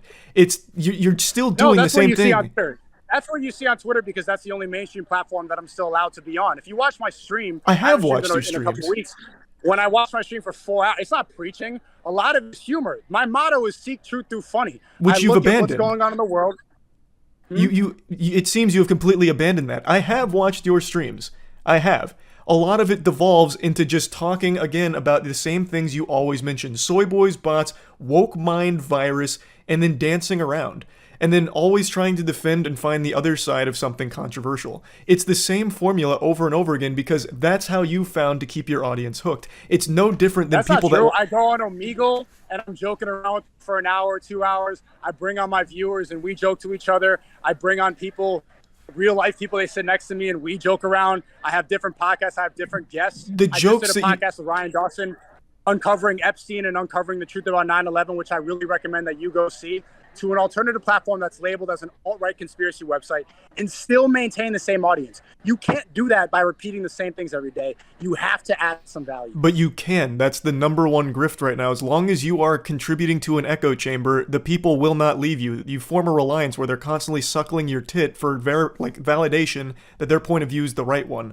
And the more that you claim the victim, the more that solidifies and cements them that belief is the correct one because people are attacking That's absolutely not true at all. I've been talking about the woke mind virus for a long time, and now my audience wants to get to know the truth, so I've been interviewing different people. I did a whole podcast uncovering Epstein and who's actually on the client list because that's one big conspiracy theory that people want to know more about. I did an entire podcast uncovering 9/11 and the Iraq War and what happened and why war is created by deception.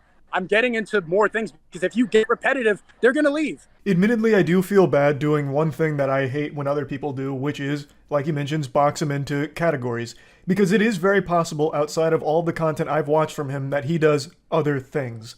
Now, I have seen a lot of him. I've watched quite a few streams now, out of curiosity, since his big meltdown with the whole dancing with the gun thing about our beef. So I went on there and I did watch some of his streams from that point forward, but they always went the same way. But I do think it was unfair of me to try and box it in and say he's always doing the same thing when it is entirely possible that it's just my exposure to it and what I've seen so far.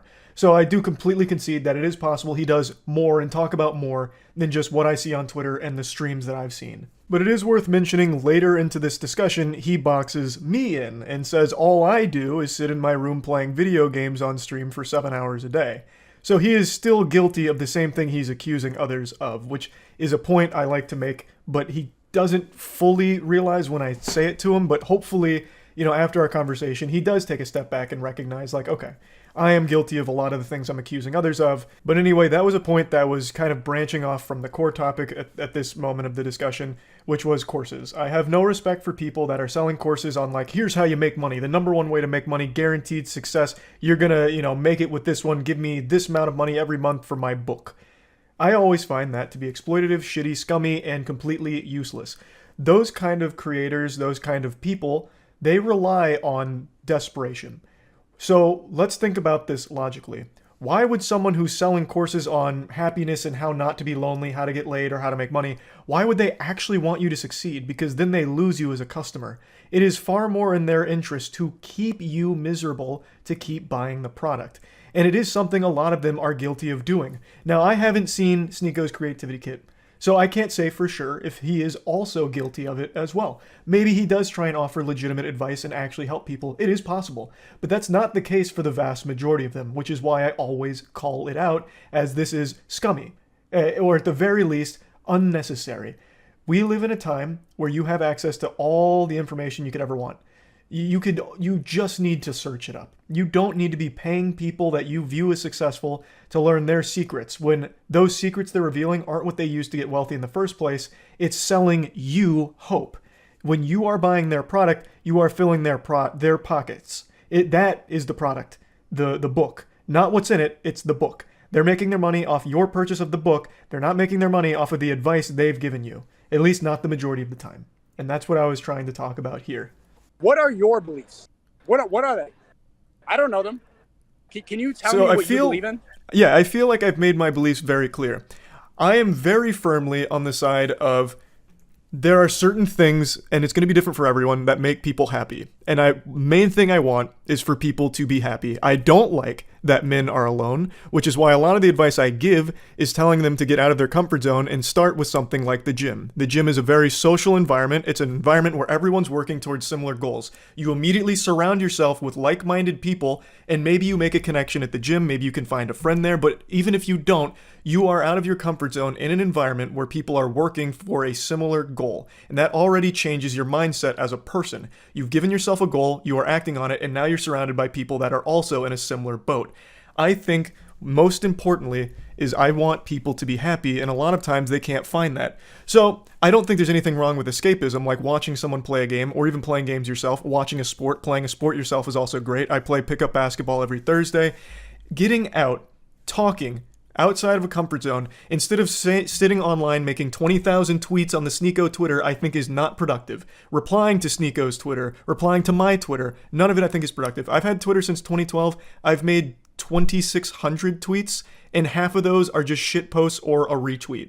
I think all of that, locking yourself inside as a recluse, living in this completely toxic landscape like Twitter, is the most detrimental thing for a person, and that extends to TikTok as well. I think TikTok has absolutely ruined people's brains in terms of what they can even stomach as an attention span. Having to have like Subway Surfer underneath a video of someone talking because you can't focus long enough, I think it's all a problem. So the things I talk about are usually geared towards either entertaining people for 8 minutes a day or whatever, or during a stream if they're already home from work and just need to unwind. I think all of that is fine. But I do always try and give some level of advice. My background, I don't know if you know, I'm a human science graduate with a concentration in exercise physiology. I believe very firmly in the mind-body connection in terms of strength building and muscle building. It's going to change your whole brain chemistry, and it will help improve the way you're looking at the world. So that's one of the big things I talk about, is even if you're 100% comfortable with your body, there is no reason not to at least try to make these kind of differences and change your perspective on things. Like, it doesn't even have to be a body issue. It helps your mind overall. I am always against people paying for advice from so-called gurus and professionals because you don't need it. The beauty of the internet is it is an unlimited repository of all of the human knowledge, just this compendium of every piece of information for every subject you could want.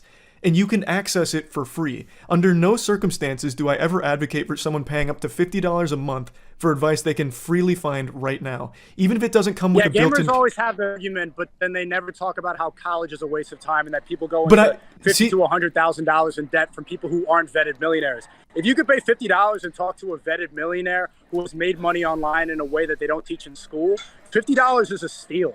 People get really upset about this because you're paying somebody directly and you know who you're spending the money on. You don't get upset about college because you don't know the principal, you don't know the headmaster, you don't know the donors. They're nameless people behind a university. So the point of the network is collection of information concentrated in one place, and also the network of people that you can find. Right here, I'm in Japan traveling with somebody that I met from the Creativity Kit. That is something that is valuable and that you will only find by paying $50, which is not a huge price. That is a big price, but also, do you see what just happened there? You went in. $50 is a huge price. That's the same price as your merch that you're using to advertise on this drama. Would you rather your audience pay $50 for a T-shirt from a gamer, or they meet somebody that they can go start a business with? That the merch isn't $50 for a T-shirt, but regardless, what I want you to recognize is what happened there. I was talking. It is. Okay, it's still not. But with what just happened there is I was talking about something, and you went into PR speak and salesman mode to talk about your course, and you attributed something to me that I actually talk against. I actually have spoken many times about why college just isn't right for everybody. It's not. It simply isn't. I think college provides an invaluable social experience where for the first time in your life you're on your own, so you learn how to fend for yourself, you learn how to interact with roommates, strangers, so you get social skills, but college is not going to be a great fit for everyone, especially when it comes to certain academia positions, especially like in some art fields. I actually talk a lot about that, but you keep lumping me in with this perception of a gamer and these beliefs that you don't know anything about me on, and yet you still put me in there. Then you should probably make it more clear. I do. I've been personally watching your videos for years, and I had no idea about any of this. So, I've seen you gaming. I've seen you react to drama content. I didn't know that was your method to make people happy, which I think is a narrow way of answering that question about what you believe in and what your belief system is. I was still but that's going. fine. But I'm glad that you said that, and I think that you should reiterate that more in your video to add more value to your audience. So you said you've watched for a long time. These aren't secrets. I made a video 6 years ago. I just double checked. I uploaded a video 6 years ago called "You're Getting Fucked by College Textbooks." The entire video is about how college textbooks in particular are a massive scam and a very predatory system that universities are using. I do talk about these things. You are just not seeing them and then still putting words in my mouth. My beliefs, I think, are very clear to the people that watch. They're not a secret. They're not hidden. I make them very obvious. It was after this brief discussion here that the entire landscape of our conversation changed, and it became very clear Sneako never knew anything about me to begin with. He keeps calling me a gamer, using the hard G on me, gamer. And I think that might be because that's the only content he ever watched, but I really don't think I've ever made a secret what my beliefs are. I talk about them on stream, I talk about them in videos, I've never been fearful of it. And yet Sneako either pretends he never saw them, or maybe he just legitimately never saw them. But after explaining to him, he really seemed to change his whole tone about me as a person. I'm not a psychiatrist here or an expert in the field, but if I had to wager a guess, I think Sneako put an image of me in his head and attributed a whole ton of characteristics to that scarecrow that he put in there that just isn't actually me in reality. And that's who he attacks so vehemently. Whereas I do know a lot about Sneako, because there is a big difference between us in terms of our belief. It's all the fuck he talks about. It's the only thing that ever leaves his mouth is always preaching about something or trying to make a big statement about their beliefs or their politics. Whereas that's not me. The main thing I focus on is just entertainment. My videos are made purely for fun. It's just because I thought it'd be entertaining. It's a silly topic. It's something fun. And that's it. There's never really anything too much deeper. Unless it's a topic I'm covering that I'm passionate about, or I have something more I want to add on to it about my own personal beliefs, then I do. I'm never afraid to. But it's not all I talk about, whereas for Sneako and a lot of people in his circle, their main content is talking about what they believe, whereas my main thing is just making entertaining shit. So maybe that's a core misunderstanding here, because he clearly didn't really know much about me. Whereas I do know a lot about him since he is so open with everything. He wears his fucking heart on his sleeve. And I just disagree with a lot of it. But a big difference is I don't hate people that I disagree with on things. In fact, there is nobody in the world, not even my best friends, that I agree with on every issue every time and see eye to eye on everything.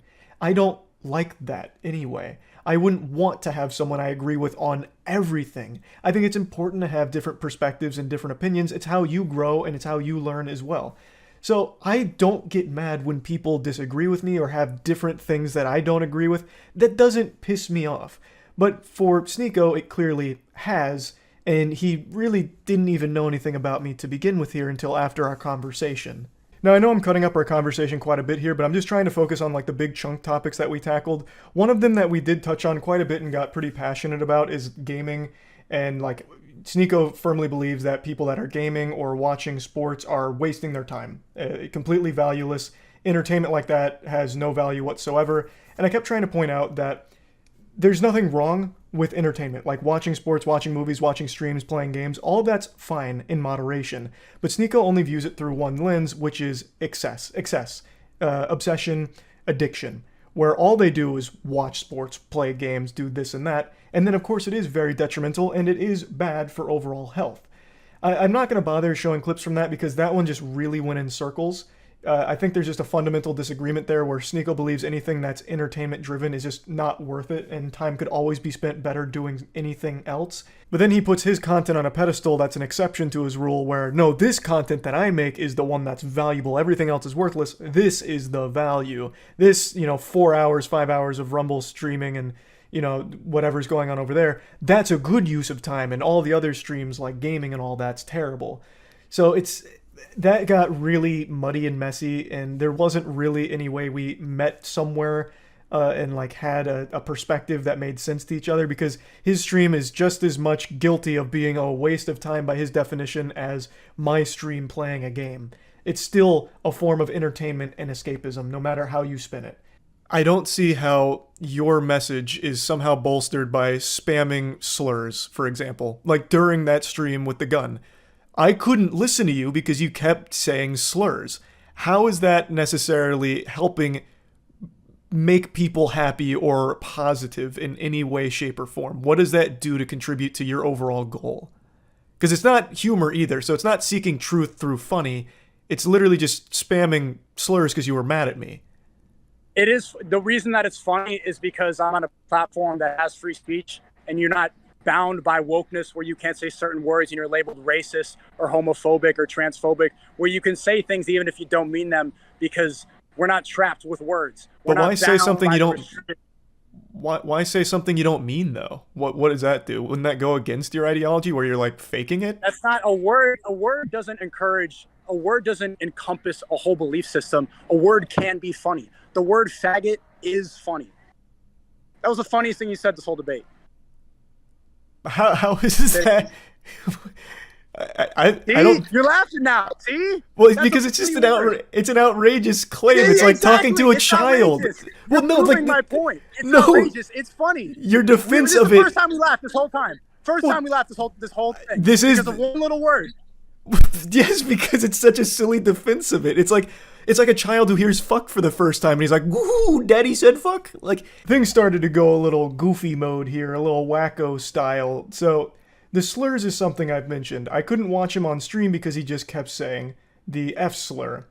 And my point here was, why? It doesn't really accomplish anything for his goals or anything like that. He's just spamming slurs, which makes it sound like he's just mad at me and trying to choose the worst words he can think of. Now, looking back on it, I do regret not pushing a bit more on this point because there was a lot I wanted to say on it, but I just got so thrown off and blown away by his explanation of all of it that I totally forgot to expand. Because he really only says the F slur, the homophobic slur. And he says it doesn't encompass a whole belief system. Okay, well then why is it only that slur? I don't think I've ever heard him start spamming the N-word, hard R, or anything like that. And he's very open about how much he appreciates the Islamic faith. I've never heard him use any slurs against Muslims or anything like that. So if you feel so strongly that words don't necessarily indicate your actual beliefs, then why aren't you using more slurs? Why don't you drop more racist slurs during your stream? Why is the only one you use the F slur? If this is really how you feel about those words, then why aren't you using all of the other slurs? If they don't mean anything, and you feel so comfortable with Rumble allowing you to use the F slur so loosey-goosey, why is it only that one? Why not every slur? I'm just curious if there's like a tier list of slurs for you. I would have liked to ask more on that, but I guess I'll do it now in post. Which it seems like you can recognize. Do you believe that Andrew and Tristan Tate are innocent? That I don't know. They could be, and I've said that from the start. You don't have a belief on that? Well, because I don't have the evidence. They've been charged twice with the human trafficking, but none of the evidence is public. You didn't look at all the victims and their allegations and how everything was exposed on WhatsApp, how they plan to make a Netflix movie out of this. All of that was online. I think. But then, if you cover current events, this is something you jump onto the pizza box but you don't take the time to go and look at all the evidence that was debunked. That's not true, though, because like, why do you spend the narrative laughing at somebody falsely in prison, but you can't go and just look at a couple screenshots and see that as garbage? You're laughing at the pizza box putting 2 people in jail because of what you saw on Twitter. When I say the word faggot or I say a slur, it's just a funny word to say. There's no consequences for that. Nobody goes to jail falsely. I have looked at the evidence from both sides. I always do. I don't just go to these tribes and just assume everything on my side is right and everything on that side is wrong. I take information from all angles in order to find where I personally sit on this perspective, on this situation. So, for the Tate brothers, being charged twice with human trafficking, while there is some shady shit from the victims, there is still real merit to some of the things that people were talking about, such as something you talked about as well. The taking of the passports from some of the women and getting there under the guise that they would be able to date them. Those are very odd, very peculiar things. So it's not like it's just, oh, all of that's wrong and we have to disregard all of it because this is here. There is, on both sides here, evidence that makes it a very complicated case, which is why it's gone on for so long, right? It's not one where I know the answer. They could be innocent, they could be guilty. I do think it's weird they've now been charged twice. There is some very odd things there because that's not exactly a light thing to come after someone for. And there is things that you have talked about. It's wrong that people can go to jail for 4 months without any evidence or charges? And even outside of the Tates, I have said that in this country, where you can go to jail on suspicion of things without ever being charged. It's a problem. Yes, it is a problem. Okay. I didn't see that video. I saw the video laughing about the pizza box putting him in jail. Did you make a video about that?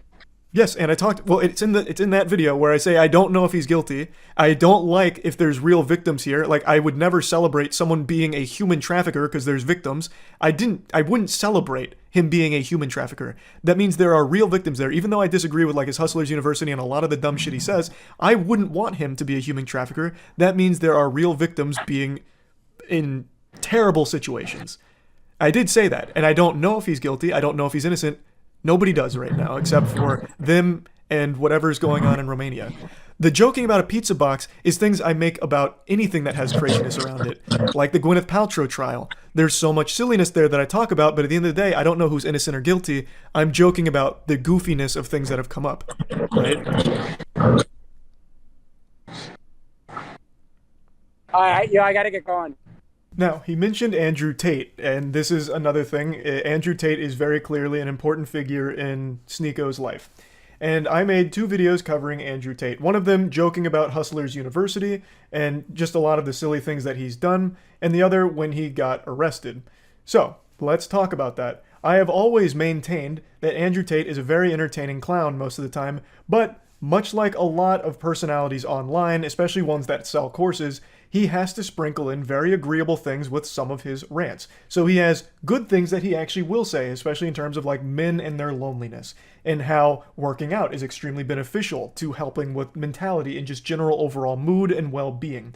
So he does say agreeable things that I've always said he has done a decent job of with those certain topics. But on the whole, most of the things he says are just outrageous nonsense about like how he doesn't watch Star Wars and that's why he gets pussy and has expensive cars, or why books are stupid. Like, there's a lot of silliness there, and Hustlers University, I have always maintained, is completely exploitative of desperate men. So yes, I have made jokes about Andrew Tate. I am not their biggest fan. Now, when I did cover the arrest, I did mention the pizza box theory. At the time, that was reported by multiple outlets as a very real possibility that led to his arrest. So at the time I did report on it, I did say it seems, talking about like this being the speculation as to why they finally pursued him now. But yes, I do understand that that was heavily disputed after the fact, a couple days later. But I did talk about it and joke about the pizza box thing, which made Sneako in particular very upset, thinking that I was laughing at 2 men falsely imprisoned. Which I've never laughed about. I've laughed about the idea of Andrew Tate and Tristan Tate being thrown in jail because of pizza boxes. I have also laughed and made jokes about some of the tweets that Andrew has made while in jail, such as talking about practicing his dragon karate fist that would break through every known metal on Earth to fucking shatter tungsten or whatever. And yeah, I've joked about the tweet where he's talking about like ghosts that he's killed, making himself sound like the goddamn paranormal firing squad out there, keeping the halls of the prison safe from ghouls and spirits. And while I made jokes at the idea of a pizza box leading to prison time, It wasn't the actual core idea of two innocent men potentially being in jail that gave me a big hearty belly laugh or anything like that. It was the outrageous circumstances surrounding it. I don't know if they're guilty. As I said in the video, I don't know if they are. I do find it weird that they've been charged with the same thing twice with multiple raids now, but at the end of the day, if they're innocent, I don't want to see them in jail. The reasoning for keeping them in jail was like a potential flight risk, like leaving the country, so I guess that was the explanation for it. But I have talked in the past about being imprisoned with no charges as being something I don't fucking agree with, which isn't a controversial take. So all of these things that Sneako attributed to me were things that I didn't actually believe or, in my opinion, do. Talking about the pizza box thing the day that it happened wasn't outlandish. It wasn't until a couple days later where that was more debunked and heavily scrutinized. But even then, I still talked about it more of like a silly idea if this was the case. And the jokes I made about Andrew Tate were mainly about the response to Andrew Tate going to jail, like some of the unhinged tweets about how, well, if it's true, human trafficking's not really that big of a deal anyway, so it's still bullshit. It's not that big of a charge, which is still a crazy thing to say. The whole thing was never really about whether or not he truly was guilty or innocent, because I don't know. I still don't know. Nobody still knows because it's still an ongoing investigation. So we did talk about that. He did see where I was coming from, and I was appreciative that he was willing to hear my explanation for where I stand on all of that. And I do think that we came to understand each other's perspective on it. Getting towards the end of our conversation, we started talking once again about one of the things that I really tried to drive home and hope to have some kind of breakthrough on the way that he perceives jokes and insults, like, and trying to find what his line was. Because he calls a lot of things hit pieces, like when Willie Mack makes a video breaking down like a lot of Sneako's most baffling moments or like really big L's, Willie Mack will point them out and make jokes about it. That's not cancellation to me, but to Sneako it is, and I kept trying to get to the bottom of that, and we did have more discussion on it, but I don't think we ever really reached a ground where I like agreed with him on his definition of like what canceling is versus what joking is. So like Meat Canyon, he mentions he had no problem with it, he had a good sense of humor about it and found them to be enjoyable. Like, that's great. But then why doesn't that same thing extend to someone who also still makes jokes about it like Willie Mack did? When I really just feel like it's the same thing. There is deplatforming, advocating for deplatforming, and then there's just insulting someone. And I haven't seen a ton of people advocating for Sneako to be deplatformed, aside from a couple of very rare instances of that. The rest I see as people just dunking on him, the same way that he dunks on people he doesn't like. So we did just keep going in circles around that for like another 20 minutes, so I don't really think there's any reason to show too much of that. But I would like to get you to our closing statements, and then something crazy happened at the very end. Look at the way that people who are telling the truth get painted as. They get painted as these incel, virgin, loser, racist, misogynist. They've tried to box you in instead of tell the truth about you, because I think that they don't like what you're talking about. But I would like for us to have another conversation in the future. I like that you have a good message about how people should be happy. I like that you're advocating for the gym and you're playing basketball and you're telling people to get out of their comfort zone. I think that those are all really good things. And I do think that you're funny. I can't deny about that. Like, it's a little monotone, but you're a funny guy. I do appreciate the conversation. After our conversation, there really wasn't a ton of hostility left. I really feel like Sneako built me up very differently in his head to paint me as a villain in his own mind. And the reality is I just didn't match that description. Now, for me, I did know a lot about Sneako, but after talking to him, I feel like a large part of that is a persona that he's putting on.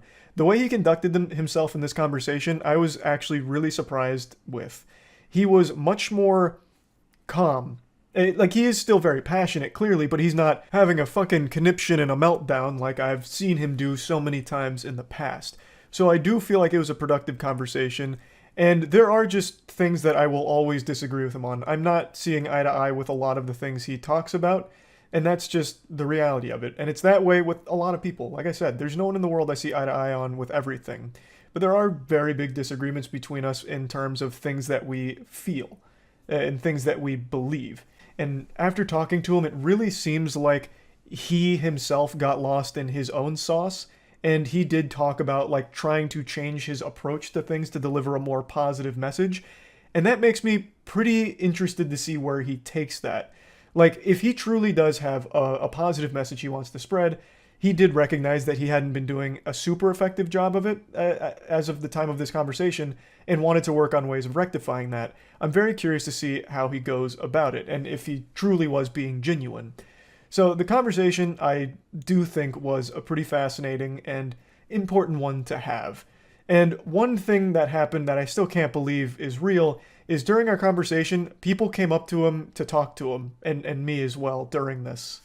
It comes from a place of cope and of jealousy because they see people who are living a lifestyle opposite of them, and instead of admitting that there's a different path or admitting that they could have a good point, they try to bring down their character. That's the common theme I see with these people. So the intentions that I see from these people in the collage, they're not pure, they're not good. It's jealousy and it's hate. And again, that is still something they could say about you as well. That's just one of the things I was fair. really... That's fair, and that's why you made me realize that I need to, this whole hate brigade on Sneako in the recent weeks, I'm going to repurpose my message now. I'm not going to... What up, man? Yo, do you know Moist Critical? Hey, say what's up to him now. We're saying hi. Yeah. Hey, look. I follow you on Twitter. That's so interesting. Yeah. Hey. Just traveling the world right now. Cool, man. See Moist Canyon's video? Yeah, we saw me. What did you think of the Meat Canyon video? I thought it was pretty funny. Yeah. Hey, Charlie, what's up, man? It was Hey, funny. how's it going, man? About it. Cool. Hey, Charlie. We squashed the beef. Oh, that's awesome, dude. Yeah. I've been actually wanting to talk to you more. It's funny. I think that's a good way to end it on. Hope we could talk again in the future. I don't think we should have beef. And yeah, you did. I want to thank you for starting that whole Sneako hate brigade, because it's like, yeah, you know what? Maybe I am guilty of doing the same things that I am mad about. And I do attribute a lot of that to being canceled and a lot of resentment about that. But I just have to spread positivity now and not engage in the same type of behavior that I criticize. Yeah, you're right about that. So I'm just going to go and, I'm not going to go attack mode anymore. I don't think that there's any value to that. It's just going to come back to me. Well, I actually really appreciate the conversation, man. It's nice to hear like a more human side of you outside of like, what I see on Twitter or Rumble. I actually do think this was a very valuable conversation, so I appreciate you I really appreciate you taking the time to have a bit of a call with me about it. Yeah, thanks, man. And mags, not clips. Yeah, from now on, bro, if you're going to be talking about guns, get the terminology right. You very much offended me with that one. Hey, Sneako. Does this outfit look familiar? This is the same thing I wore last time I took you over my knee and spanked your bottom with some discipline. And I'm happy to report that these are back in stock and a lot more at moistglobal.com. Last time I talked about you, I used you for a merchandise push as well, so might as well stick with tradition. I bet just seeing me in this attire again has just sent you on a full-blown Winter Soldier episode with your eyes rolling into the back of your skull as you're experiencing post-traumatic stress disorder, because the first video I made on you offended you to such a high degree that you have not stopped whining since. It's already been 3 months, can you believe that? How time flies. You started shit with me by insulting me and my girlfriend out of nowhere, so naturally I responded by making fun of you in return, and showcasing the reasons why I don't respect you. But unfortunately I failed to calculate just how much of a sensitive fucking loser you are, because this hurt your feelings to such a high degree it's become like an Armageddon in your brain. 3 months you have continued to melt down about this. The day after I posted my response, he went on stream and had a huge unhinged tantrum and meltdown about the whole thing, and then he sent some of his viewers over. So I was joking with them, saying like, oh, you guys must have just stopped the cuties watch party over there at Sneako's stream, right? Welcome, cucks, that kind of shit. And it got really under his skin in a big way, so he started dancing around with the gun and threatening to come shoot me. So he kept saying, oh, you're in Tampa, right? I'll come see you, waving his gun around and dancing. You want to watch my clips? Watch my clips. Watch my clips. You want me to watch your clips? Watch my clips. These are the only clips I'm watching, you were? Now, the reason he keeps saying watch my clips while threatening me here is because during the stream, I couldn't watch him live because he just kept shouting slurs. So I said, watch my clips to see what I was saying about you. I had to communicate via Twitch clips. And I'm sorry to be that guy, this is like the grammar police of guns, but he's a fucking imbecile, you absolute buffoon. What you have there is not clips. These are mags. They're mags, not clips, you absolute fucking dummy. The same way that this is also a mag. They're all mags. Stop saying clips, you look fucking stupid here. Anyway, sorry for the gun anatomy lesson. He was very upset, so he was threatening to come shoot me, beat me up, all of that, because I hurt his feelings, and it's been festering for quite some time now. 3 fucking months. You love to bitch about how everyone's canceling you. These soy boy NPC bots are all canceling you. It's all you do. You treat the teenagers in your Discord like they're your goddamn therapist. Just going in there to complain about the invisible boogeyman canceling you again, shaking your fist at the clouds. I also love that you treat this Discord server like it's your PR team, so you have them work on your responses on Twitter because you're not witty enough to come up with anything on your own. You have no ability to banter. You can't insult anyone. Anytime you're pushed, all you fall back on is one of 3 things: soy boy, bot, or NPC, and that's it. You never deviate from this path. Which is ironic, because you're like literally a sheep. You have 3 programmed responses. You're like the absolute worst character, side character in an MMO. It's pathetic. But I'm getting sidetracked. You love to be super public about how much you hate antidepressants and you shit on anyone who takes antidepressants, but with the way you talk in your Discord server, I'm pretty convinced that you're only 2 or 3 messages away from asking your community to source antidepressants for you under the table to help with all this mental anguish you're going through. And I think that'd honestly be a good idea. It might help you. But I'm putting the cart before the horse here. How did we get to this point? Well, I made that video about Sneako, and I fully planned on that being the only time I ever talked about this asshole. I really did. All I wanted to do was highlight why I personally don't respect him. I know a lot of people criticize me for not tackling his points, and to that I say, bah humbug, this fucking goober didn't make any points. All he did was insult me and my girlfriend. He insulted me and my girlfriend because I made fun of one of his friend's blatantly fake stories. He resorted to childish name-calling like, I'm ugly, and I don't go outside. That's not making any points. Like, what am I supposed to debunk there? No, actually, my mom thinks I'm handsome, and so does my girlfriend, so you're wrong, factually wrong. There's nothing to debunk. The whole point of the video was highlighting why I don't respect him. I'll go ahead and briefly give you a previously on Dragon Ball Z lore recap to bring you up to speed on the points I was making for why I think he is a pathetic piece of shit, and his opinion holds no value in my eyes. Is because he publicly defends Cuties as one of his favorite movies. Cuties was a Netflix film that used real child actresses in sexual situations, so they sexualized real children.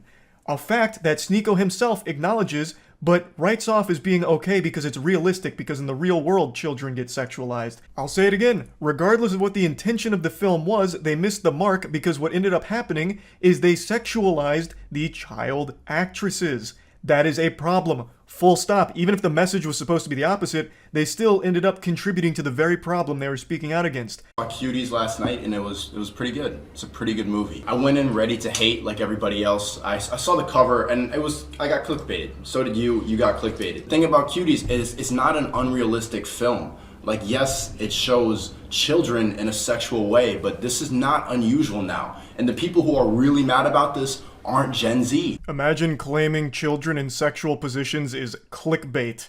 Yikes. That's rough. You admit that the children were sexualized. That is bad. Okay? That means the movie failed in its mission. I don't know what you don't get about that. But regardless, I'm not here to just keep hammering home the same points. Another thing that I talked about for a reason I don't respect him is because he battles with his own sexuality.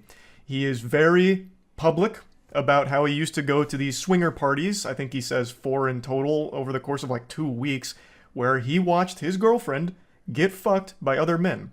Even telling the story of how he was literally in the bed watching his girl get fucked by a different man, moaning intensely, and it was traumatizing.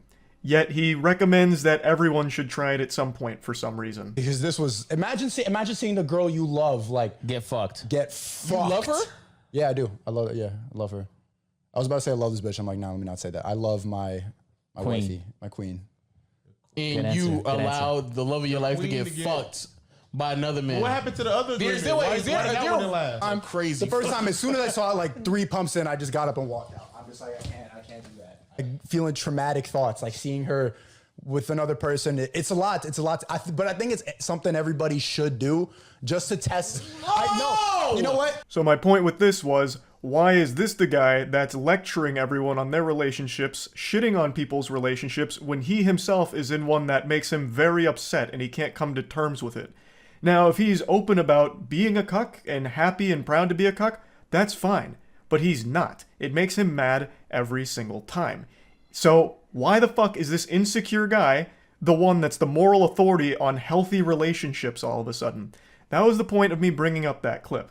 Now, that was basically the whole video. I summed it up real quick. All I pointed out is I don't respect his opinion because he defends a movie I consider to be child porn. I think any film or any production that has real children being sexualized should be classified as child porn. That's how I view it. Maybe your definition's different, but that's how I personally view that kind of content. So him defending that was beyond reprehensible to me. And him being very public with his cuckoldry and how scarring it has been, it should be a lesson and an example that he himself is not great when it comes to relationships and all these things. And I posted that and it made him extremely upset and he hasn't stopped fucking crying about it for 3 months. So, fast forward to 2 days ago. I was streaming a Moist Esports tournament and I went up to go to the bathroom. I had to take a shit. It was a double flusher. So I was on the toilet for quite some time and I saw a Sneako post that he's posted quite a few times now and I thought, you know what? Fuck it. I'm not doing anything else right now on the porcelain throne. I'll play in the pig pen. So I did. For 3 months now, Sneako has had this adorable little collage that he made that looks like it's straight out of a 16-year-old girl's diary with pictures of boys from her class that she doesn't like. All about people that have hurt his feelings. This is his wall of shame for people that have insulted him online. What's even sadder about it is he purposely leaves out people that he's afraid of. So Turkey Tom, for example, made a whole video talking about Sneako and how pathetic he is. And Sneako tried to talk a big game to him, even challenged him to a debate, which Turkey Tom accepted with jubilation. He was ecstatic. And then Sneako kept ducking him, ghosting him. So he leaves Turkey Tom off of this list because he's afraid to actually talk to him. And he also leaves off quite a few other people, but the most notable other one that is comical for the absence is Brandon Buckingham. Brandon Buckingham is an internet content creator that Sneako lied about for a long time, and they had a lot of beef, and Brandon Buckingham actually challenged him to a fight. And Sneako is very fearful of him. We'll get into that more in depth in a moment, but I just need to set the stage a little bit here with this collage. So after seeing this for the 100th time in the last 3 months, I finally just said, holy shit, you pathetic, sensitive, soy little worm. I made fun of you for watching your girlfriend get fucked by numerous other men and also insulted you for defending child porn. That's not cancellation. That's just spitting on you for being a pitiful, sad cuck. And this puppy really blew up on Twitter in a big way. Now, I will say it again. What I did, and what I am doing right now, is not canceling you, Sneako. I am insulting you. I am making fun of you. Something that you were supposed to be a huge proponent of, right? Wasn't like one of your big things like bullying needs to be brought back. So now that I'm making fun of you, what, all of a sudden now it's off limits, now it's canceling? You have become the SJWs that you criticize so much. I don't know how you don't realize that. We continue. He says, you know in your soul you would never say that to my face. To which I respond, you literally have a collage of people that hurt your feelings on the internet. You haven't stopped whining about me for months now, you goofy NPC. Even if you beat my ass in a fight, it doesn't change the truth. You're still a cuck who also defends child porn. I think this is important to talk about, and I just talked about it recently. When you are getting your feelings hurt and your immediate response isn't to fire back with insults, jokes, whatever, it's to challenge someone to a fight, you've taken a huge L. You've shown that the person has got under your skin, and the only thing you can resort to is a caveman brain of, I'll beat you in a fight. Sneako, you beating me in a fight doesn't unfuck your girlfriend from the numerous men that had sex with her in front of you. It doesn't do anything. Everything I've said still stands. Nothing changes. It doesn't even salvage your ego. All it is a pathetic fucking attempt at attention. And I don't think you believe half the things you talk about. I really think Sneako just panders as much as possible. He himself doesn't even stand by the things he talks about. I really don't think he has any beliefs of his own. He just echoes what he thinks is going to get him the biggest audience / the most money. That's what I think. So this puffing out his chest of challenging me to a fight is clearly attention. That's what it feels like. Because you don't have the same energy for Brandon Buckingham. Brandon Buckingham is more than willing to fight you any day of the week. But with him, you don't want to do that for some reason. Why? Do you not stand by your beliefs when it comes to Brandon Buckingham? He has said all the same things about you that I am saying about you. So why is he exempt? Why don't you want to fight him? That's so weird. This is what you said about Brandon Buckingham and fighting him. And then finally, when Brandon Buckingham is down to meet Sneako, he's there to box him. They're both similar sizes. Sneako would now rather just sit at home and tell jokes behind his computer. I'd rather sit at home and yell at a camera, tell jokes than, risk my manhood falling flat for Brandon Buckingham, if I lose the fight. So now it's suddenly cool to just stay at home and keep it all online. The full video here from Willie Mack is an absolute masterpiece on laying out every pathetic thing that Sneako has ever done, said, or everything ever. So I highly recommend checking it out. I'll put a link to it in the description. It's a banger. So, as you can see, the people he's confident in fighting are ones that he feels confident he'd win against. I'm 5'6", I think he's 6'1", so the height advantage he feels very confident with. And he has every reason to. He would probably beat me in a fight. But like I said, that doesn't change anything. Everything I've said is still true. You are a cuck, self-admitted, and you have defended cuties publicly, which, by more than just me, by many, is considered child porn. You're pathetic. Beating me in a fight doesn't change any of those facts. I've also been super vocal about how I don't want to fight. Like, I'm not afraid to say, I don't want to get hit in the head, right? I'm afraid of taking headshots. It's probably a super normal fear to have, so I'm averse to going into a boxing match, especially one that's just a clout-driven spectacle like this. That'd be completely fucking worthless.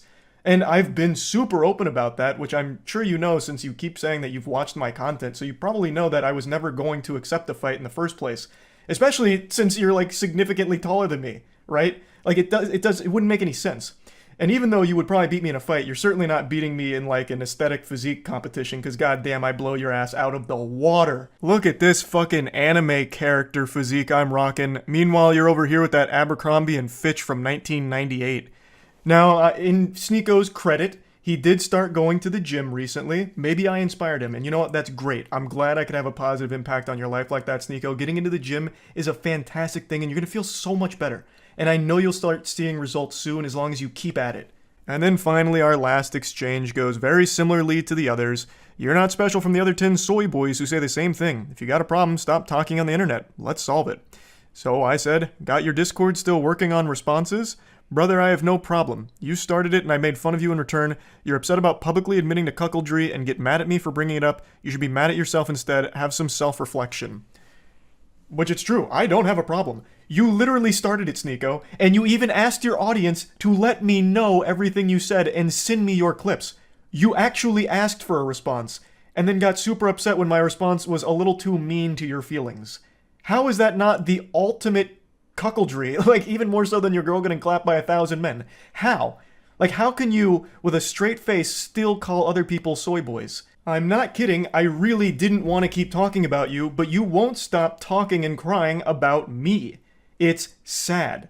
I understand you have a humiliation fetish, so hopefully this whole thing has helped you orgasm one more time from all of it. I don't think it's fun dunking on you, Sneako. I don't. And I'm certainly not canceling you. But you keep doing this. So you forced my hand to make fun of you again. But anyway, that's about it. See ya.